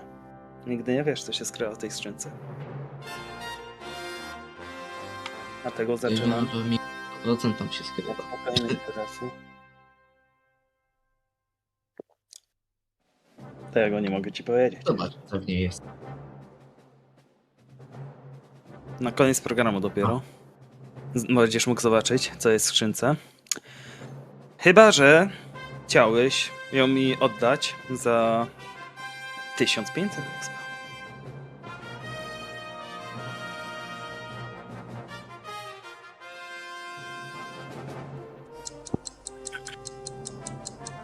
Słucham odpowiedzi. Kupiłeś mnie tym jak paczkę żelków. Czyli... Dobra, to w takim razie dziękuję za odzyskanie skrzyneczki i zostajesz wynagrodzony 1500 expa. Dziękuję. Dziękuję również. Mnie się prowadzi interesy.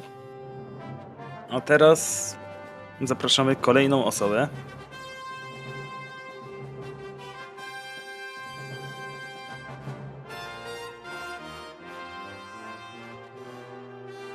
Nie mogę.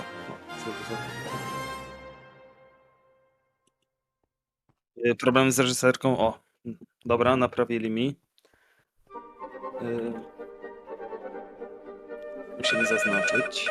Dzień dobry, z tej strony Koza, z tej strony. Halo, czy mnie słychać? Dzień dobry, dzień dobry. Słuchaj ciebie głośno i wyraźnie, mój drogi. No, tak. Witamy kolejnego szczęściarza.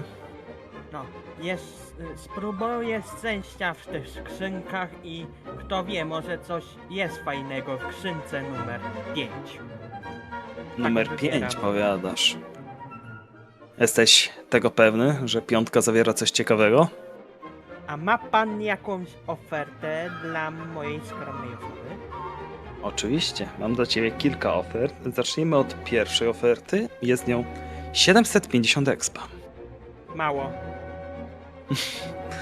Mało, powiadasz. Na pewno. Pamiętaj, nigdy nie wiesz, co może się skrać w tych skrzynkach. Dokładnie, może tam nawet gówno być. Dokładnie. Czyli mówisz, że 750 ciebie nie przekonuje. Dokładnie. W takim razie 1750 to moja druga oferta. Trochę lepiej, ale jaka jest trzecia oferta, panie? Jaka jest trzecia oferta? Moją trzecią ofertą jest 2250 expa. Kurczę, trudny wybór. Pomyśl.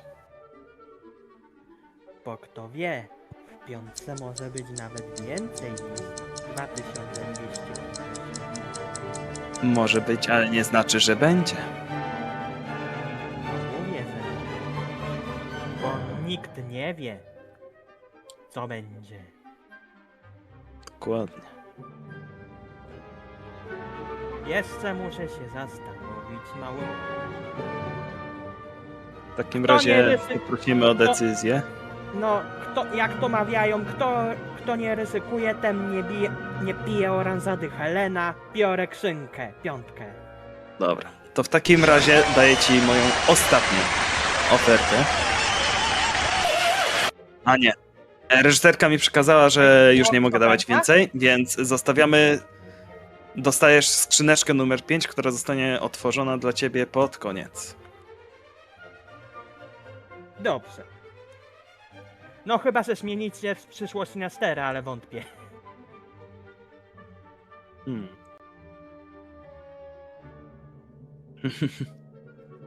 Dobra. I kończymy segment ze skrzyneczkami. Wracamy do zagadek. Moi drodzy. Kolejna zagadka na Telegrze. Uwaga, uwaga. Będzie bardzo zabawna. Normalnie jakbym wrócił do uczenia się na egzamin na prawo jazdy. Macie 10 znaków i powiedzcie mi, który nie pasuje do reszty. Które nie pasują do reszty. Zapraszamy do dzwonienia na Telegrze AN Discord albo 0700 88 01 88 na IP telefonia lub Fancy Hub.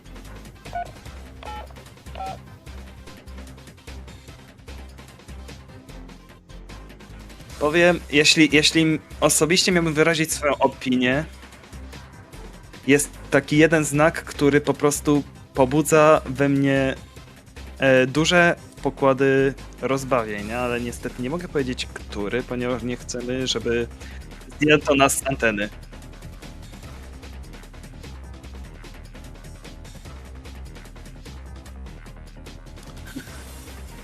Nie. Halo, halo. Z tej strony Izutan. Witam Izutan. Miło Ciebie tutaj gościć. Z tego co widzę, to nie pasuje tu znak numer 6, ponieważ jest tak naprawdę jedynym realnym znakiem. Ajajajajaj. Jest to niestety błędna odpowiedź, mój drogi.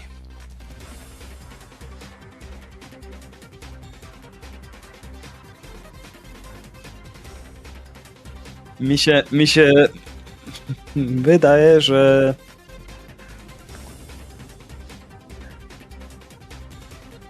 o co innego może tutaj chodzić, ale nie powiem o co. Halo, halo? Halo, halo. Kto tu będzie dodzwonił? Widzę, słyszę nieznajomy głos w słuchawce. No. Witam. To tak. 1, no bo wiadomo co tu mamy. 6 to odbicie lustrzane, a 8 kwadracik lewy dolny. Pozostałe są prawidłowymi znakami. Jest to, mój drogi, poprawna odpowiedź. Jestem zaskoczony, że wszystkie 3 naraz spostrzegłeś. Gratuluję Ci. Akurat 2 spostrzegłem od razu, trzeci mi akurat poprzedni dzwoniący potwierdził. W takim razie gratuluję Ci udzielenia poprawnej odpowiedzi. Zapraszamy Ciebie do jackpotu. Proszę wybrać numer od 00 do 99. Nie ten prowadzący, więc powiem 29. Jest to niestety błędny numerek. No to przepraszam Ciebie, mój drogi. Gratuluję wygranej. Trochę ironiczne, żeby dostać powiedzenie chuj ci w dupę od zadupy, ale kontynuujemy. Następne pytanie. Ile trójkątów znajduje się na rysunku? To jest pytanie matematyczne. Dostałem podpowiedź od reżyserki, że to jednak ktoś zza kulisów powiedział to, więc przeprosiny szczere do zadupy. Nieśmiały. Halo, witam, ciebie. tak. To ja, nieśmiały. Nie wiem. Myślę, że tu będzie 23? Ja pierdolę, mój drogi. Nie rozumiem jak, ale jest to poprawna odpowiedź. Trzeba ciebie zapisać na jakieś badania. Ale najpierw, zanim ciebie zbadamy na promile, podaj mi numer od 00 do 99.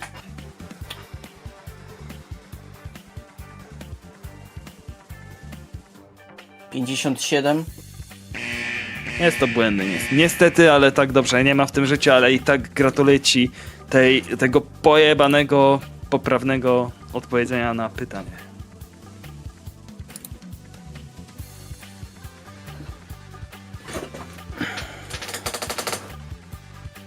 Dziękuję Z za tego nagrodę. co się dowiedziałem, mamy lekką przerwę techniczną ze względu... O, już wracamy. Przechodzimy do następnej zagadki. Jest to ostatnia zagadka. Miałem tego nie powiedzieć, dlatego to nie będzie ostatnia. To był po prostu żart na prima aprilis spóźniony o 3 miesiące. Słowo z koperty. Zapraszamy do dzwonienia na Telegrę and Discord albo 0700 88 0188 IP telefonia lub Fancy Hub.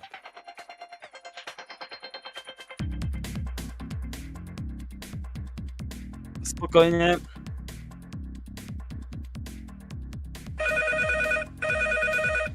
Halo, halo? Witam, Mateusz z tej strony. Ostatnio jak były takie zagadki, to były często padały imiona, więc dzisiaj powiem Kasia. Jest to błędna odpowiedź niestety. Ach, szkoda.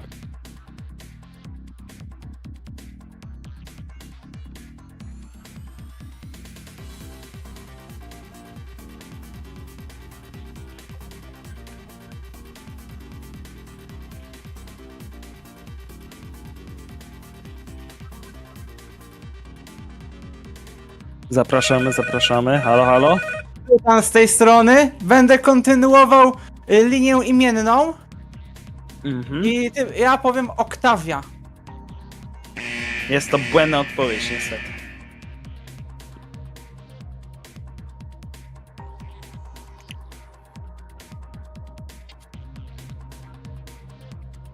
Czekamy na następnego zawodnika. Halo, halo? Wokalista. Jest to błędna odpowiedź niestety.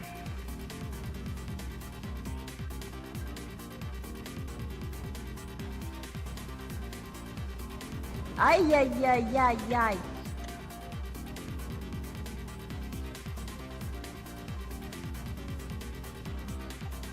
Musicie myśleć za pudełka, żeby odpowiedzieć. To nie jest takie proste. Halo, halo?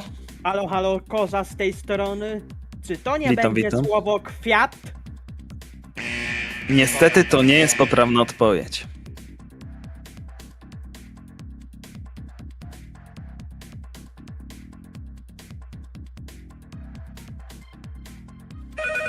Halo, halo? Halo, witam, znowu nieśmiałem. Witam. Wiata. Jest to błędna odpowiedź, mój drogi. Trudno.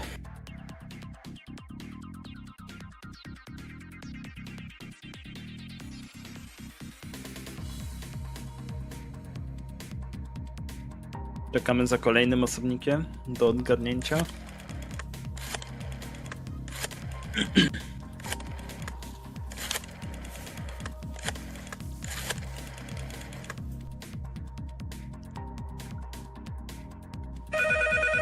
Halo, halo? Witam, Mateusz po raz kolejny. Moja odpowiedź to będzie lotka, taka jak to darta. To jest błędna odpowiedź, mój drogi. No nic. Najwidoczniej najtrudniejsze pytanie jak na razie.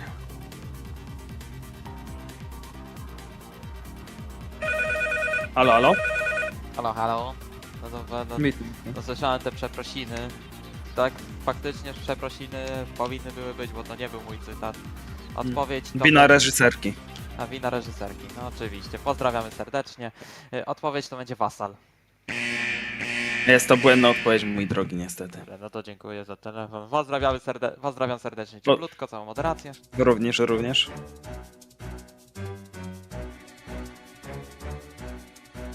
Słuchajcie, to nie może być takie trudne.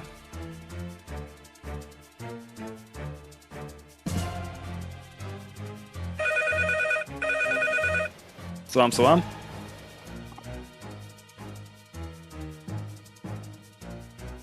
Halo?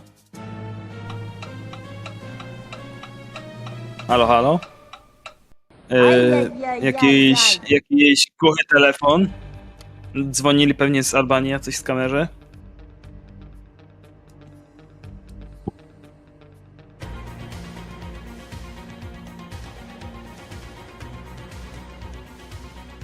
Koniec zagadki. Doszliśmy do tego momentu, gdzie niestety nikt nie odpowiedział na to poprawnie. A...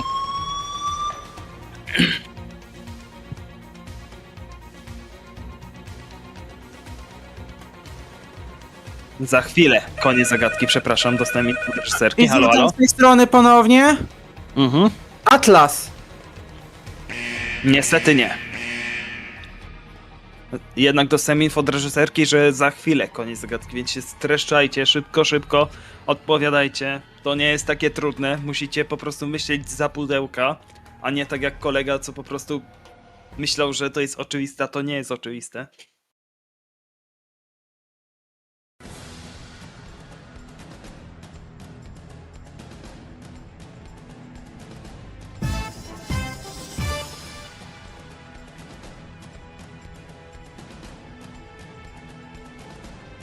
Dawajcie, żeby was zmotywować do odpowiedzenia, zwiększamy wam nagrodę za to rozwiązanie. To nie jest takie trudne. Dzwońcie. Halo? Halo, Mateusz po raz kolejny. Moja odpowiedź może będzie prosta, ale spróbuję kot. Po prostu. To jest błędna odpowiedź. Ne.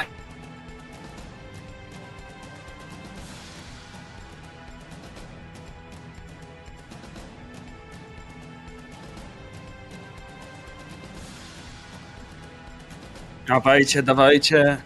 Jakim cudem was 4000 expa nie przekonuje, to jest kurde...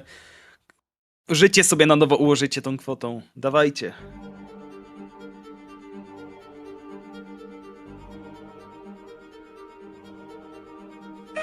Halo? Lakowista. Niestety to jest błędna odpowiedź.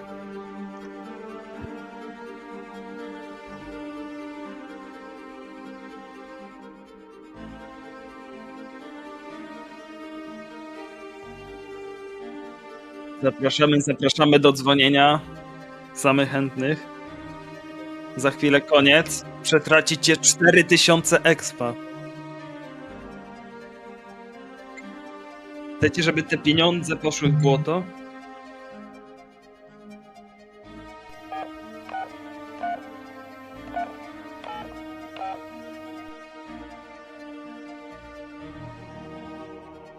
Dam wam małą podpowiedź. Słowo nie musi się składać ze wszystkich literek na ekranie. Mam nadzieję, że to będzie wystarczająca podpowiedź.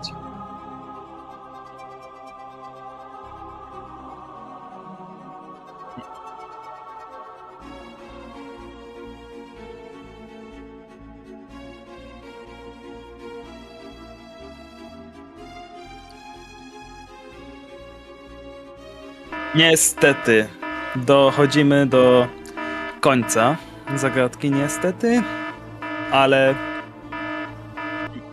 do końca programu, przepraszam. Niestety nikomu nie udało się odgadnąć tej zagadki.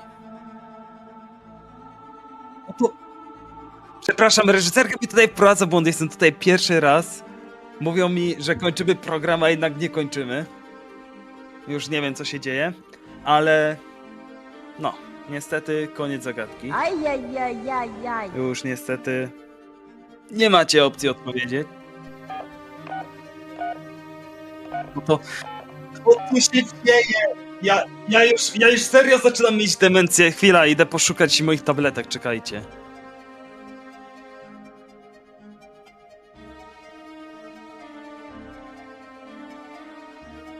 Ta linia jest pusta.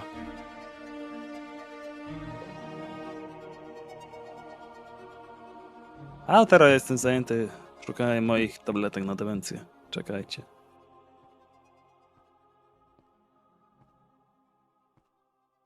Gdzie ja je mogłem zostawić? Czego ja w ogóle szukam?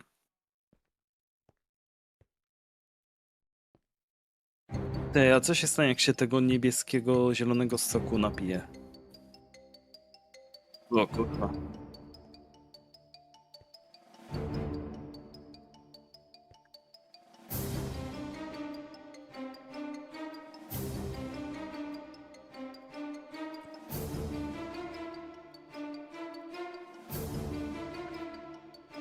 No ja.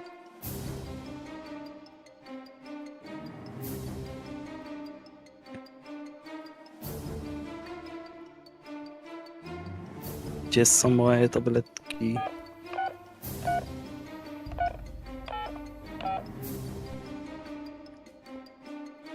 Widzieliście moje tabletki na demencję? Nie? No spoko. Tak można na was liczyć.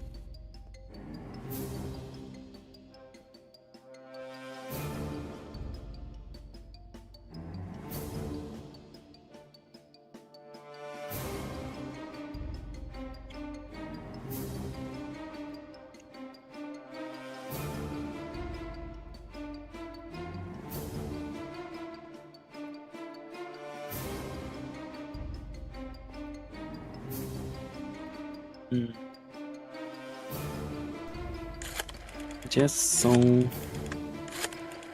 moje tabletki?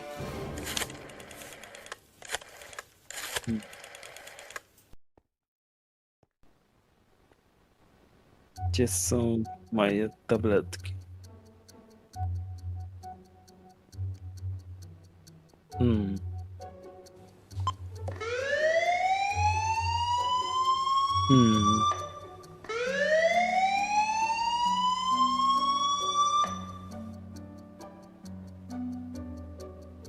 Czemu ja w ogóle krążę w kółko cały czas?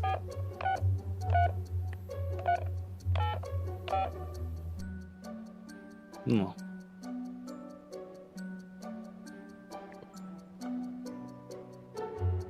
Ta linia jest pusta.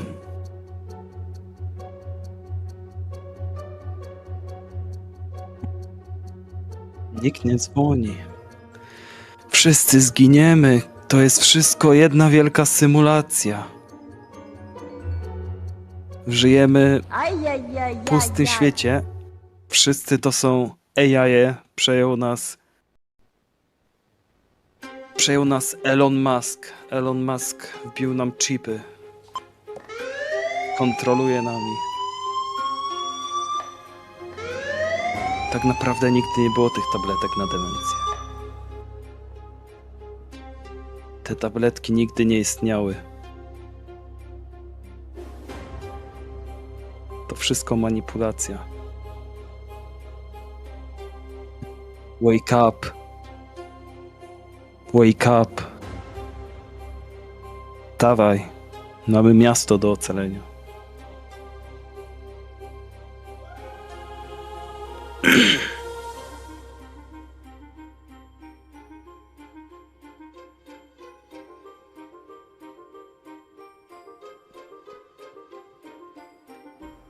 Halo, to jest głos spoza symulacji. Jeżeli nas słyszysz w tym momencie, rozprój poduszkę w swojej sypialni. Znajdziesz tam paczkę draży korsarzy. Zjedz je wszystkie naraz i popij wodą źródlaną.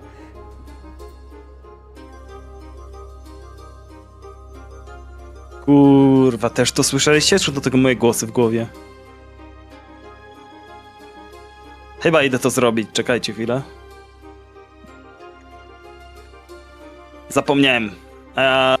Mam swoją poduszkę w domu. Ja nie mam miejsca tu. Ale wy to zróbcie. Nie wiem, czy to jest coś, co musicie zrobić, ale jeśli słyszeliście te głosy co ja, to powinniście to zrobić.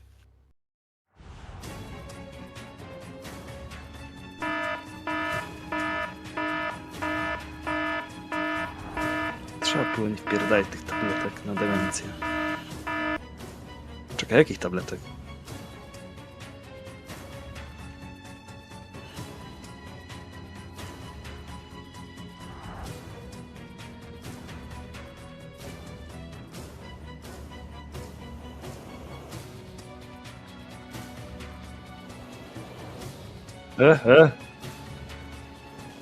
Halo? Co się dzieje? Czemu to miga? Czemu to miga? Halo? Halo, nie uciekaj mi, halo! Zostań tu! Oni mają to odgadnąć! Oni mają cię odgadnąć, nie uciekaj! Nie, nie, nie! Wracaj, wracaj! Good boy. Zostań. Zostań. Nie, nie, nie! Stop! No, zostajesz. Nie, nie, nie! Nie! No. Nie! Nie, nie, ja widzę co robi. Dobrze, dobrze, good boy, good boy.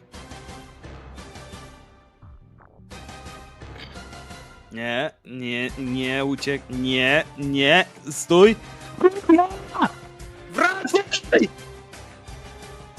No.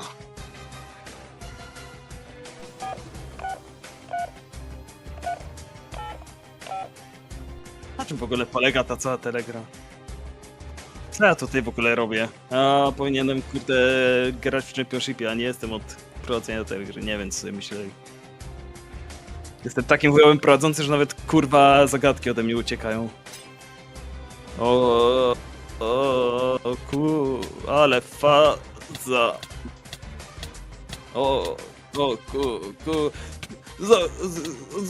Kurwa, no. Co się dzieje? Na co ja się zapisałem? Ja pierdolę.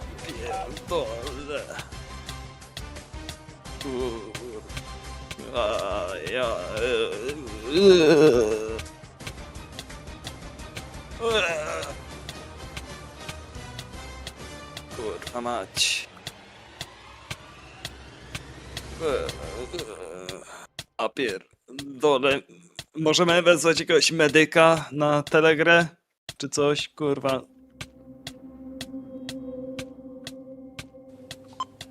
Ja pierdolę.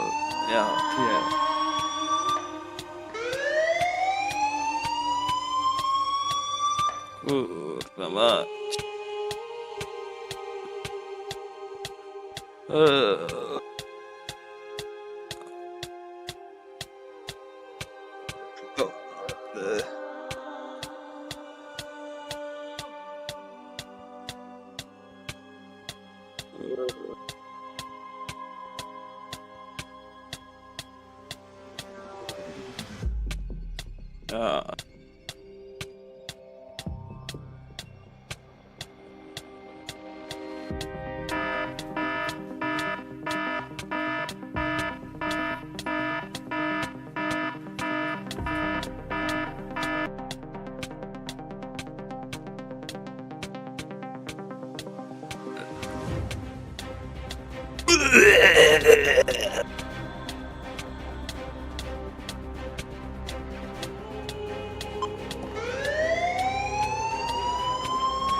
Chodź poprowadzić grę, telegrę, mówili. Będzie fajnie, mówili. Kurwa.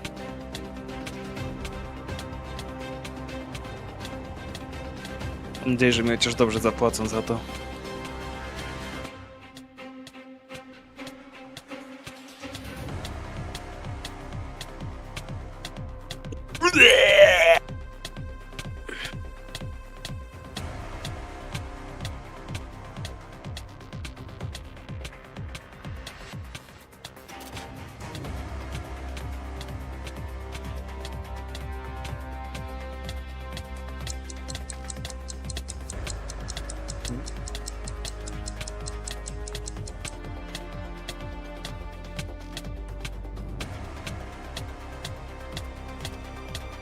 Co leci?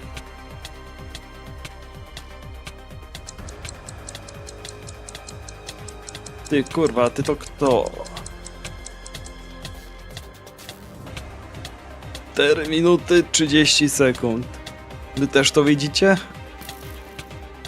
Kurwa, kto tutaj strzela? Kurwa! Jak w Ameryce!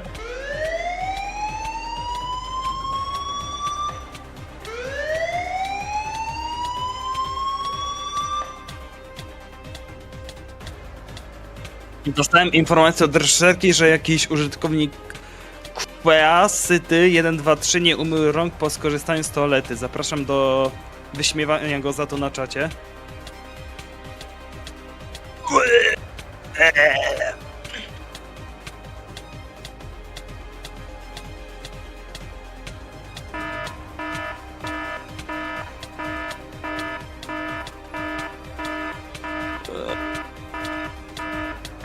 Cygarek, co mi przepowiesz? 3 minuty 37 sekund.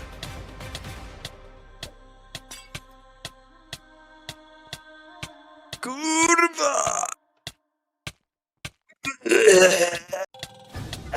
Kurwa, pożar mamy! Halo, dzwoni na straż pożarną. Czy jaki chuj? Kurwa! Zapraszam do ponownego wyśpiewania kubelasty 1, 2, 3 za niemycie rąk po skorzystaniu z toalety. Kurwa, gaśnica! Gdzie jest kurwa gaśnica? Czy w ogóle Telegra przestrzega jebanych zasad BHP? Gdzie tutaj jest gaśnica, kurwa?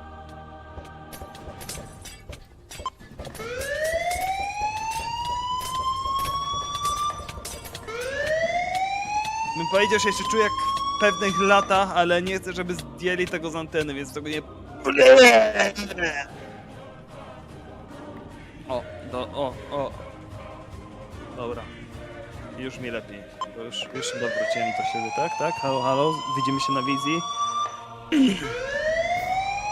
Jeśli widzieliście to, co ja, napiszcie archiwi na czacie.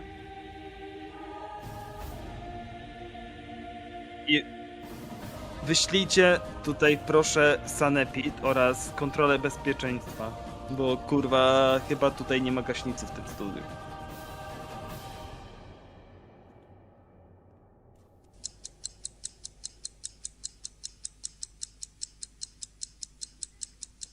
Napiszcie na czacie archiwi, jeśli się zgadzacie. Zróbcie łańcuszek archiwi na czacie, moi drodzy.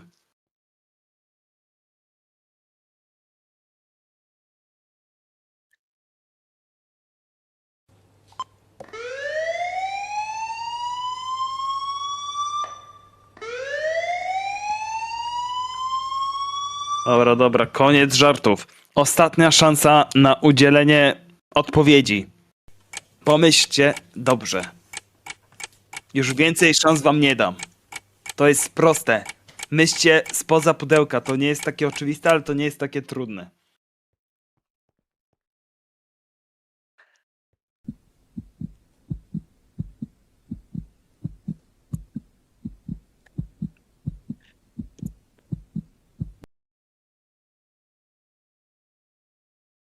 Czy jest tutaj jakikolwiek odważny zawodnik? Co jest, kurwa? Tynk się sypie, kurwa! Uciekać!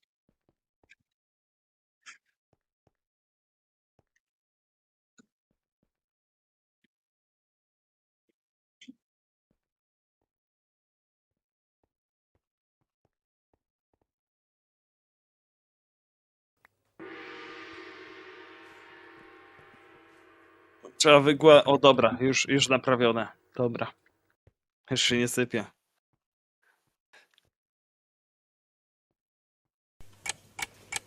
„15 sekund zostało.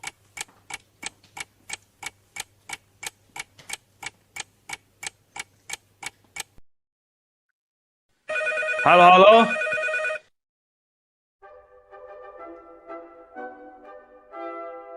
Halo, halo? Dzień dobry. Witam. Przepraszam, jeżeli mówię to, co już było na żywo, ale ja tu dopiero dołączyłem pod koniec. Odpowiedź to salto. Niestety to jest błędna odpowiedź, mój drogi. Ajajaj. Dobra, to życzę miłego dnia. Do widzenia. Również miłego życzę. Do zobaczenia. I dochodzimy w końcu do końca. Odpowiedzią było laska. Wy to kurwa czasami po prostu nie myślicie, mi się wydaje.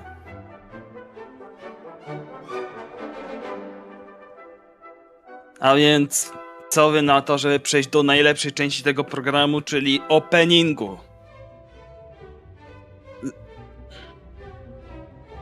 Czekamy na graczy, którzy mieli okazję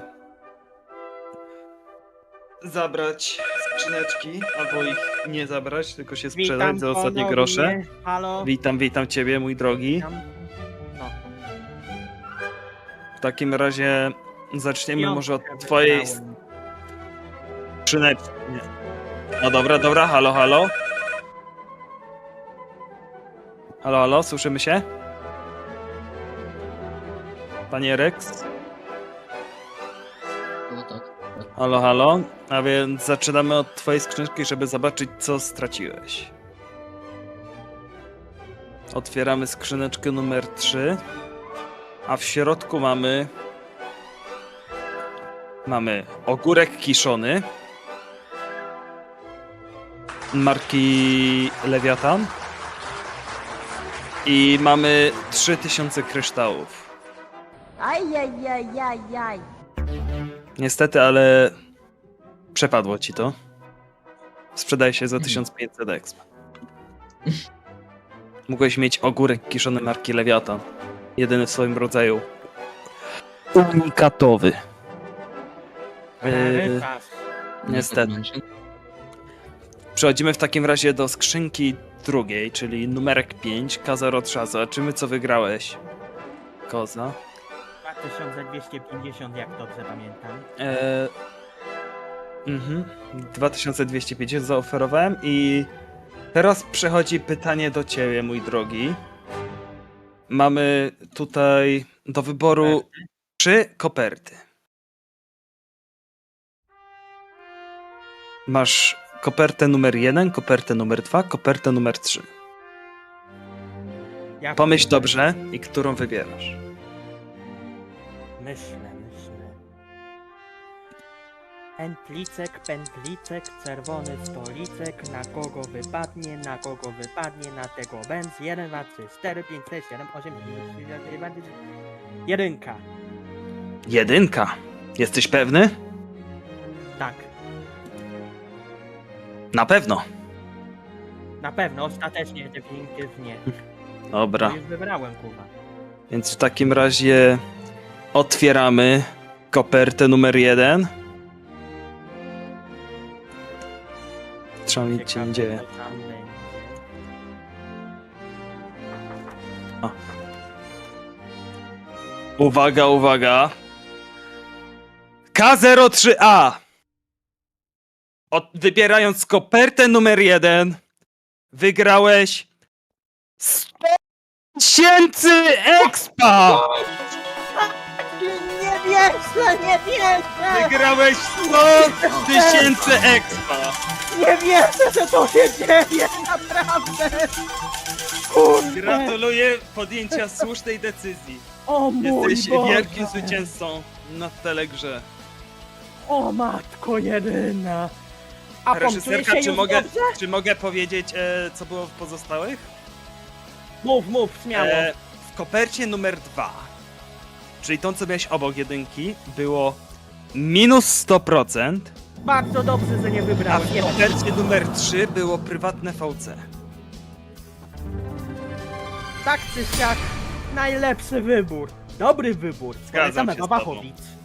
Gratuluję takiej wielkiej puli. Chyba taką wielką pulę się raz na ruski rok można ujrzeć. No, przyznam, 100 że dawno 000 nie było. Dziękuję Wielkie bardzo gratulacje dla ciebie, serdecznie i Koza. chciałbym pozdrowić wszystkich widzów także, Na co którzy wydasz to tą oglądają. wielką sumę? Na coś na pewno. Coś pokażę. No i słusznie. Archiwi pewnie by wyda... O kurde, przepraszam, wymknęło mnie. No, archiwy by na pewno wydał te pieniądze. Tak więc kończymy. Dziękuję za przybycie na tej edycji Telegry z Apomem z kanału Apomdak i słyszymy się następnym razem. Być może już nie ze mną, a może i ze mną. Zobaczymy.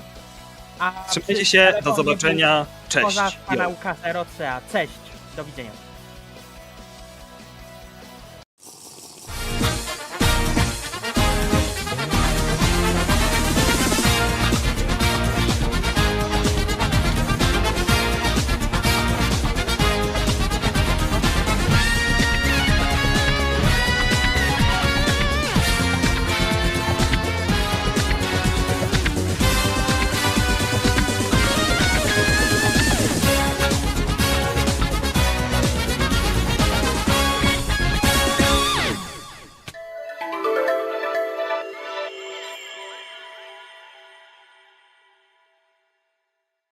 Sponsorem programu były dekodery marki Szproton. Niech Szprot będzie z Tobą. Sponsorem programu był Zakład Ubezpieczeń Unikat. Najgorsze polisy w najgorszych cenach.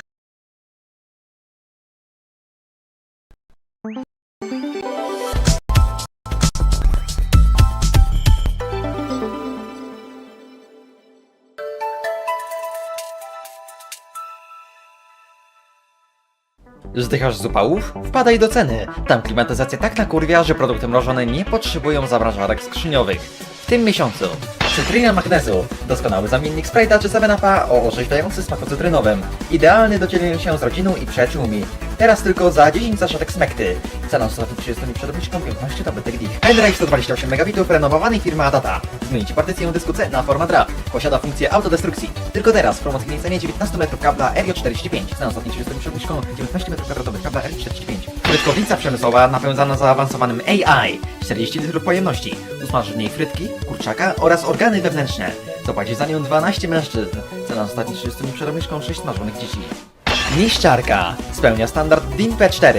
Idealna do poufnych dokumentów, kopert oraz czeków. Do każdego zakupu dołączamy minus 100%. Za jedyne 5 zniszczonych czeków na 100 000 złotych. Po więcej okazji sprawdź naszą aplikację. Wszystko masz w cenie. Zapraszamy do skorzystania z usług zakładu bukmacherskiego Unibet by Unikat. Obstawianie całego swojego majątku na jakąś głupią piłeczkę jest już passé.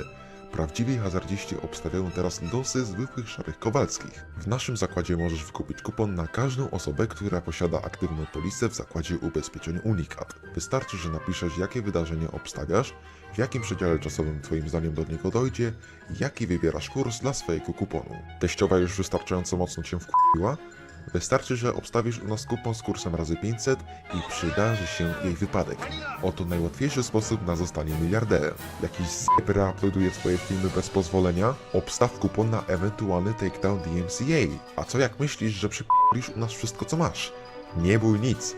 Z ubezpieczeniem Unibet Protection każda utracona przez kupon złotówka da Ci zniżkę w wysokości 1/10 grosza na kolejne przedłużenie ubezpieczenia w Unikat.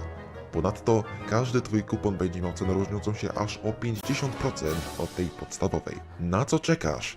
Zapraszamy do naszego punktu przy ulicy Unikatowej 74 na lotnisku Warszawa-Radom w mieście Naprawach powiatu Kielce w województwie górnośląskim w Kambodży. Unibet by Unikat. Jebnie was na hajs nigdy nie było tak unikatowe.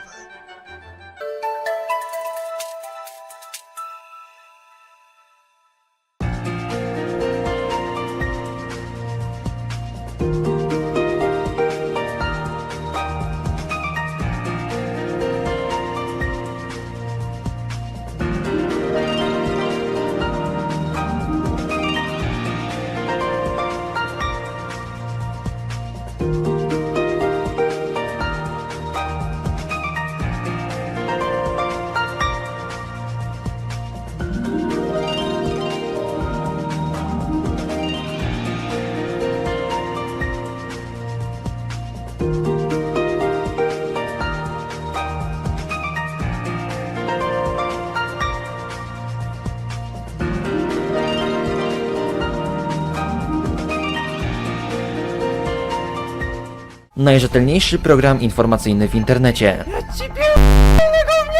Żeby cię pierony ogniste siarczy! Informujemy o sprawach światowych oraz lokalnych.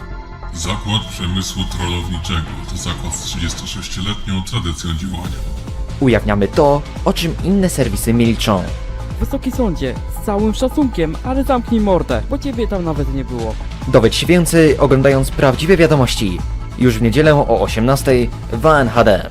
Na naszej bucket liście znajduje się pełno programów, ale nigdy nie mamy czasu ich obejrzeć. Aż do teraz. W idealnym momencie zatrzymałeś, jak Ibisz ma tą powagę przez chwilę. Spokojnie, gaz ktoś zakręcił, chyba Putin!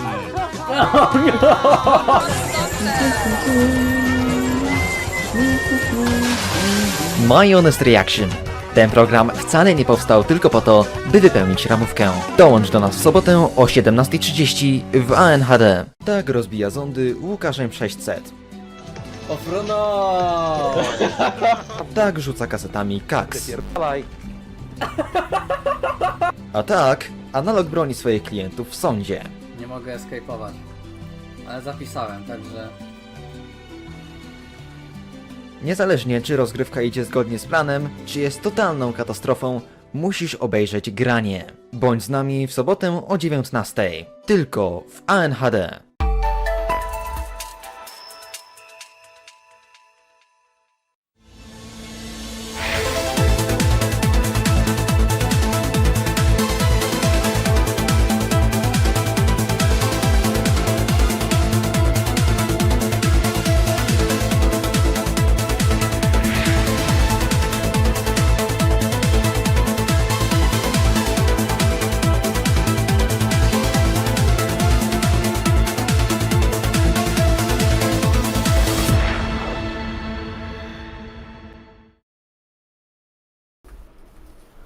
I już na przeglądzie witamy. Dzień dobry. Witamy. Bry. A to ile Mati ma kurde kaset, skoro tylko 2 do wyboru? Teraz mi zostało 6 sztuk. No właśnie, kurde, chyba popełniłem, wiecie, i jednak chłopaki popełniłem błąd z tym, że nakupywałem przez ta kaseta, teraz pospisywać wszystko i pozgrywać. Wiecie, taki trochę lekki błąd chyba. Bywa. Weź sobie analog, rozszerz mój obraz. Widzę, już bo to robię. W 4:3 jestem. Muszę sobie zapisać, kto kim jest. Crusher. Titanica przenieście, by go wywaliło. Dobra. Ale ogólnie Titanic ostatnio coś ma słaby przenieść internet, to. mi się wydaje. Łukasza też nie widzę. A już jestem. No, Łukasza transmisji nie ma. A pan Titanica, co się stało, że masz taki słaby internet? Bo chciałem się, ja przenosiłem się na 100 światłową. Słaby ten światłowód, skoro ci gorzej działa. A to skąd masz światłowód? On z tego. Teraz? Jesteś. Musi pan to nie kupi internet, szkoda dzisiaj go nie ma. Ile masz kasy pan Titanica?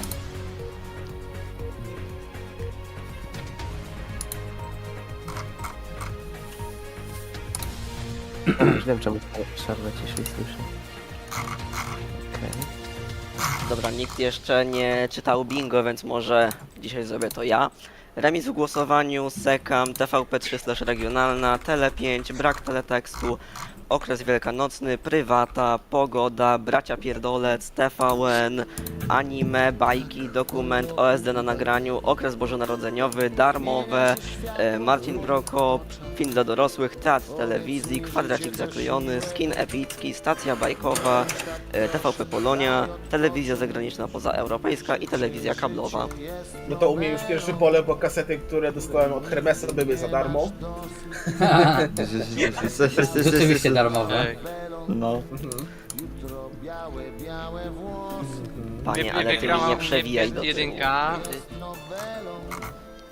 Jaki podpis? Więcej tak, JVT S180 i podpis Pretty Woman. Tak, a ja zapomniałem, że została mi kaseta z wczoraj, więc ta z głosowania będzie na potem.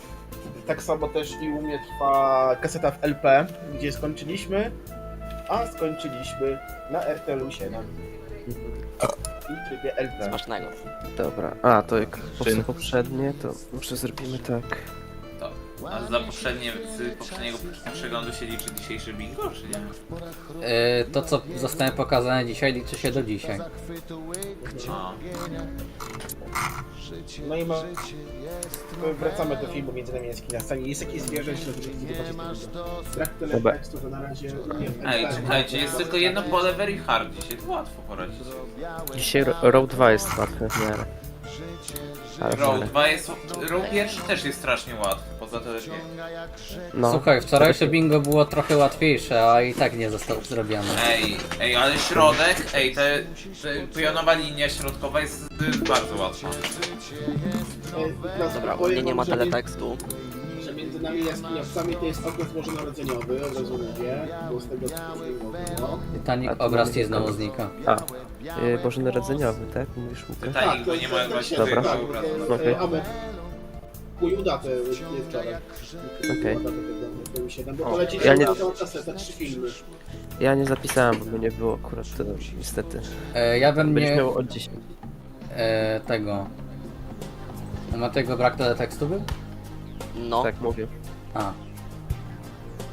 A u mnie w LP to chyba też brak teletekstu, bo też nic nie widzę. Chuju, nie przestawiaj mi dźwięków. A tak nie widzisz na to. A dzisiaj, Łukasz, możesz dogonić Amoga w obu tabelkach. No jak kupię kasetę, to na pewno. Bo obecnie pan Titanica jest na którym miejscu?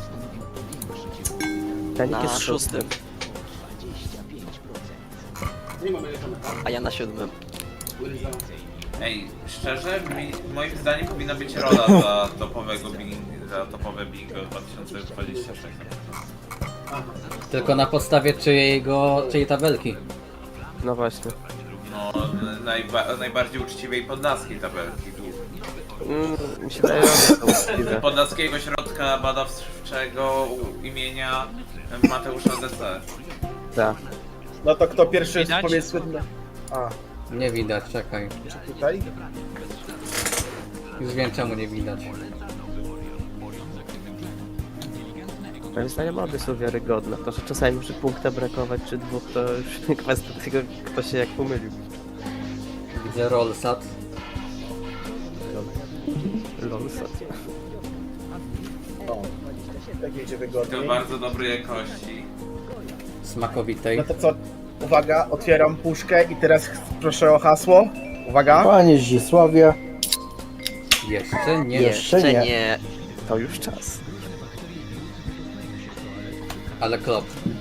Zdjęcia w technice UV. O! Jurgen Klopp. To dokument jakiś, czy mi się wydaje?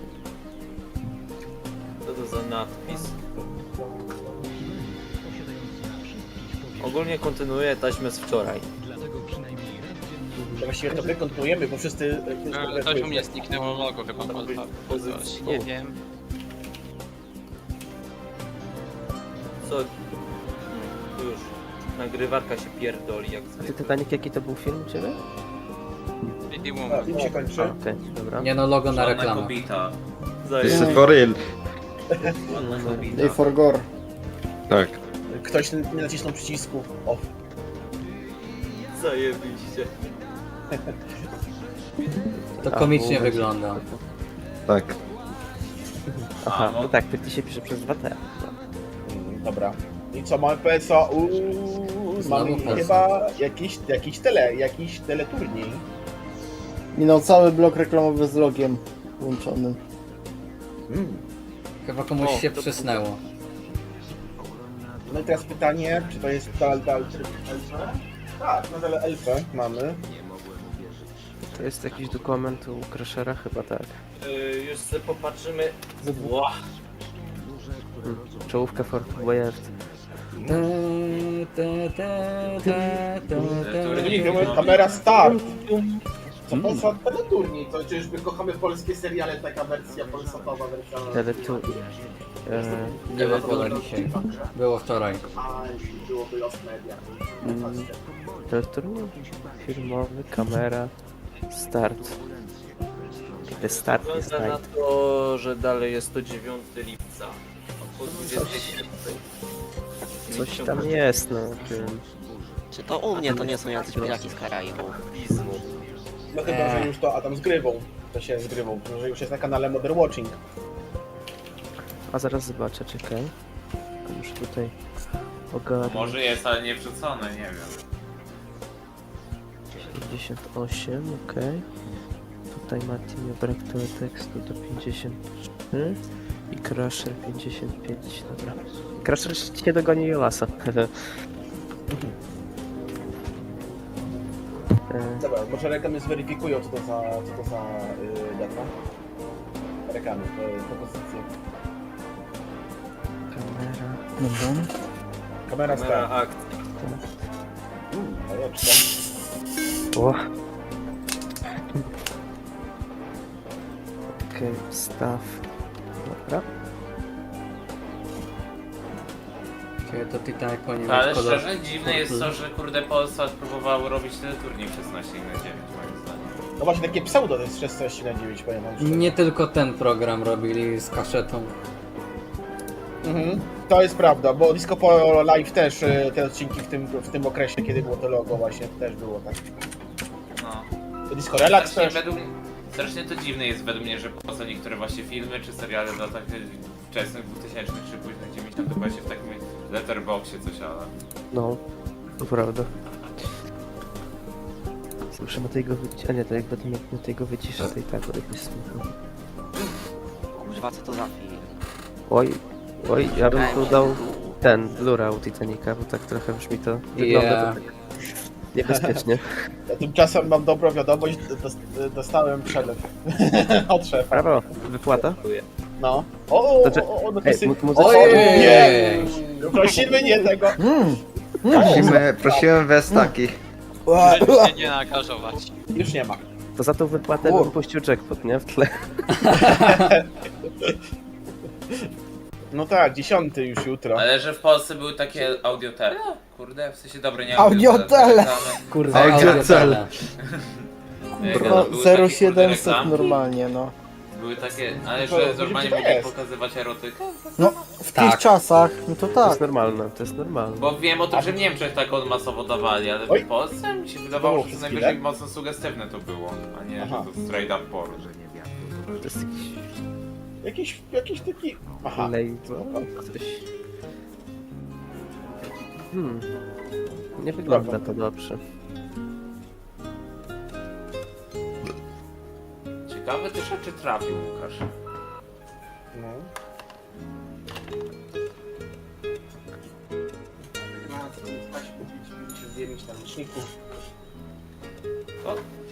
Ale to wygląda na jakieś... To jest soundtrack. Aha, to są teledyski takie w wersji hot, jak tak to nazwę. Słucham. Ewentualnie bo można takie- powiedzieć... No. Te poprzednie to tak źle wyglądały. Teledyski. W sensie, no, te co były na początku tego programu. Teraz już trochę normalniej. Natomiast jak widzę, to jest emisja nocna najpewniej. Bo na pewnej stronce, tutaj widzę po północy, to o 6, ale to raczej nie jest 6 rano. To była data, to fajnie by było wiedzieć. Mi się zdziwi, to jest ta kaseta, którą mi mówił właśnie ten że to może być tym zakończeniem z Polsatu, bo coś To mówił, może że- być. To, bo to jest soundtrack, to leciało albo na końcu, albo na początku programu, więc ramówki znaczy się, więc no. Muzyka na bis mówisz. Tak, no. Bo tu większość na agregatorze jest na Polsacie 2, ale są też emisje z Polsatu. Według ma... Koniec. To jest chyba w The Pretty Woman z Polsatu, to jest częste nagranie. Tak. Nie ma pola. Zależy. A, okej. I tak czy siak. Dobra, data taka. Czy ona musi tak ponętnie spożywać te produkty spożywcze? Galaretka. Chcesz galaretkę? U ciebie Titanic to jest chyba 12 maja 97, wtedy był mega hit, ale to... O, teraz papryczka. Dobra, Znaczy, u mnie... Smacznego. 3. Szery japę, bo jest ostre w chunie. Nie pierdalaj dalej, nie! Jej. Dobrze, że takie mleko. Proszę pani. Oho, wiecie, ten gazowane, oj. Ej, ale to poznaczniesz cały czas... Ja pierdolę. Jezu. Naprawdę. Jezu. Przełączenie. Proszę się tam uspokoić. OSD było u Matiego. Unikat. Nie. Panie Łukaszu, no. Rytmie disco. No i mamy rytmie disco. Czyli jeszcze nie ma zakończenia. Telewizja kablowa. Prawdopodobnie. To jest. No i musiał cofnąć tam. Rachu. O, dobra, lecimy. Polsat pacykowy. Łukasz? Czy to jest przegryw telewizyjny u mnie? Czy mi się wydaje? Czekaj, pan Titanic. Chyba nie. Nie, to wygląda na... To nie było w WTC przypadkiem u Titanica. Oczywiście wczoraj jak było potrzebne, to nie było. Co jest, To kurwa? zawsze tak jest. Szum. No i mamy teledysk zespołu Classic, nie chcę więcej. Nie chcecie więcej znać. Teledyski Disco Polo, tak to nazwa. Po prostu ciebie wspiszę. Ja pierdzielę, co tu się dzieje? W sumie nie ma sensu zgrywać tych reklam z Pretty Woman, skoro będą Ma są. sens, wszystko ma sens. Więc warto żyć, warto kochać, warto się mieć. Najgorsze, że ja nie słucham, a znam te teksty piosenek, nie? To jest niesamowite. No bo jest Jesteś wielkim No tak, Szef ma rację. To jest disco polo, nikt nie słucha, każdy zna. A zwłaszcza ściana wschodnia. Czyli nasza cała trójka. Fajny teledysk, prawda? No i reklamy wycięte. Okej, to znaczy, że W. Karol Gorzkiewicz, A, Zakończenie, Darek Nowicki. Zobaczymy, jak to idzie do Huberta. Zapraszam.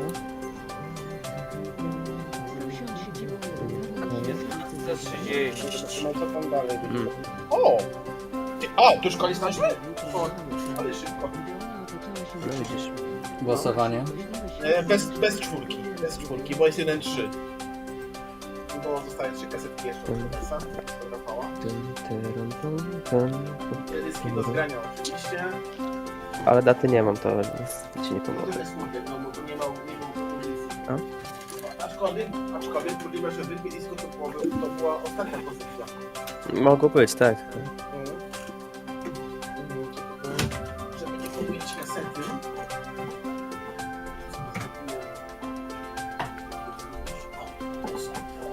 Teraz u mnie 21:09:8, godzina 11. Dwójka prowadzi. I cykl Pały Świata. Mati, robisz echo. Mati off.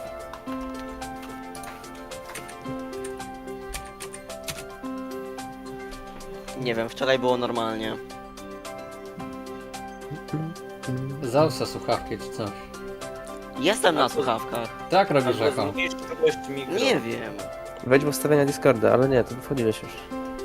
Zmniejsz Może sobie- mikro, po prostu czytam, zwiększ, zmniejsz. Dobra, to była kaseta numer 2. Tak. Pudełko TDK TV 183, czyli 3 godzinny for daily use z delfinem. W komplecie mamy naklejki. I kaseta HCM z takim logiem HCM. Ślepa Furia.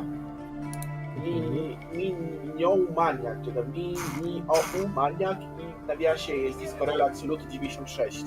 Okej, czyli pewnie obstawiam przegryw tej ślepej furii. Może być takie. Coś miałem pokazać, o, logo HCM. Takie o. Nie wiem, czy to było właśnie też można znieść jako rzadkie logo, jakieś tam kasety. Też. Line Fury. Dobra, kamery wyłączamy. Jakieś kwadraciki zaklejone, ktoś coś? No właśnie. Nie, był zaklejony kwadracik, bo jest ślad po zaklejeniu kwadracika, ale kwadracik... Ale czy teraz jest? Nie, jest kwadracik połamany. Piski końcowe. Ale widać, że było zaklejone. Dobra, przejmijmy sobie tylko nie sam początek. Kurde, Czy lody, te napie reklam będą wycięte? lody po 50 groszy. Masz na zdrowie. Kropelka znowu. Nivea? A może i nie? World News, CNN. Zapowiedź. Zapowiedzi na Jednak Polsat 2. jedna trzecia w. Brak ceka. Nie, to wazelina. Fajna Nivea. Pany, O, a jak teraz z tym mikrofonem? Trochę cicho jesteś. Ale echa nie ma przynajmniej. Przestawiłem się na mikrofon z laptopa. Bardzo cichutko jesteś. Pogłosiłem Tak, się. Teraz Czyli lepiej. musielibyśmy Jest manualnie... Polesek tam dzisiaj? Nie, chyba. Nie. A jakie pole? Sekam, nie ma. Jest! Jest dzisiaj pole sekam. A, ślepy Jest jest. jako drugie pole, pierwszy rządek. Kolumna druga. No właśnie. No właśnie tu. I dźwięk pod odpowiednią odpowiedzi z mediami. Mordo, niepotrzebnie teraz dałeś głosowanie. Dobra, w międzyczasie zobaczymy. Potrzebnie? Mamy w Niemcy, proszę państwa! Niemcy. Kolejny punkt! Dobrze. Szlagiery? A, pozaeuropejska, przepraszam, To- teraz spojrzałem na bingo. To głosowanie jest bez tego. Nie, jest nieważne. I takie stremis. Między DJ Bobo, ten śpiewa. Do przedstawienia dwa. Znowu z dedykacją dla Crashera. National Geographic seria Fragment dla zapowiedzi dzieci. się zachował. Tyle dobrego. Świat dzikich No to zwierząt bardzo- dla Tropicala. W środku kaseta bez kwadrasika, spleśniała, oczywiście, jak są oparcie. zgodna z pudełkiem. O, to jest bez granic. A, w sumie był remis głosowań, to nie wiem, liczyć to czy nie? Nie liczymy tego głosowania. Kurde. Słuchajcie, mam datę, jeśli chodzi o gdzie Box teraz leci. Styczeń 96. Okej. Prawdopodobnie już pierwszy i to jest 54 minuty po północy. To jest ten, na rok. Dobrze. Dokument. Zgadza się, to jest pierwszy 96.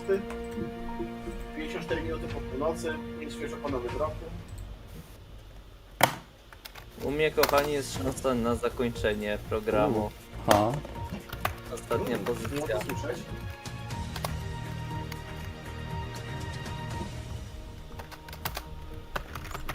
Dobra, tutaj jest u mnie ten nieznany film z jedynki.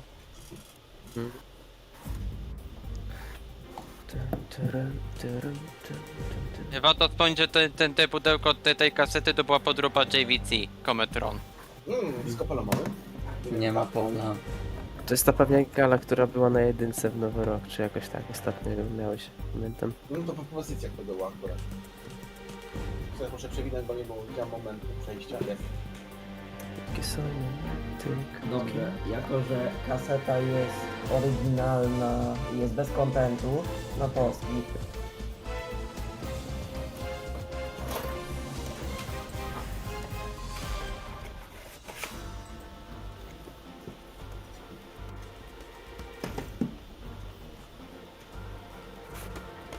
O, i napis. I już teraz poproszę głosowanie. Pojebie mnie. O! Ej, uwaga, uwaga. I... Telewizja bez granic. Kajne gręce. Morty. I... Aha, Brawo. mamy to. Nice.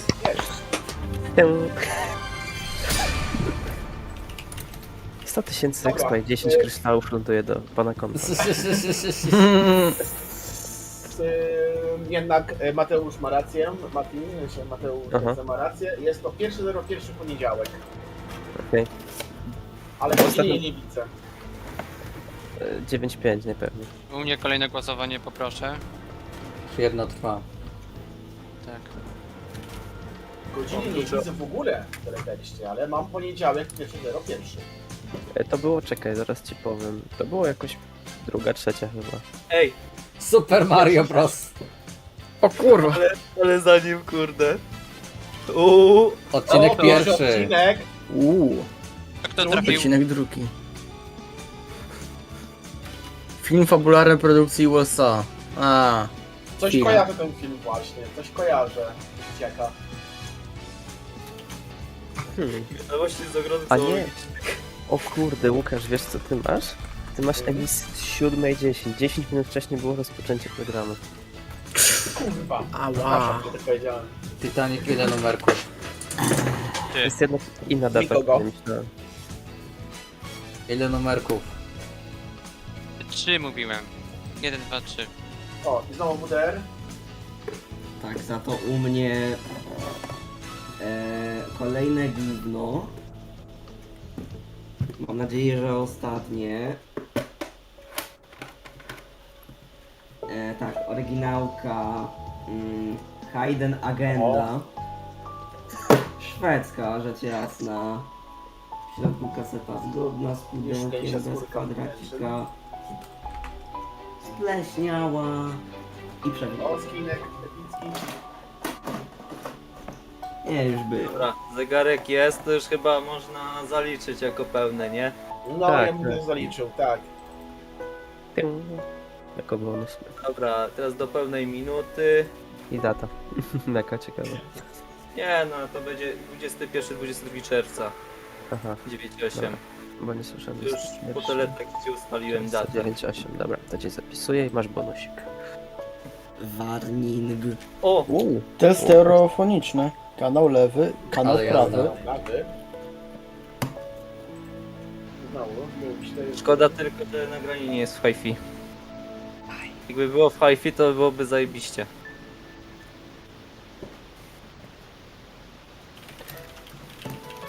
Life is... Dobra. To jest, Łukasz, u Ciebie powrót na to, tego, jakieś te piosenki? Nadpis. Że tak. Nadpis. Dobra. A, okej. Dobra. Ile mamy tego testu w ogóle? O, sygnały w fazie. Dobra, mamy pełny cykl. Jest zajebiście. Teletekst jest cały czas emitowany. Teraz pytanie ciekawe, czy ktoś nie wyłączył nadajnika. I tu rozpoczęcie. Nie, to za dużo. Wtedy już chyba nie wyłączali nadajników.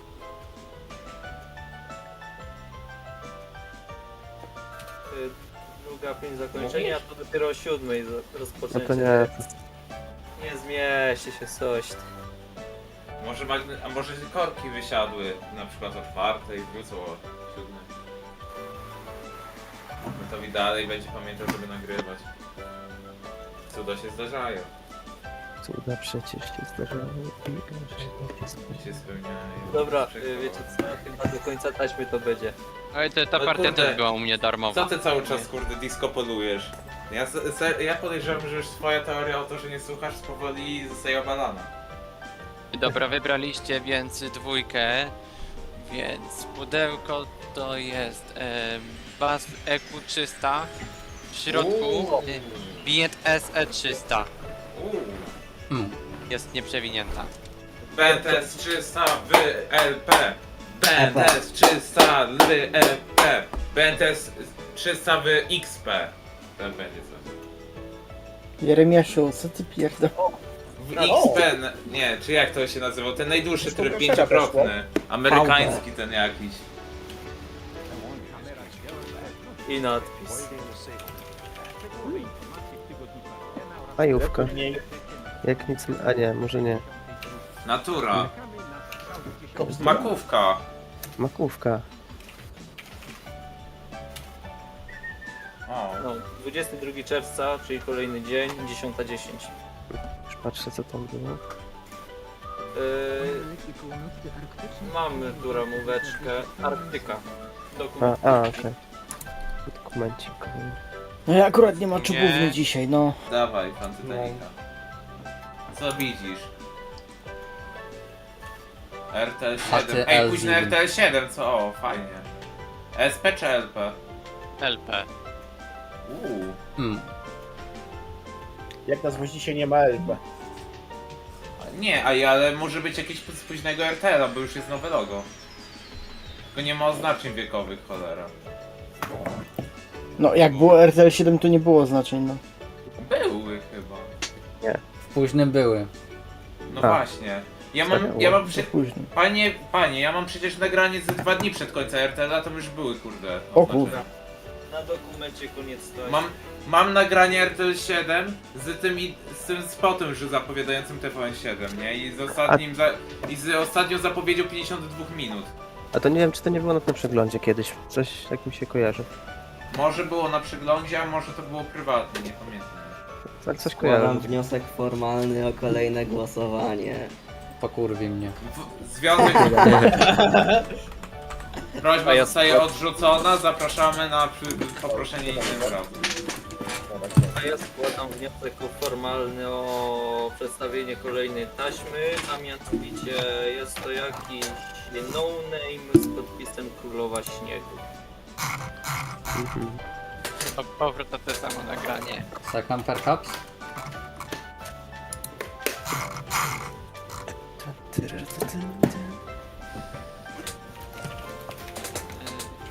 Co to jest za film u mnie tutaj? Nie mam żadnego pojęcia. Mi się wydaje, że to serial jakiś. Może. Weź zobacz po teletekście może. Chyba jeszcze wtedy RTL 7 miała teletekst. Czy w ogóle do kiedy miała RTL 7 teletekst? Chuj wie. Ale widać jakieś kropy. A to nie teletekst. Widzowie sami tego chcieliście. Oryginałka?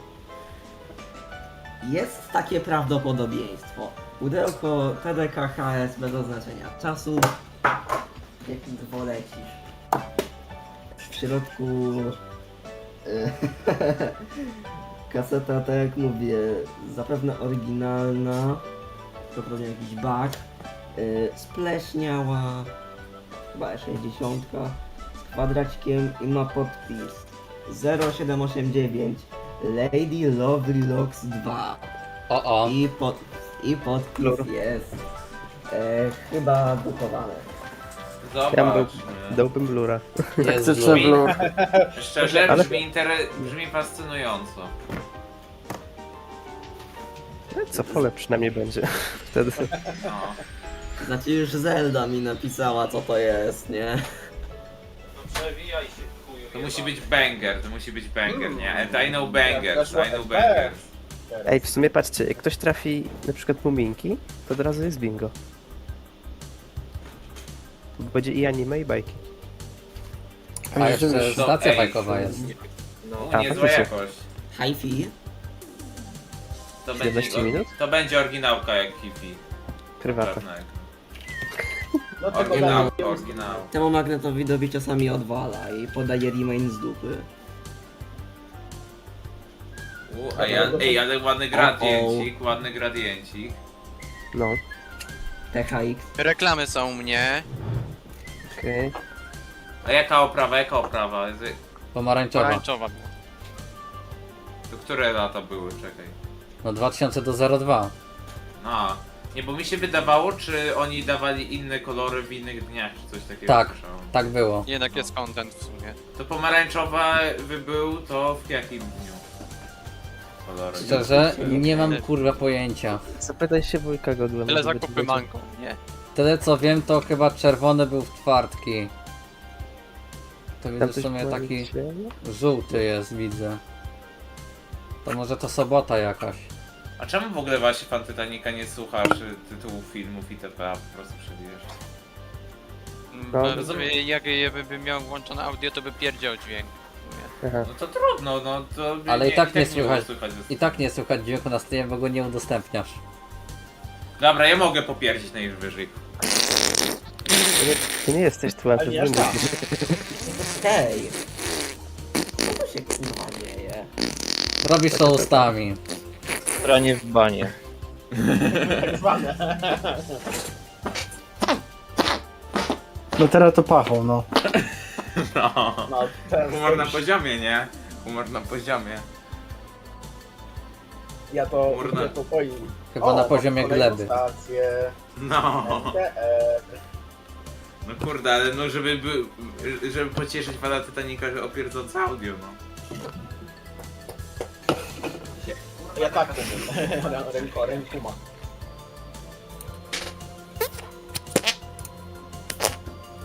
Za 12 zawołać, jeżeli chcę pierdol. Fajne rzeczy masz, panie Łukasz. No, MDR tymczasem. Czekaj, MDR to jest... Niemieckie. Znamy nerdowskie... Chyba, że ona była kurwa niedowinięta. A ja tego nie Nie, mi się- zauważyłem.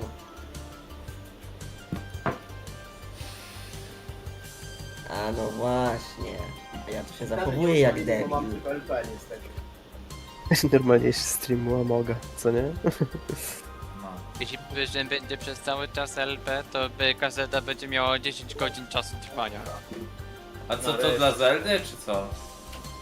Czekaj, co? Co? O, kapitan Jacek. Co? Czemu? Bullshit, kurwa. Nie zrozumiałem. Nie, bo No i kurde, to ja usłyszałem kurde, że fan Titanica coś gada o Zeldzie. Ja nie gadałem nic o Zeldzie. Że to trafi do Zeldy, że będzie miała 10 godzin z gra. Nie chodzi mi o to, że moja kaseta będzie miała 10 godzin trwania. Jeśli No, będzie to cały czas w LP. O, mamy... Sam taką fajną kasetkę nagrałem, pełną TV4. Dobra, 18 października, 12:30. To będzie Jaki to- poranna emisja w sumie. Jaki to był tytuł tej bajki? To teraz poszukamy, czy nie jest oznaczone jako anime jakimś cudem gdzieś. Lady Lovely Locks 2. Królewna Złoty Loczek to się chyba nazywało. Dobra. Chyba możesz skipnąć tą kasetę. Coś. Czekaj, zrobię screenshota. Królewna złoty loczek. Dobra, teraz zobaczymy co to za data w tej szafie. No niby luty 9.6, ale...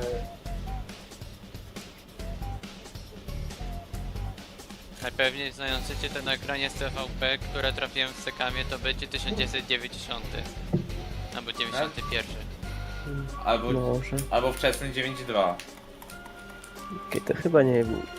Albo 8.9, albo 8.8. No to tak, z Relax już mam kolejne indywidualne bingo, Rost Media. Wiesz co to jest, Łukasz? To jest z Relax.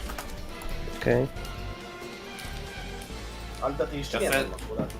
A masz jakieś kasety? Masz masz jeszcze jakieś Mati kasety, co nie są oryginałkami? Lady Lovely Locks, amerykański serial animowany. A, amerykański. Więc nie anime. Nie, anime właśnie sprawdzałem, no. Dobra, skip. Zostały mi 3 kasety i wszystkie 3 nie są tym razem oryginałkami. No nareszcie, kurwa. Szczerze, oryginałki do nadpisu albo do wyrzutu. Wszystko. Głosowanie? Albo do sprzedaży, No. oryginałki. O, to też. Naszym. Ja kurde Wywolał. przypominam jak to ja miałem kurde nadpisane... Ja mam kurde Smurfy, które były nadpisane program religijny z dwójki za 50. Coś dzisiaj ludzie nie chcą zrobić pola dla kogoś głosowany. Ale zakładam, Halo, że halo. i tak by się dzisiaj bajki u mnie trafiły. Z jednego podpisu. 0700. Dlaczego cały czas jest brak teletekstu? Czy coś przegrywu tu było? Słaby odbiór widzę u Dobra. ciebie chyba. No i tak już mam brak teletekstu. Tak. Zaraz potwierdzimy, czy to na pewno jest Relax. Pysko. No, właściwie fragmenty. No i piosenka z nieboszczykiem, jak to ja moja mama mówi. Całkiem niedawno zmarł ten wokalista.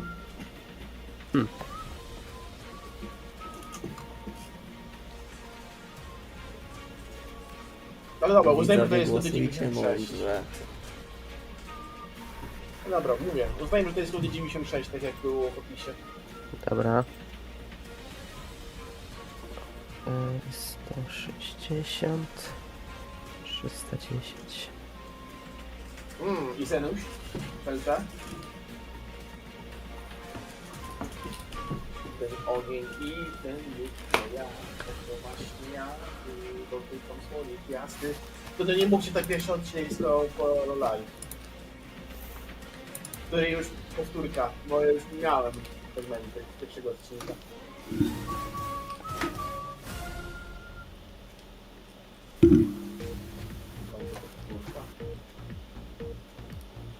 Ale okej. Dysko polony dość.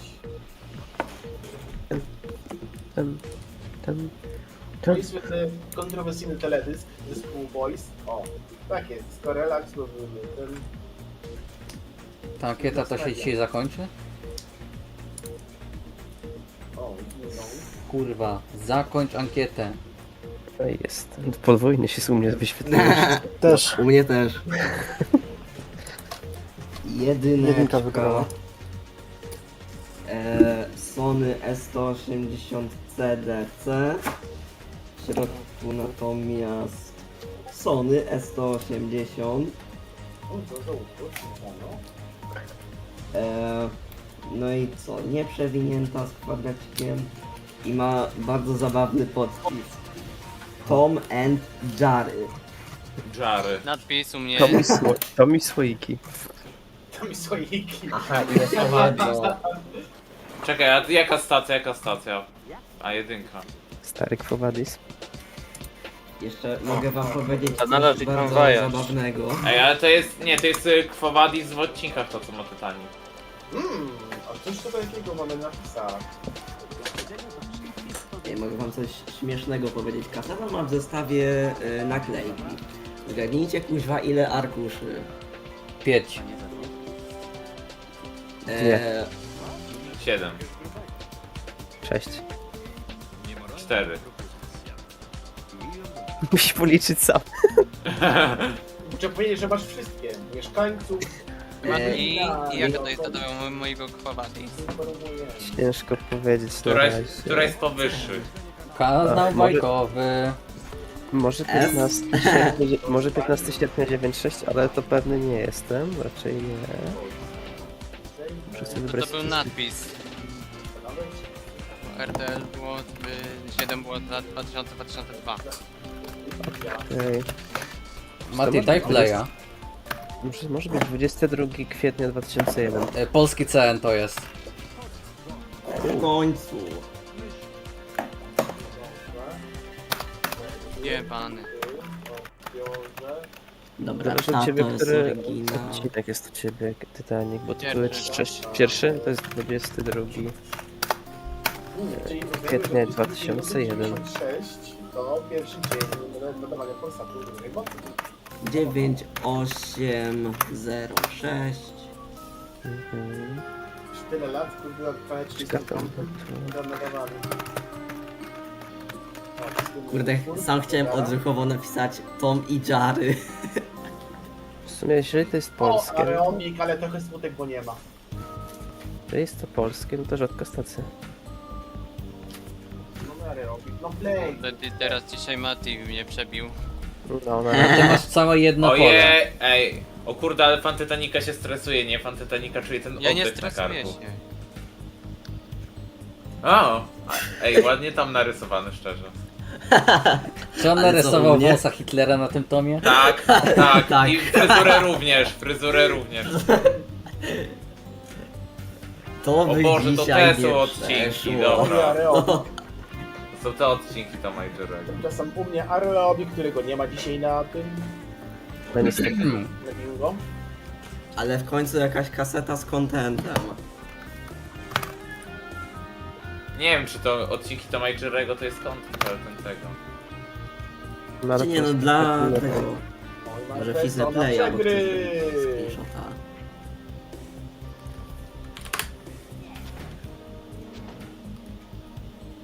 Dobra, przegląd do końca. Co tam dalej po przykrywie? Koniec. Koniec. PSO będzie? Nie będzie PSO. To chyba głosowanie nam zostało, tylko tak, chyba zostało nam 1 i 3 z tego co ja pamiętam. Kaseta numer 3.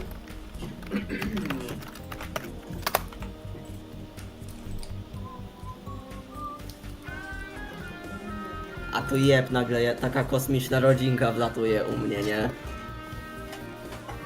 I jeszcze sekamy. Tak jakby ktoś pal nagrał w sekamie, to by było dopiero zabawnie. I coś się powafluje tymi naklejkami z tego. Zagłosujemy, tak?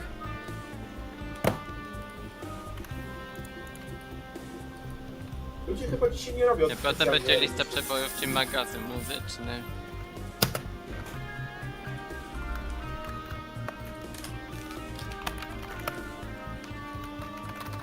Zaraz będzie koniec filmu, nie?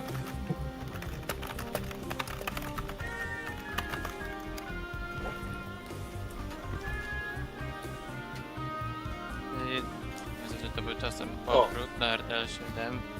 Okej. O, mamy coś starszego i chyba to będzie sekam. Albo i nie. To nie są bajki. Jeszcze ktoś No, zagłosi na strajk. trójkę, będzie remis. Ale tak, Dobra, czekaj. Już zagłosowałem. Dobra, Nice. To ja jeszcze raz zagłosuję, Aha. żeby się Chyba upewnić. mamy remis w głosowaniu. Oho. Rzuciło mnie z Burza. bingo. Ale to u mnie, Amok.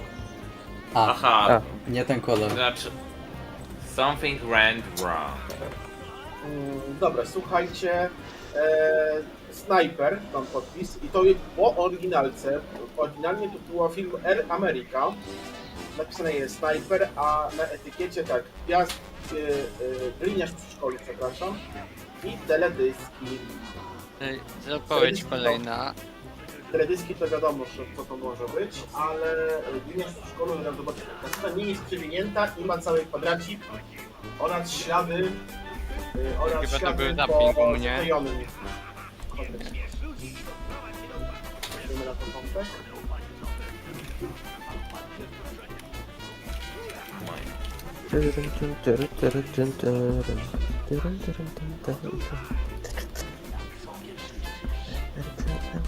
Moment.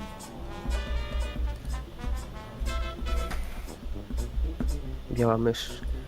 O, ja kojarzę ten odcinek. Ja też właśnie, no. Tam w radiu mu mówili, że biała mysz jest wybuchowa i teraz tego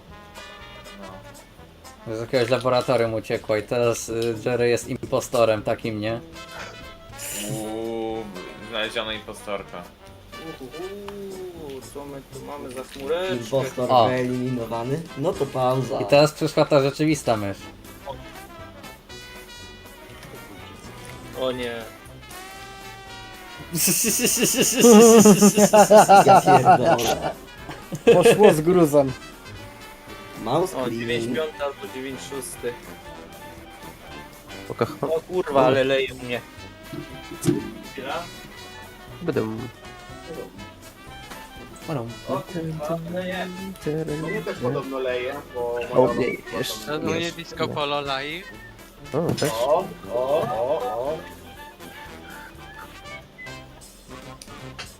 Nie wiem, czy to jest Lost. Disco Mam Polo nadzieję, Live. że mnie nie wywali. Disco Polo Live to jest Lost, ale Dobra. kiedyś było Lost. Okej. Nie. I dalej jest Się- Lost. Wiesz, Okej. to jest ten sam stopień Lost, co równie dobrze by można nazwać wiadomości TVP, czyli po prostu, że nie wszystkie odcinki są znalezione, nie wszystkie wydania. Czy te dzisiaj są wszystkie, były kiedyś wszystkie odcinki bez dwóch na Iplik, ale że skończyła się licencja, to teraz Właśnie już tam- część odcinków jest Lost. Temu nie wiem, czy to liczyć jako ten, jako bonus. Studio Nie? u mnie. Włączcie dynkę, reklama. Dobra, kaseta się przewinęła na sam początek i co? Oj! RTL-a mamy. O, szum. I Wieczka. dwójka, studio. O, Pandusia, ale niestety mamy chyba ten film. O, Teraz będę mieć dużo kochamy kontentu do ten zgrania. film. Dużo kontentu do zgrania. I chyba gliniarz w szkolu, tak mi się wydaje. Biedronka. Tak jest. Ach, Biedronka. O, burza nade mną. Szkolu. Zajebiście. Zobaczymy, jaka to data. Do premiery. Jedynopole u mnie.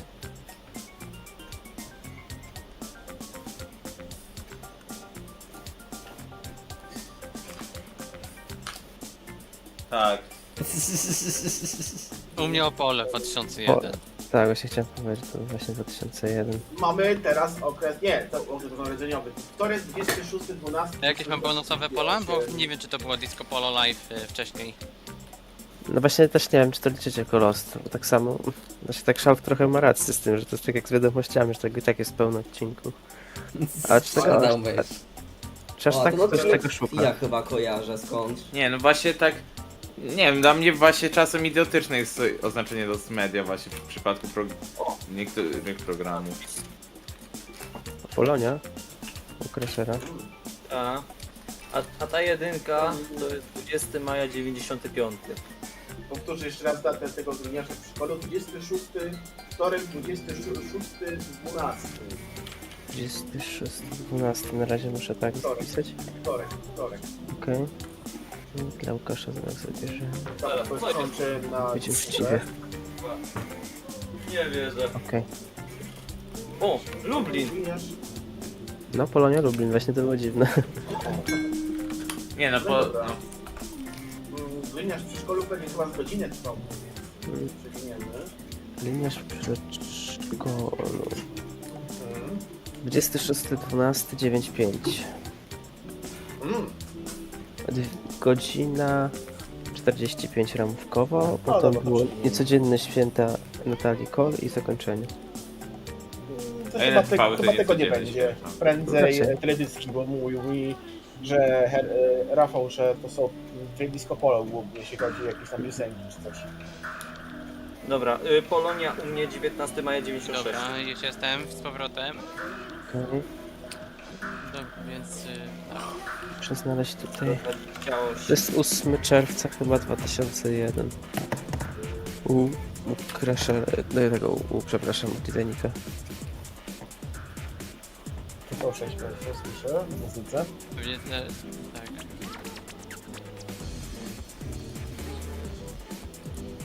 Polonia, gdzie ja mam Polonię? Ale nie chcę Polonii 1. A co jest złego w Polonii 1? No wiecie. Bo ona sobie Polonia. Nie ma tam nic złego, jeżeli chodzi o Polonię 1. My wszyscy kochamy Polonię 1, zacznijmy od tego. No. Powiedział nikt nigdy. Analog, czy moglibyśmy przeanalizować ten, jak grywam ten z 50 klatkami po przeglądzie? Ja doszedłem do fundamentalnej konkluzji, że warto studiować. Bo w sumie też pamiętam, że Shalf kiedyś próbował zgrywać w 50 FPS-ach, ale lagowało.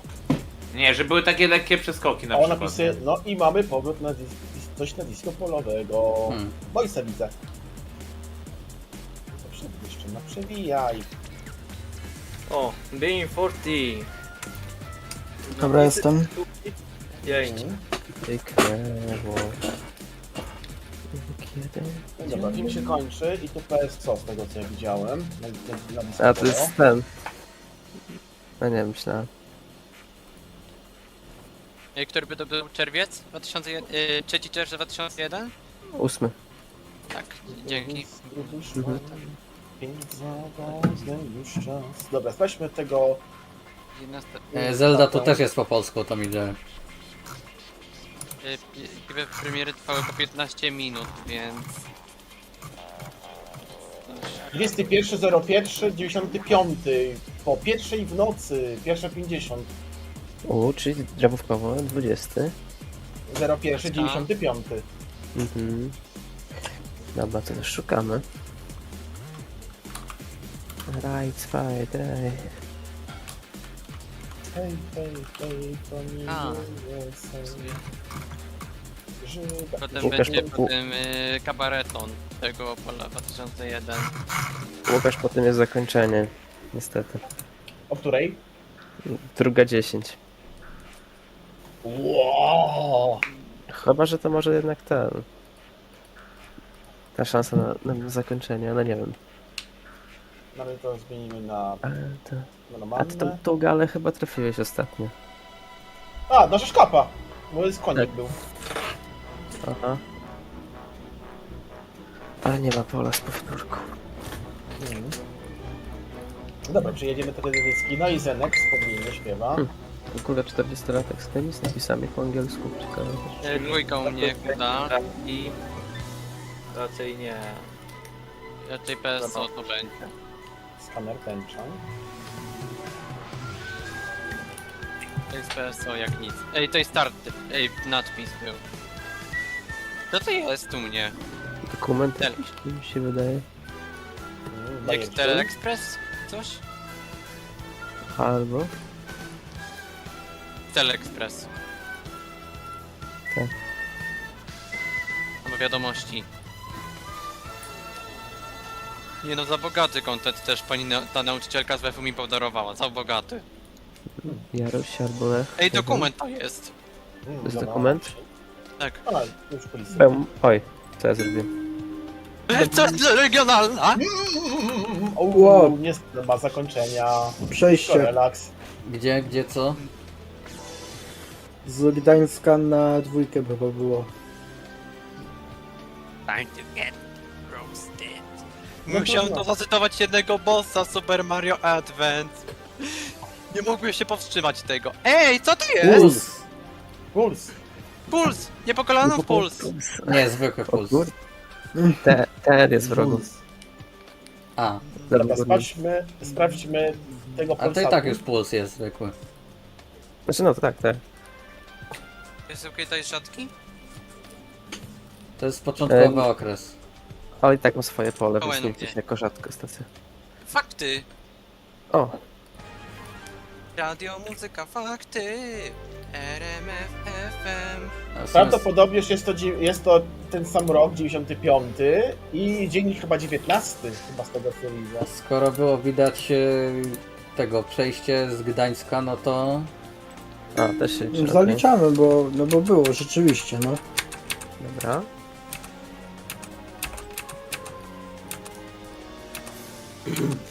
Nie no, za bogaty content mam. Za bogaty. No to trochę ci podkradniemy kontentu, co ty na to, żebyś nie miał takiego kontentu. Pełnej daty. To będziesz miał kontent jest, biedniejszy. jest. Te bogaty content równa się upał, a reklamy wycięte i ten to jest jak deszcz. Przegrywy. Moje myśli są opętane magią. Jak byście To chyba interpretowali z dedykacją dla mnie. reklamy wycięte w sposób pogodowy? To brakuje pogody i filmu do dorosłych, mam bingo. O! Co tutaj mamy? Ty Uczmy się polskiego. A to co kiedyś nie kojarzyłem. do wiary? Ale to jest u mnie TVN Stereo, więc 2002-2003. Daty nie mam tego pisco relaksu.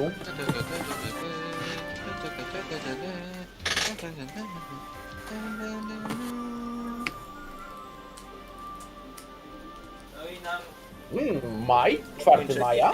mieści. Puls znowu powrót. Nie. 4 maja 95? Teraz ci powiem.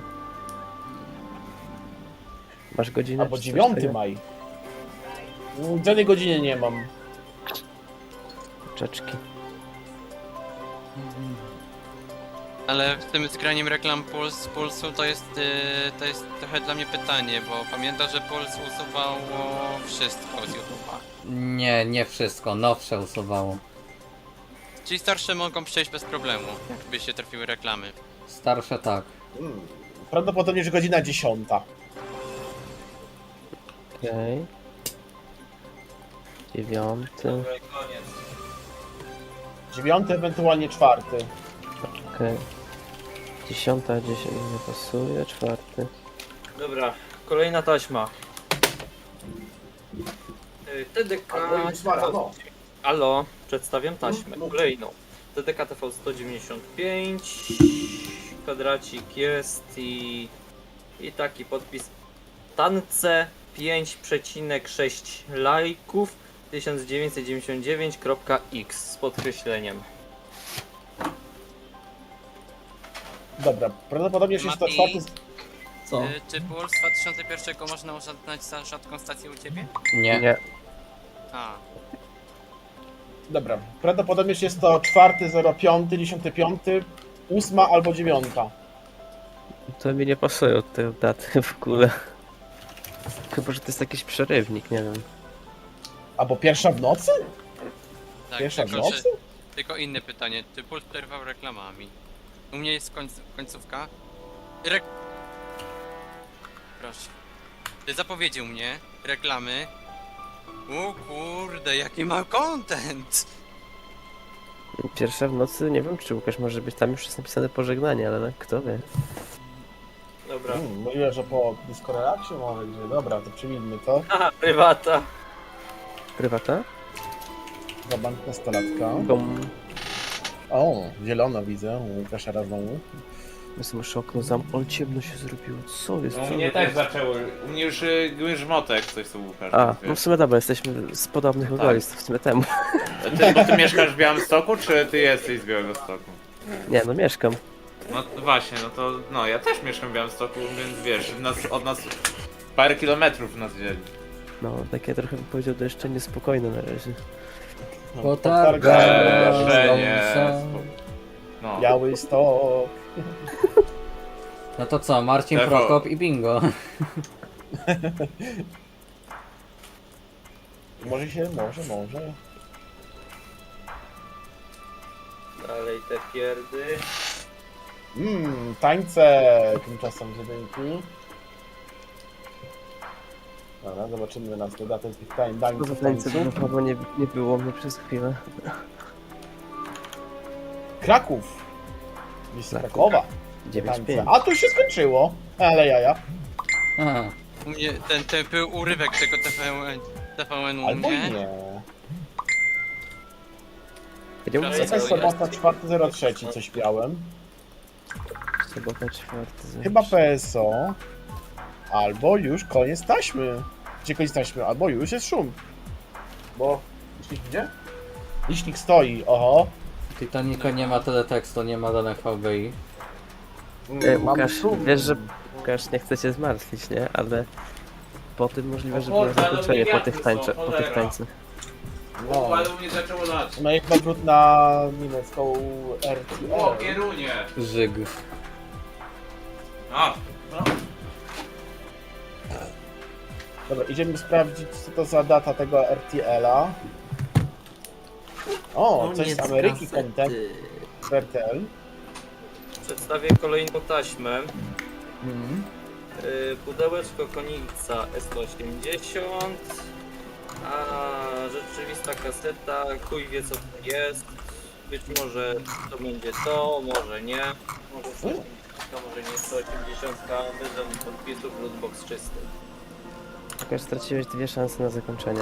To był 4 marca 9.5, potem było zakończenie. Zapowiedź u mnie.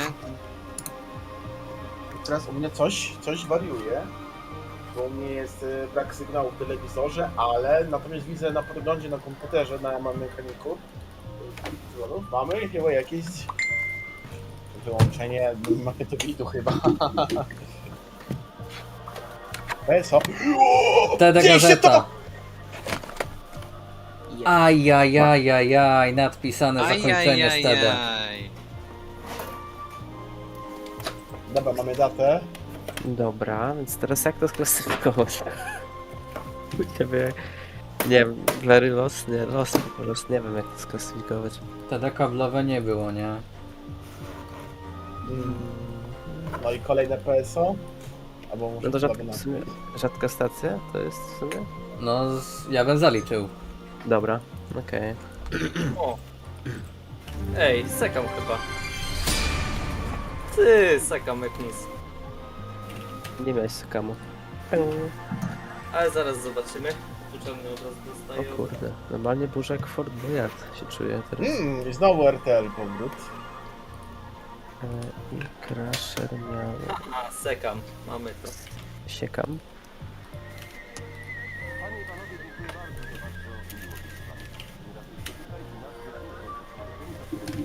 Dobra, popatrzmy sobie datę. Możesz kończyć głosowanie. 2. 10 listopada 90. Proszę o spokój na sali. Pudełko... Maxel bez oznaczenia czasu. Natomiast w środku Sony S180. Nieprzewinięta z kwadracikiem. I według mnie jest to najciekawsza kaseta z całej partii, ponieważ ma podpisy 2 bajki, przecinek skoki narciarskie, przecinek kontender, myślnik finał. Poza tym Mateusz, nie zapomnij też dodać W do też innych archiwistów dających wszędzie. Dobra, to już ten RTL to prawdopodobnie... Jeśli chodzi o RTL, to mam 19, ale jaki 19, czy to Samstag, czy Sonntag, to nie odpowiem. A nie, Samstag jednak. Sobotka. Co to za jakieś Ninja Warrior, kurwa? To jest American Gladiators, tam było napisane gdzieś. A bo i 18, ty po północy. 4 w nocy. O kurde. 4:20. Coś lubię w nocy nagrywać. U ciebie, Mati, może 2 bajki, to mi się kojarzy tylko z piosenką Virgin. Ale to mogły być po prostu napisane 2 bajki, to jakieś... No, 2 razy to Jerry, tyle. Znaczy nie, ja obstawiam bardziej to, co było w TVP przed wiadomościami. Albo no. Dobra, słuchajcie, to jest to Samstag 19 luty. 4:27. Pewnie 9.5, chociaż... Samstag, czyli to będzie pies po piątku. A teraz zobaczymy. Dobra, wracam na telewizor. Harvey Tunsy. O, to jest to, jeszcze nie- co... To jest to, co na domowej było nagrywane. Telewizja Kraków. Jeszcze nie zgrałem tych Harvey Tunesów analog. To jest przejście na telewizję Kraków? Właśnie. Raczej audycja telewizji Kraków. Tak. Następna pozycja to jest Uśmiech z Galicji. Koniec taśmy. Bez głosowania, ostatnia kaseta od Rafała. Czekaj, to był 18, tam powinno być Freitag, tak? Tak. We wtorek zapowiedzi są mnie. 9-4. Mówię to prawa. A i Mati, mam ten odcinek z TVP1. Jest to prawa z lat 1997-2002. Czekaj, to będzie u mnie 2001-2002. Nie. Dobra, słuchajcie, teraz na ostatnią kasetę, tak jak mówiłem, oj, kolejny zestaw naklejek. Droga do gwiazd mnie. Titanic. Pudełko. No i tyle to możesz ustabilizować. Dziękuję. Maxel Edition. Tak, analog? Dobra, chcę powiedzieć, bo ostatnia kaseta. Maxel Edition 40 z takimi 3 paskami Extra Performance, a w środku jest konika Super SP S55 i prawdopodobnie będę miał kolejne pole do bingo. Otóż Król Lew Asterix. A u mnie w międzyczasie 1. Maxwell z 3 paskami, to co to Maxwell Adidas? Nie mi chodzi o to, że to było takie opakowanie. Okej, sezon 2001-2002. Screensport widziałem. Eurofront. Nie? U Crashera. Nie, u Crashera, czy to jest Dobra. ten... O, i mamy Sekam z Polonii. Zapping mamy. A nie, jednak powrót. A nie, jednak jedynka? Nie, przypadkowy nadpis. Bo słyszę w tle Polonię jeszcze. Nie, już Crashera jedynka. nie ma nic przypadkiem spoza Europy, bo tak jest są takie przeskoki. Na razie widziałem same Niemcy. Tak, no. Dobra, i powrót chyba na Polonię z tego co widzę i Sekam. Moi drodzy, Sekam. Przypadkowy napis na TVP1 był. Przez chwilę. U mnie z jakiegoś powodu Ale tekstu. PSO. Mati, u ciebie to może być jak ktoś z 2002, bo jest Hanover, to może być to... Salt Lake City, no. Hello, Polonia 1 Sekam, hello! 24 Właśnie marca 2002 u ciebie, Mati, chyba. A u Łukasza co ma Polonia 1 sekund? Że ja po powiedzeniu Sekam znajdę datę? Nie no, według mnie to bardzo dobrze naznacza okres czasowy i dzień dokładny. To tak jak dzisiejsza wskazówka od Apoma, że że hasło nie musi się składać ze wszystkich liter. Nie? Genialna wskazówka. To powiedział tylko dlatego, bo ten nowy co dzwonił to podawał Tak. ze wszystkich. Laptop Boys. O, prywata. U mnie nie ma żadnych prywat, więc bogars. Choineczka. Ej, okres ten, Boże Narodzeniowy. Brak U, teletekstu? Czy się jak Proszę. teletekst widzę przecież ten pasek ten Poczejczymy to do prywat. mi mam włączone. A nie, TV. No w sumie, dobra. A jednak nie, będzie to 2002 chyba. U tego, u Matiego, bo konkurs trwa dalej. Tego nie było. Ale w sobie też znowu będę musiał się po przeglądzie bawić się teletekstami. No tak, bo mi twój ten, że spis nie wygląda za ciekawie, no bo nie mówię tytułów filmów, to i nie wiem co pisać. Brak teletekstu. Może kiedyś się to zmieni w sumie. Dobra. Ale ci po prostu robię taki ramowy trochę plan. Też teletekst nie chce się pojawić z Polonii tutaj.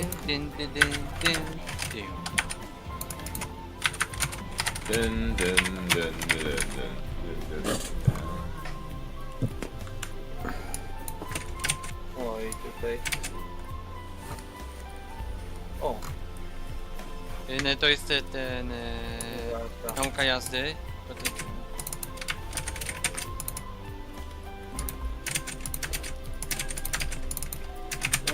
Kolejny.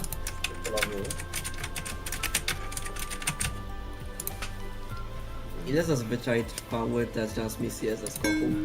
Ja to widzę jak się nazywa, Boże, wiatr mocny, więc to może być mogą być 3 godziny. O, reklamy. Wiesz co, 2002. Tak, to jest dobre, No, to jednak... 2002. To jest już ci To mówię będzie 20... pewnie Salt Lake City.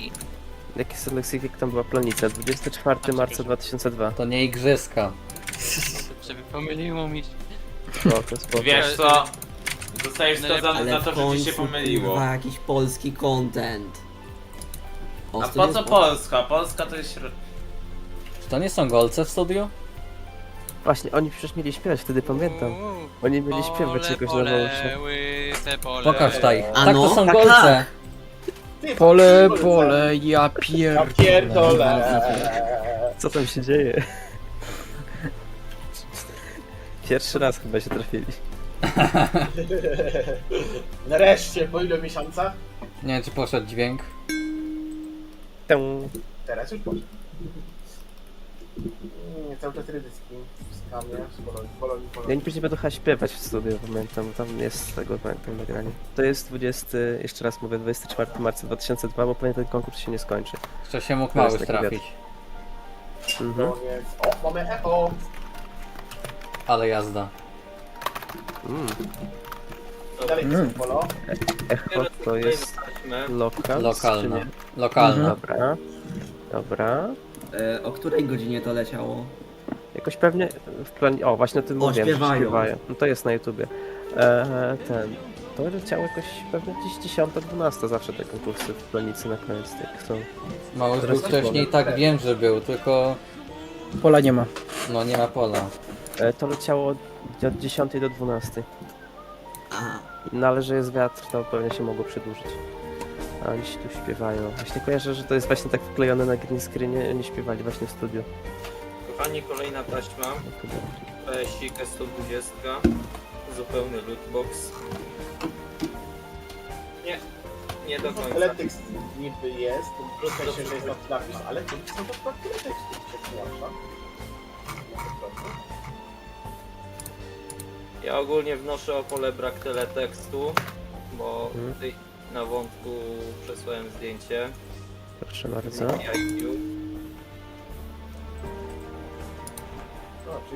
Dziękuję. Proszę. Fakty u mnie, ten...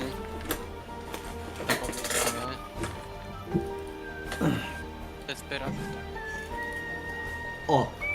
Kurwa, nadpis na Polsat. W idealnym momencie wcisnąłem. Jakiś TVN to w między... Polsat 2? Co to kurwa za ping? Viva?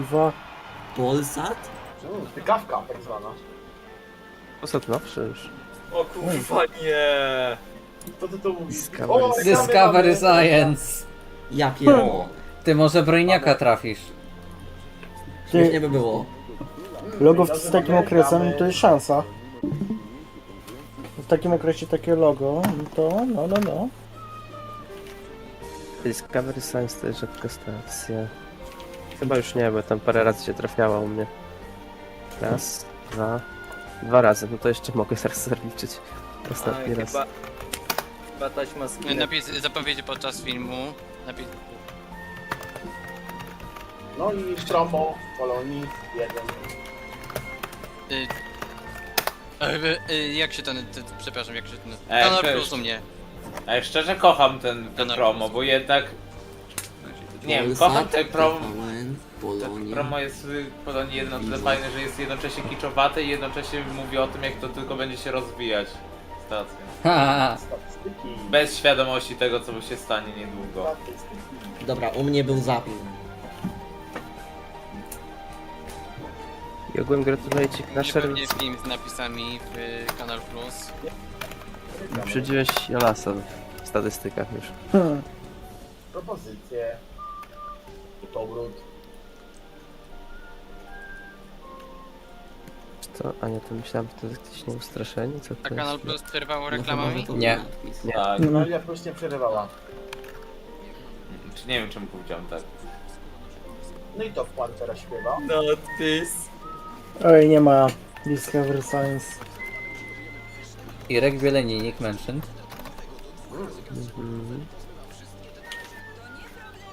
O, napisy były. O, dobra, mamy pole bajki u mnie, bo tymczasem mamy przegryw. Czy ja czasem nie kojarzę tej reklamy, jak ona leciała? To będzie jakieś O 2011, kurwa. matko, co to za jakość? Zagrywki nowe? Przegryw nowy? To będzie 2011 około, no. To będzie chyba pewnie Moulin Rouge, pewnie. Ja się śmieję, to serio tak trochę wygląda jak przegrywki. Dobra, No, serio, 2005, Teletekst jest. 6. Dźwięk poproszę z familiady, bo mam bajki. W sensie już jest na tym, tylko nikt tego O, nie wierzy. jedynka.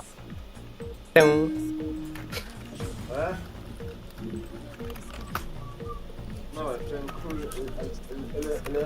To chyba z godzinę trwał, jak to więcej. Król. U mnie kolejne głosowanie poproszę. Godzina 30. Królew. Jakie pola? W sensie jakie 1, numerki? 2, 3. 1, 2, 3. Niedziela 29 sierpnia.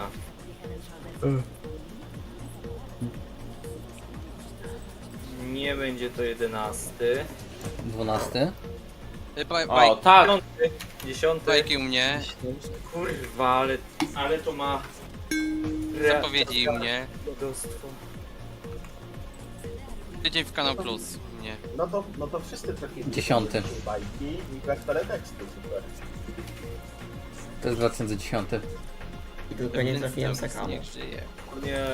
Zresztą O nie. dla dzieci. Teletubisie! Ja. Ja to trafiłem raz przegrywu. Smacznego. I po tych teletubisiach były zuże z Kanal Plus. Dom na teraz lewiskiem, o matko.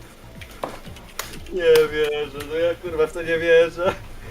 10 odcinek, 2 minuty, kurwa, 2010. Ej, czekaj, ja muszę sprawdzić jaka to była za kreskówka przed teletubisiami. Już. Jak ci się podobają 300 w LP? Bardzo smakowity content. No. Jeszcze jak? Jak Müller Milcz czekoladowy. Dobra, teraz mamy Asterixa LP. O, już były nagrywający niosy panu mównicę? Chyba. Albo ja mam chyba nie tak mównicę teraz. Dobra, Asterix. Czy Asterix, mi się wydaje, że Asterix to jest twórca, okres chyba wielkanocny, bo zazwyczaj on nie puszuje zawsze w okresie wielkanocnym. Grand Prix. Jeszcze cofniemy się do tyłu, zobaczymy co jest tam. Już 2007. Salon to jest zapowiedź. Kan 2002. Ter. Ernest. No u Ciebie by się mogło, Łukasz, zgadzać, bo mniej więcej to widzę jakieś daty, to z Wielkanocy, to z jakichś innych świąt. Ogółem to tak Pewnie wygląda. okres wielkanocny. Nie. U Ciebie nie wiem akurat. Bo Salon jest podpowiedzią. Nie, przepraszam. Tydzień w Kanal Plus, bo była zapowiedź tydzień w Kanal Plus i tam był maj.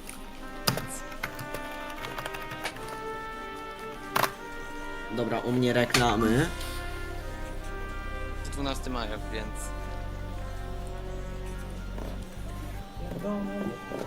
Jak wlecą zapowiedzi, to się posikam ze szczęścia. Masz sikej. No ale w końcu, kurwa, jest jakiś polski content poza... Okres bożonarodzeniowy tej? Tak. To było 25 grudnia. Zapowiedź na 25, ale to nie jest 25. O, tam była reklama Biedry. Asterix i Galowy. Ale wracając, w końcu jakiś polski content poza kurwa 20 sekundami, niecałymi 20 sekundami reklam z TVN-u. O 20 sekund za dużo. 31 grudnia 96. Ty słuchaj śmie... U mnie? Tak. O, czyli nie wiem jaki Wielkanoc, tylko dalej Boże Narodzenie. B&S moment. Kultowa reklama. Nie ma pola. No. Czy Ernest Vampir to Lost Media? Chuj wie. Nie wiemy. Ty to nie musi tylko fragment z tego. Na Centrum Kreskówek wiedzą, w nawiasie PLN. Oh no. 10 godzin mój magnetowid przekroczył. No. Po raz pierwszy w historii mojej kariery. Jedynka w sekanie. Miam. Jeszcze się przy okazji trafiło. Dobra, Stelixy Ach, Biedronka. Ej, Mielonka, mielonka. Ogółem jak tu widzę, to część tych za wszelką cenę, czyli ten Contenders, albo było po tym Eureka, ja to wiem, albo Nieustraszeni. Fajnie jakby się coś z tego Remis u trafiło. mnie w głosowaniu. Nie jestem Nie, samotniony. wiem czy się trafi. Kurwa, jakieś pierdoły. Więc dwójka, dwójkę biorę. Wybrałem sobie JVC ER180, w środku ta sama kaseta i podpis Pretty Woman. Znowu? Znowu? Mój Boże. Tak. Czy to czasem nie wziąłeś z już przegrzanych? Nie. To skąd? To przecież to były od nauczycielki z WF-u. Czy pani od WF-u twoja nagrała 2 razy w Pretty Women? Ktoś tu ma zaawansowaną demencję. Trzeba tabletki wziąć. tylko Albo wziąłem ktoś sobie. był bardzo fanem tego filmu, ktoś był fanem tego filmu. Jednak Polsat. No nie wierzę, trafił znowu Pretty Woman. I znowu No, Polsat, nie- ty. Oby na pewno... A. Przepraszam, no. A może fan Titanica zapomniał jak czytać i teraz udaje, że czyta. Ja nie udaję. Co ty? Udaje, Teraz że... można po Dobra. obsadzie ustalić jaki to jest film. Fan Titanica uczył się czytać. Dostałem bardzo ciekawego DM-a od kolegi o treści "Chcesz zagrać Amoga?" Tak, Nie graj gram mnie. Amoga. Nie graj mnie. Gramy my w Nie niego. graj za mokiem. Ej, dobra, czekam na ANHD i graszki za mogiem. Słucham cię.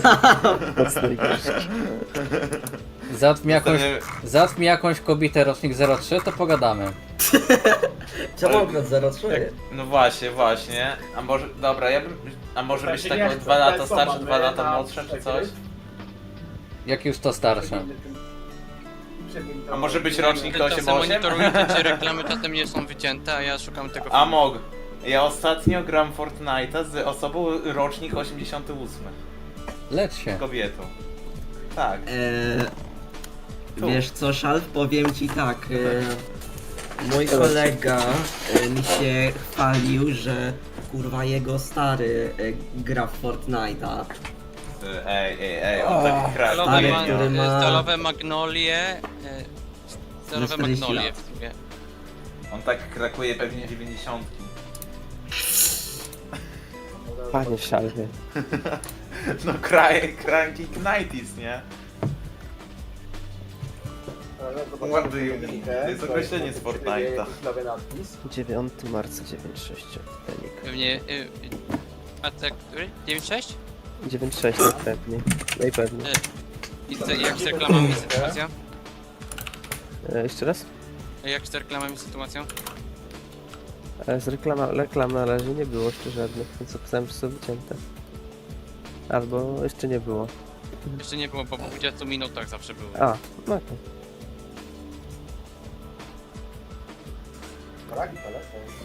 Kurde, ten Contenders to strasznie długo u ciebie, Mati. Jakby jeszcze takie LP teraz wleciało, nie? Fragment reklam. Więc pół. Okej. Wszelką cenę. To był program. No, to leciało w różnych porach, ale leciało też wieczorem i leciało w dzień.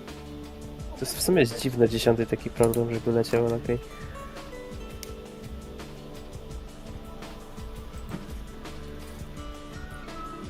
Dobra, ale dostał gościu nagrodę, to już chyba będzie koniec, nie? Może. Nie, A tu jeszcze nagle muszą takie pokazać studio całą sport. drogę do zwycięstwa, nie? Trwające kurwa ze 3 godziny. O, Yahoo. Piszemy do wchodzimy na contender.yahoo.com. To będzie pewnie 1 listopad 9.7. Ja. Aha, to jeszcze inna data, okej. Tak, bo to była oprawa 9698. Okej. Napisy końcowe. Dobra. Pam, Pytanie, co ktoś ma później. Ujebane. Kurde, no.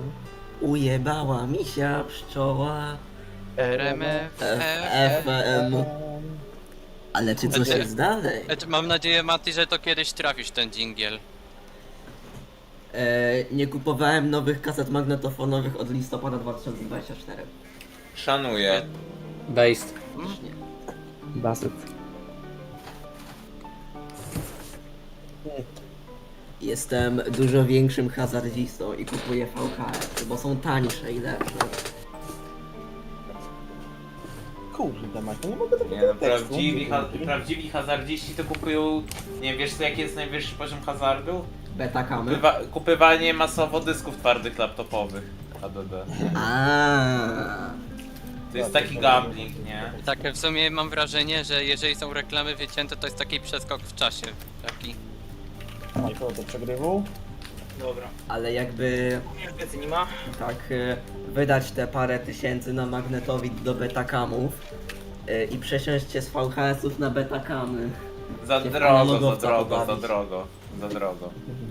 Dobra, sprawdźmy co to jest po tym przegrywie. IT Home. Nic więcej nie ma. Czarne auto widzę, czarny ekran. O! Szum z kasety oryginalnej. No. Niech ktoś wyłączy nagrywanie. Dobra. A ta kaseta jaka spleśniała, mniam. Ale to jest po prostu aromat, nie? To jest taki dodatkowy aromat do O, strawienia. jakbyś powąchał. Po A ja prostu. myślisz ile ja razy nie wąchałem takich taśm? Ja też tak On samo. czuje to cały czas, siedzi w domu. A właśnie, a wąchaliście kiedyś świeże wydrukowane książki? Tak. Whatever floats your boat. Dobra, chciałbym kolejną taśmę przedstawić. A to... Myślik 180. A myślałem, że ty skończysz już. Jeszcze mam tam 3 taśmy i tam 4 jeszcze ze skinem epickim, którego może na następnym przeglądzie puścimy. Kraje Indie, jakieś tam pierdolone. Przewijam od razu. Nie będę się pierdolał. No i dobra, to będzie teraz kaseta z tego co ja dobrze policzyłem.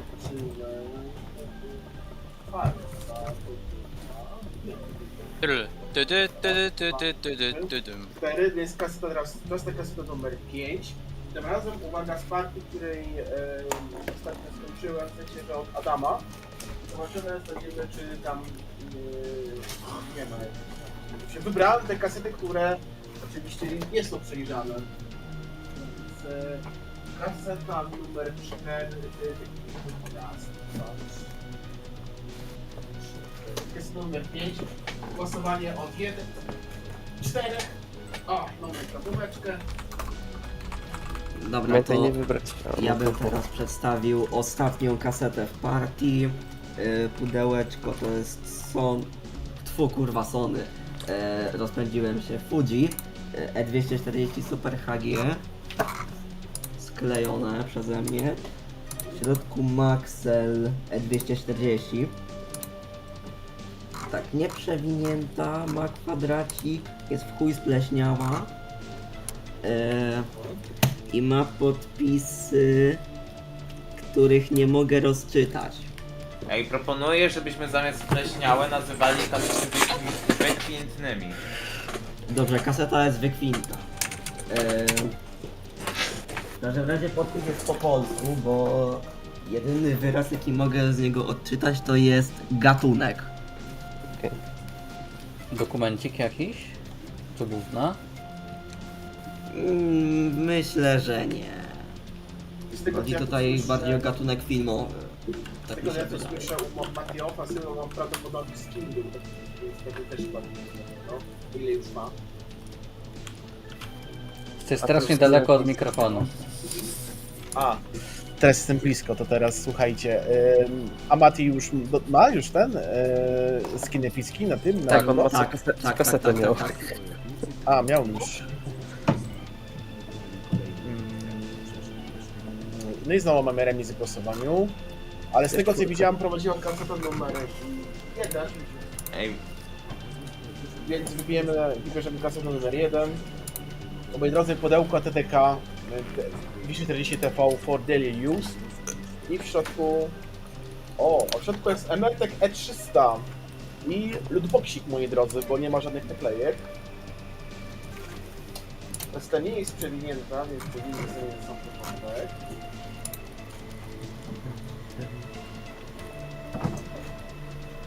Słuchajcie, przypominam, że to są kasety od Adama, które mój kochany tata pomieszał z przejrzanymi, więc...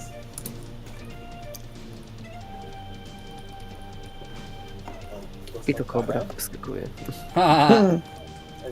Nie, ja sprawdzałem sam osobiście taki ten, zanim cokolwiek gdzie kobra. Sprawdzamy co u mnie.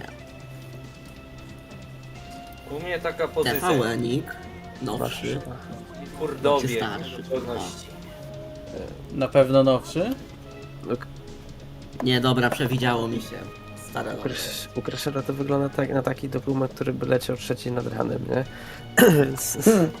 Na spotkanie z przygodą Kurdowie Wielkich Wolności. Film dokumentalny w produkcji francusko-niemieckiej. Kosmiczny wyścig. Kosmiczny mecz. Kosmiczny mecz. Muszę kiedyś obejrzeć w końcu. Nigdy nie Mogę oglądałeś? ci grać. Nie, mam, chyba na Maxie jest. Mam Maxa. A, tam lepiej z kasety, nie z TVN, reklamami. Z którego roku jest kosmiczny 9.6. Jak chcesz, to ja też mam ripa, mogę z ripa z kasety zrobić. To nieważne.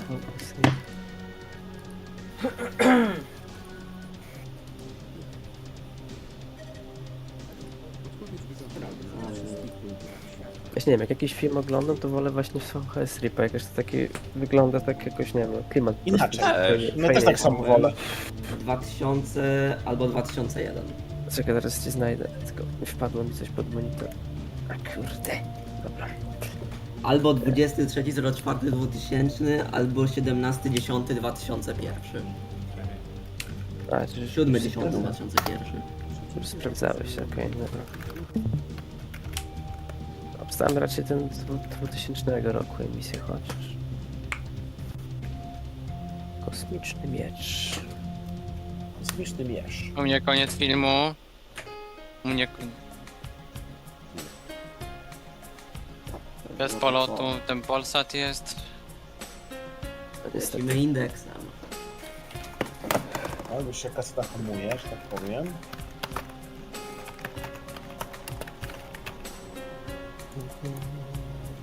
Czat pisze, że prędzej 2000 ten TVN. Sekam znowu.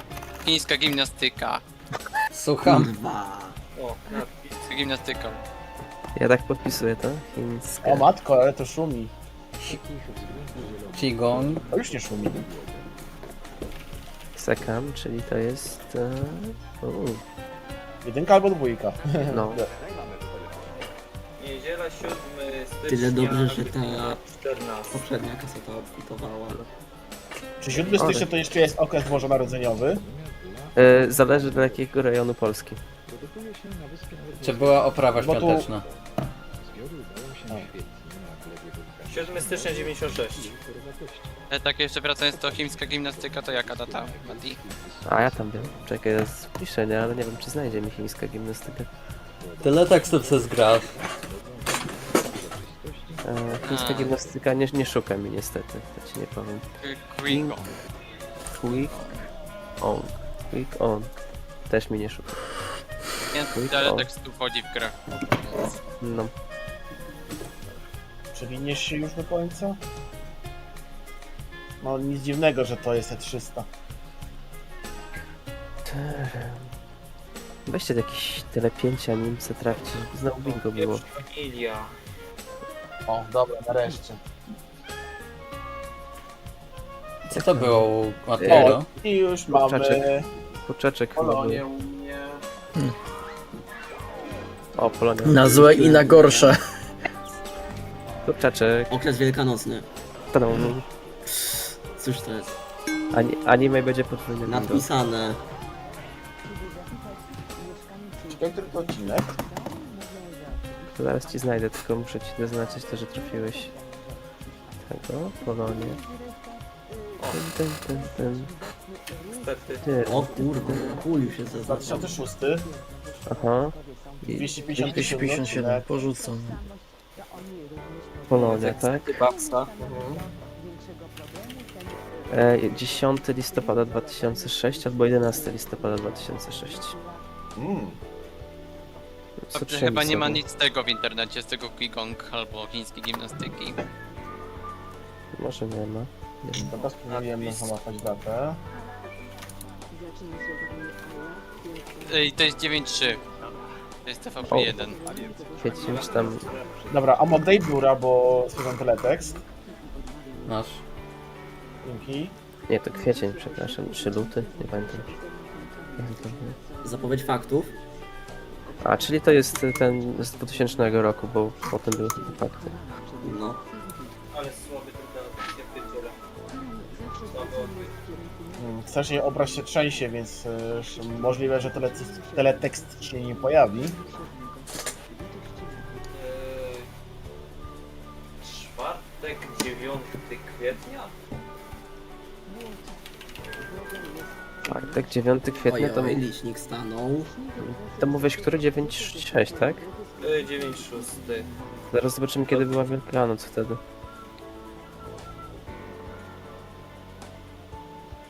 Nie, nie może być czwartek. Nie. Nie ma takich rzeczy. 5. Panie, idź pan. Racja. 9 kwietnia wtorek? Czy ja... Dobra, a możesz tego odblokować. Odblurować, że tak powiem, to przewijamy. Bo to się waży sprawa twojego pola, bo 7 kwietnia był Wielkanoc 9-6.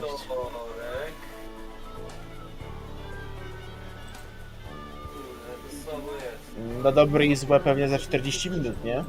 No. Ujeba.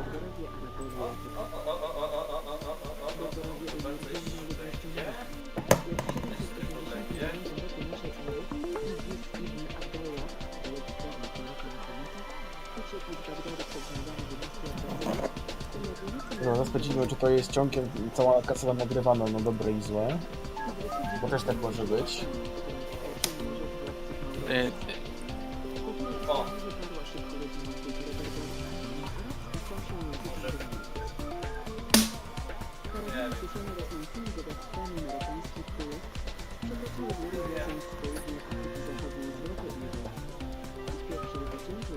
Ja to wyślę na PLM. Koniec kasety. Żałoba! Żałoba! Nie ma pola, było wczoraj. To jest Kurna, jak na złość! kolejny tam odcinek, tam pewnie z tej, wtedy tej, no, jak to się było. No to w tej hali się tam wydarzyło coś wtedy. Dach się zawalił, o. Musiałem sobie przypomnieć, co tam było. A to tylko Gołębiach? No, bo to jest listopad 2006, poprzedni odcinek też z tego był. Okresy. W ogóle panowie... A to nie... Też napisał na PLM-ie, że Ernest Vampir z polskim tytułem jest Lost. Okej. Czekajcie... O! A nie czekajcie, a nie przypadkiem właśnie okres zawalenia się dachu to nie styczeń 2006? No właśnie. A to co to było w listopadzie? Jakaś kopalnia? A, no to może.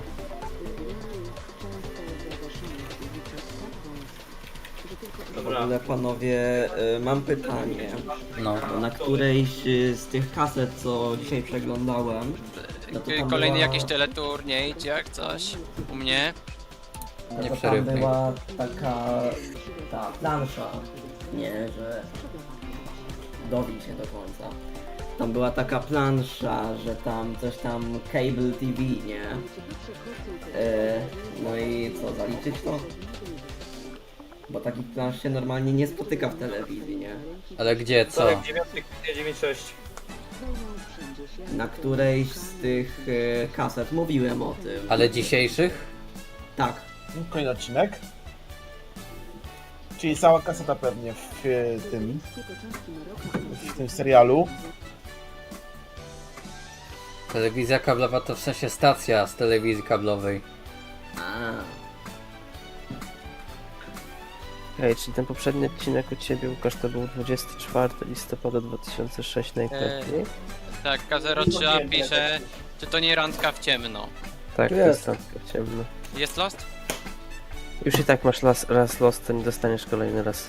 Tak jak mówiłem kiedyś. Ale serio mówię, no. Tylko raz liczymy, żeby nie podwajać Żeby nie tego. było. A, raz. Już dostałeś za tą bajkę przed chwilą, tego Nesta Vampira. Dobra, na wątku podesłałem, tyle tekstu. Tak, cały czas, cała kaseta chyba zawalona tym na dobre i na złe. więc- Reklamy u mnie. To będzie 9-2, 9-3. Jeżeli to prawda, to za chwilę ostatnie głosowanie, bo zaraz kończy się czas. Też ja wybiorę też ostatnie głosowanie. Jeśli mógłbym w tym miejscu zabrać głos, to Nie. następnego... Nie słuchajcie. Następnego przeglądu ze mną się spodziewajcie za tydzień, jak będą targi. A samą tą partię oceniam 3 na 10. Bo była gówniana. Po co ją kupowałeś? Odezwał się ten, co nigdy gównianych kaset nie kupował. Małpa Biedziałąka. Mam pytanie. 9 kwietnia to jest dzień po Wielkanocy. To nie liczymy już jako okres wielkanocny, nie? Nie liczymy. Dobra, okej. Chyba, że jest to poniedziałek wielkanocny, to wtedy liczymy. Okej, a to jest wtorek po Wielkanocy. No to już nie. Dobra. Kurde, no. Głosowanie? Tak blisko. Dobra, co my tu mówię? Od 1 do 3. Która kaseta? To jest... Czwarta. I od 1 do 3. Dobra, a ja o 21:15 ostatnie chyba głosowanie, bo widzę, że do dobrej nazwy do końca taśmy będzie. Oczywiście jest konkurs w systemie Audiotele. Ostatnio pytałyśmy, która z polskich pisarek była inicjatorką budowy pomnika Centrum. Ja ci już nie będę zapisywał odcinków, po prostu masz 2 i podpisane i kolejne odcinki. Dobra, 7 sekund przed końcem taśmy. 7 minut, przepraszam. Cały czas na dobre i na złe. Dobra, czyli moje będzie głosowanie moim, tylko jeszcze nie się zagłosuje tam. Jezu, pogoda, Tele 5, anime. 1, 0. Czy do końca będzie na dobre i na złe? O, dwójka! Tymczasem. M jak miłość. Kojarzę. O, no to napiszemy jak miłość. I tak już koniec z taśmy. No i dobra. No i dobra, czas na ostatnie głosowanie. I to będzie już koniec już wszystkich głosowań. Ostatnie głosowanie. Nie ma dwójki, więc tak. Jedynkę biorę. Więc tak. Tak. Więc tak, wybierałem tak. Kaseta nieznanej marki, nieznanej długości. Są podpisy. Krokodyl Dundee 2. Złoto Kamanion Adama. Pytanie dziś związane jest z naszym programem, PESO. w jakim mieście austriackim odbywają się co roku PESO, znowu przeskoczył przez chwilę. Słuchajcie, znowu będzie PESO. Zobaczymy, co tam debile piszą.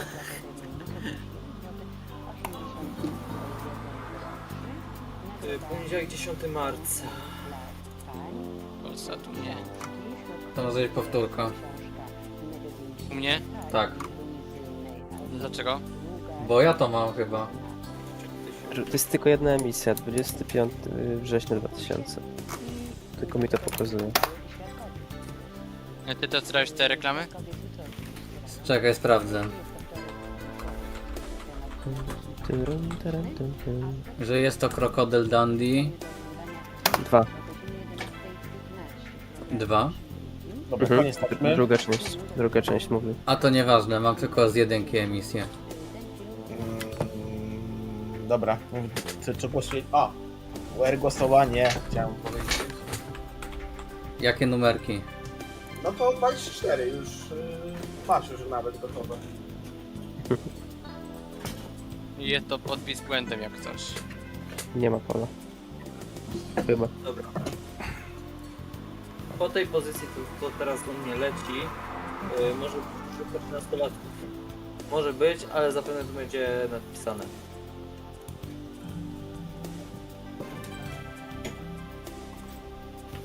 Ojej. Która prowadzi 4.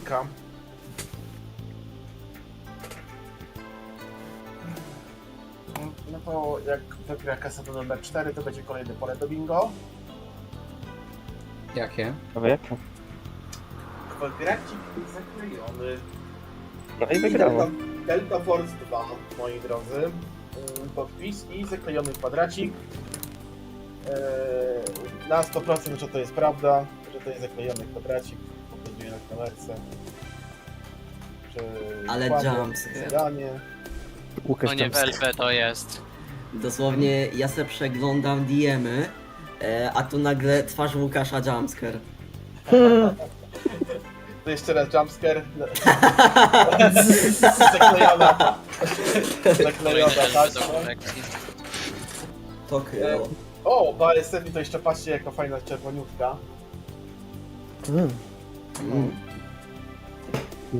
Kaseta nieprzewinięta S180. I jeszcze tutaj mam adres tutaj w tym miejscu, więc nie pokazuję adresu. O kurwa, Coco Jumbo. Ale Delta Force Wy macie tyle szans na zdobycie bingo. Tylko 4 reklamy są dokładnie. mnie w fragmencie. Ja, je. To jest Coco Co Jumbo. je Jumbo? Ja je.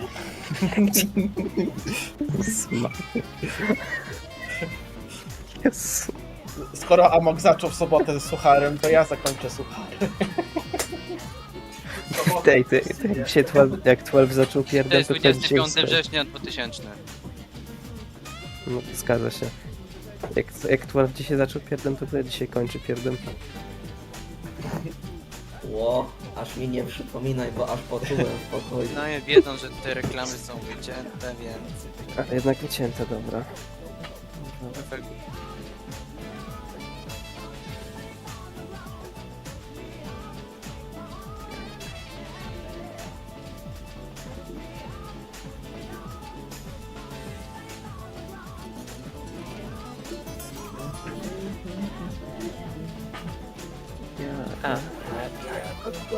Jumbo, ja je. Jakowo Jumbo, ja. Czwórka u mnie. Czwórka, TVP. Teraz 5 dawaj. Tele 5. No właśnie, będzie bingo. Chociaż raz. Chociaż raz, żeby po ilu tygodniach? Po 2 tygodniach. 2 tygodnie, Czas tak? przeznaczony na dobieranie kaset minął. Czyli to Ostatni tak, raz 2 tygodnie. tydzień temu było. Tydzień temu było bingo. Chyba mnie nie było chyba wtedy. Nie, no nie, a nie byłeś, dostałeś 2 punkty. A, to dużo. A to nagle pogoda w Tele 5. Pogoda z Tele 5 i animcy z Tele 5 później. O panie. O, ale wejdzie państwo. Jeszcze kablowa jakby to była z Tele 5. I później Ja dokończę tę partię indywidualnie, bo mi zostały 2 kasety. I potem poza europejska, o matko. Wishful taki thinking. zapin. Nie ma dzisiaj zapingu. No i chuj z tym. Ale na bank to nie być taśma w trybie LP, więc bardzo dobrze, więc bardzo dobrze się skończy idealny przegląd. Ja pierdolę. Kurde. O, pochwalenie słyszę. I fakty.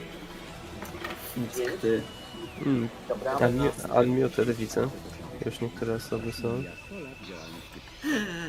Mateusz, uwielbiam tego mema, co wysłałeś. Dobra, reklamy są z TV4. Tego z Telegrą. To jest okres 2001. Okej. 2. Aha. Przypadkowy nadpis był przez chwilę. No i mamy przegry. Walencja wtorek, Tak, to Arsenal jest. Londyn.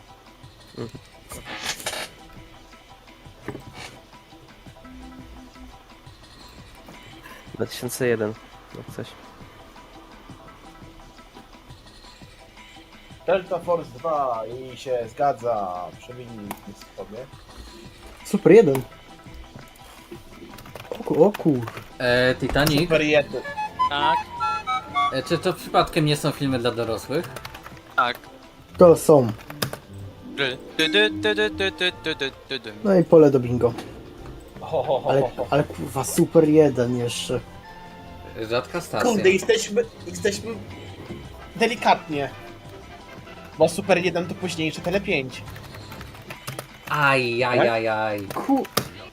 Szczerze, Ja bym to zaliczył. ja bym wnioskował o zaktualizowanie pola ten właśnie Super 1/Tele 5.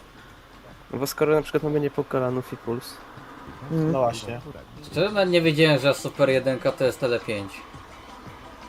Z tego co mi wiadomo, jeden dzień był przerwy między Super 1 a Tele 5. Tak. Czy tam 2 dni?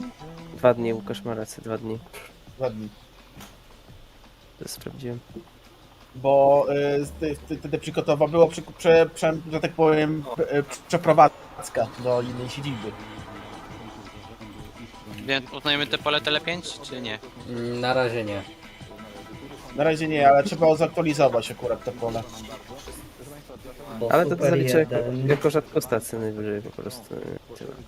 Bo Super 1 było nadawane z siedziby Ale wiecie, jak Bologna. pierwotnie chciałem nazwać tę zawartość bactwa swojego targu w Wejherowie? Bardzo dziękuję za te filmy przyrodnicze, ale ja to nadpiszę innym kontentem. Ale jakaś przyroda musi być. Kurwa, tydzień, ej, tydzień. Nie ma Ale programu jest. rolniczego. No.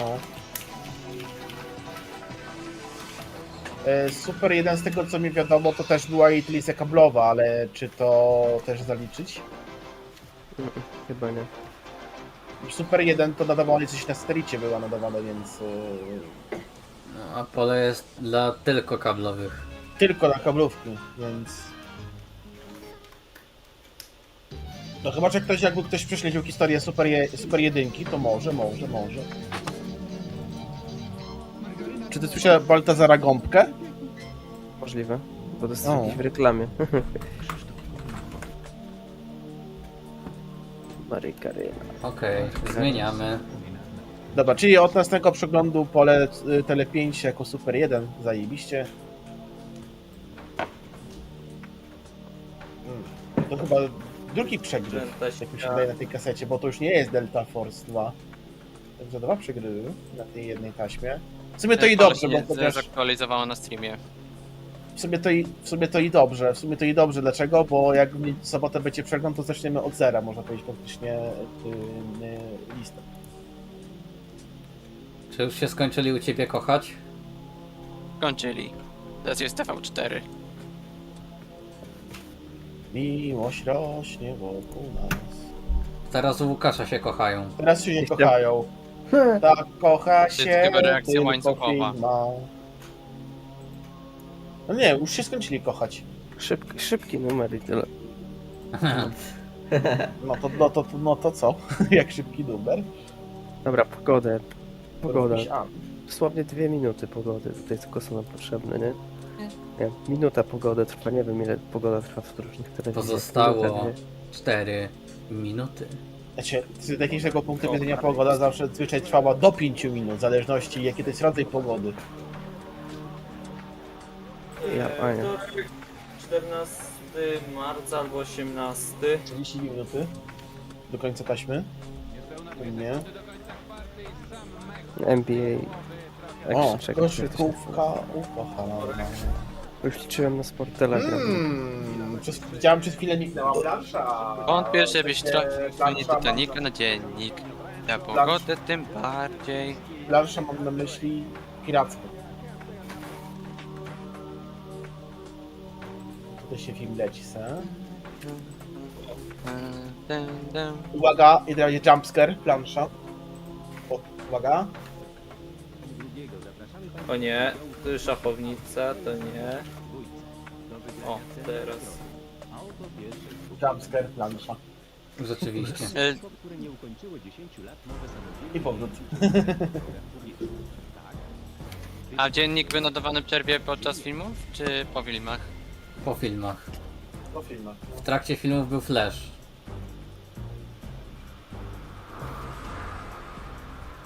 Podróże w czasie przestrzeni. Jeszcze Prokop może dać ten bingo. Tyle jest możliwości, nie?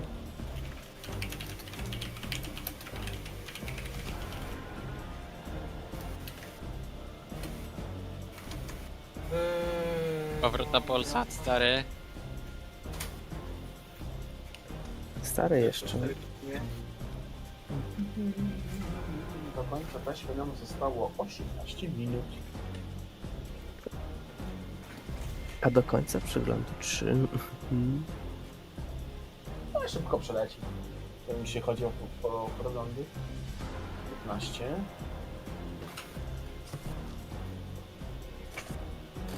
Zobaczymy to. O. Co jest, kurde, ej. Noc jest kurde. Dobra, tak do 10 minuty, remajna. Dobra. Na następnym odcinku naszego programu budujemy latający model szybowca. O, to kurwa zrób to sam? Jakiś program konstrukcyjny. Dobra, film się kończy, chyba? Tak, film się kończy i po tym filmie będzie... PSO... Sekam? Tak. Sekam. Nie, kurwa. Dobra, szukamy daty, co to za program. Tak jeszcze tak na minutkę ma... Nie, 2 minuty zostały do końca. W końcu jakieś reklamy z Polsatu. O nie, postrach Crashera. 18, kurwa. Wróć. 18. Została 1 minuta. Do końca taśmy 5 minut, a to przeleci. Modelem sięgnąć nie. Daty to ja w ogóle nie widzę, jeśli chodzi o tego nagrania. To tak, że jeśli go Mati DC napisz, że jakiś film jest sekund, bo Tak. Napisałem właśnie. A też Dobra, dałeś było tyle, do bo i tak innych jest koniec. przeglądających? Przepraszam. Nie wiem, czy Łukasz w sumie tak jakoś zaznacza, ale u niego nie było wycinane, po prostu chyba tak leciało ciągle. 20. Chociaż nie wiem. No to ja już będzie koniec, bo mam 0-0 remind. I Takie. już koniec. Ten co równo skończył. Dobra, równo skończyłem. 10, 9, 8, 7, 6, 5, 4, 3, 2, 1. Tego kanału nie ma w twoim abonamencie. Nie no dobra, że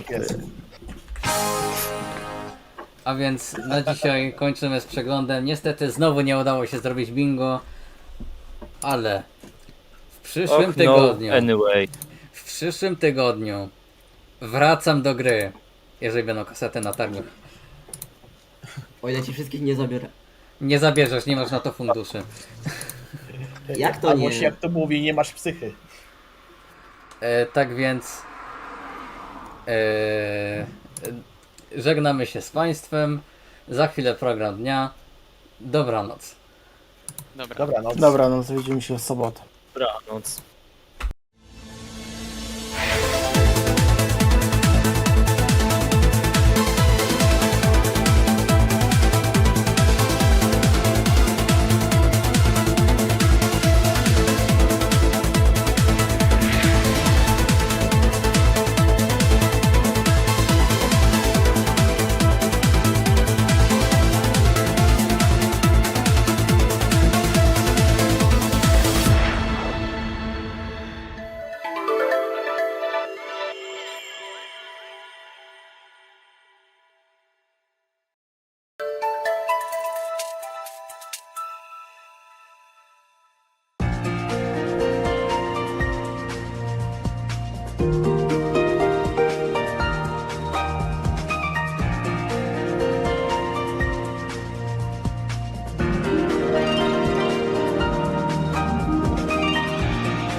Najrzetelniejszy program informacyjny w internecie.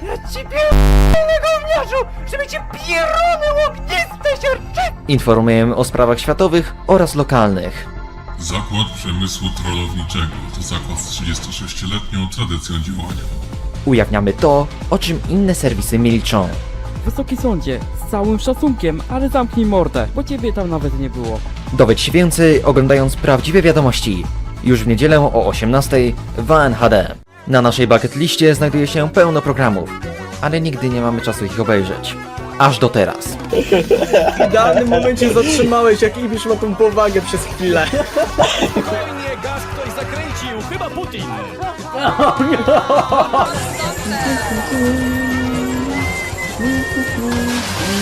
My Honest Reaction.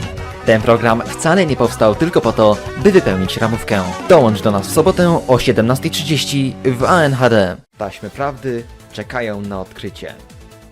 Odcinek. Może tego nie pokazujmy? Każda ma swoją historię. Odkryj ją razem z nami. Skrzypek na dachu. Też skrzypek na dachu. Znowu skrzypek na dachu.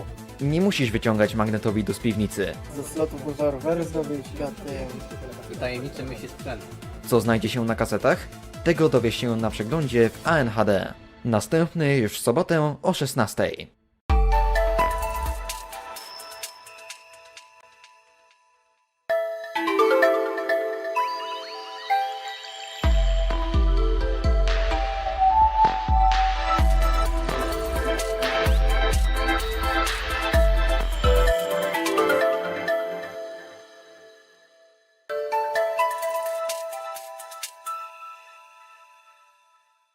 Zakład Przemysłu Trollowniczego to zakład z 36-letnią tradycją działania. Specjalizujemy się w wykonywaniu trollażu najwyższej certyfikowanej jakości. Nasze produkty możesz zamówić na stronie zptroll.pl.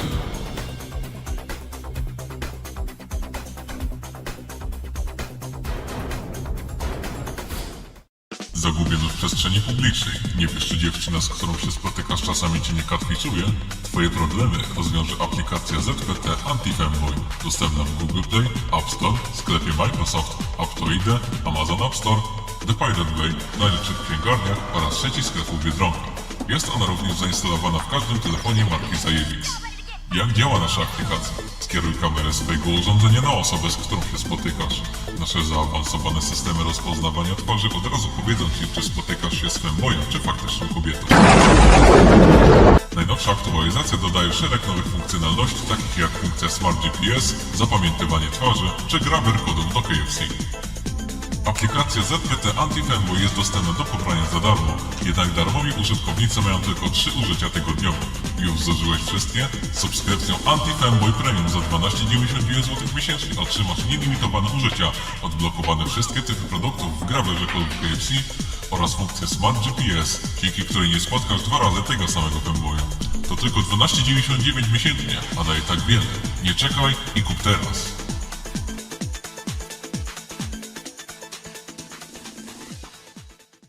Zakład Przemysłu Trollowniczego to zakład z 36-letnią tradycją działania. Specjalizujemy się w wykonywaniu trollażu najwyższej certyfikowanej jakości. Nasze produkty możesz zamówić na stronie zptroll.pl.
Podnieszę swe oczy ku górom, skąd przyjdzie mi pomoc.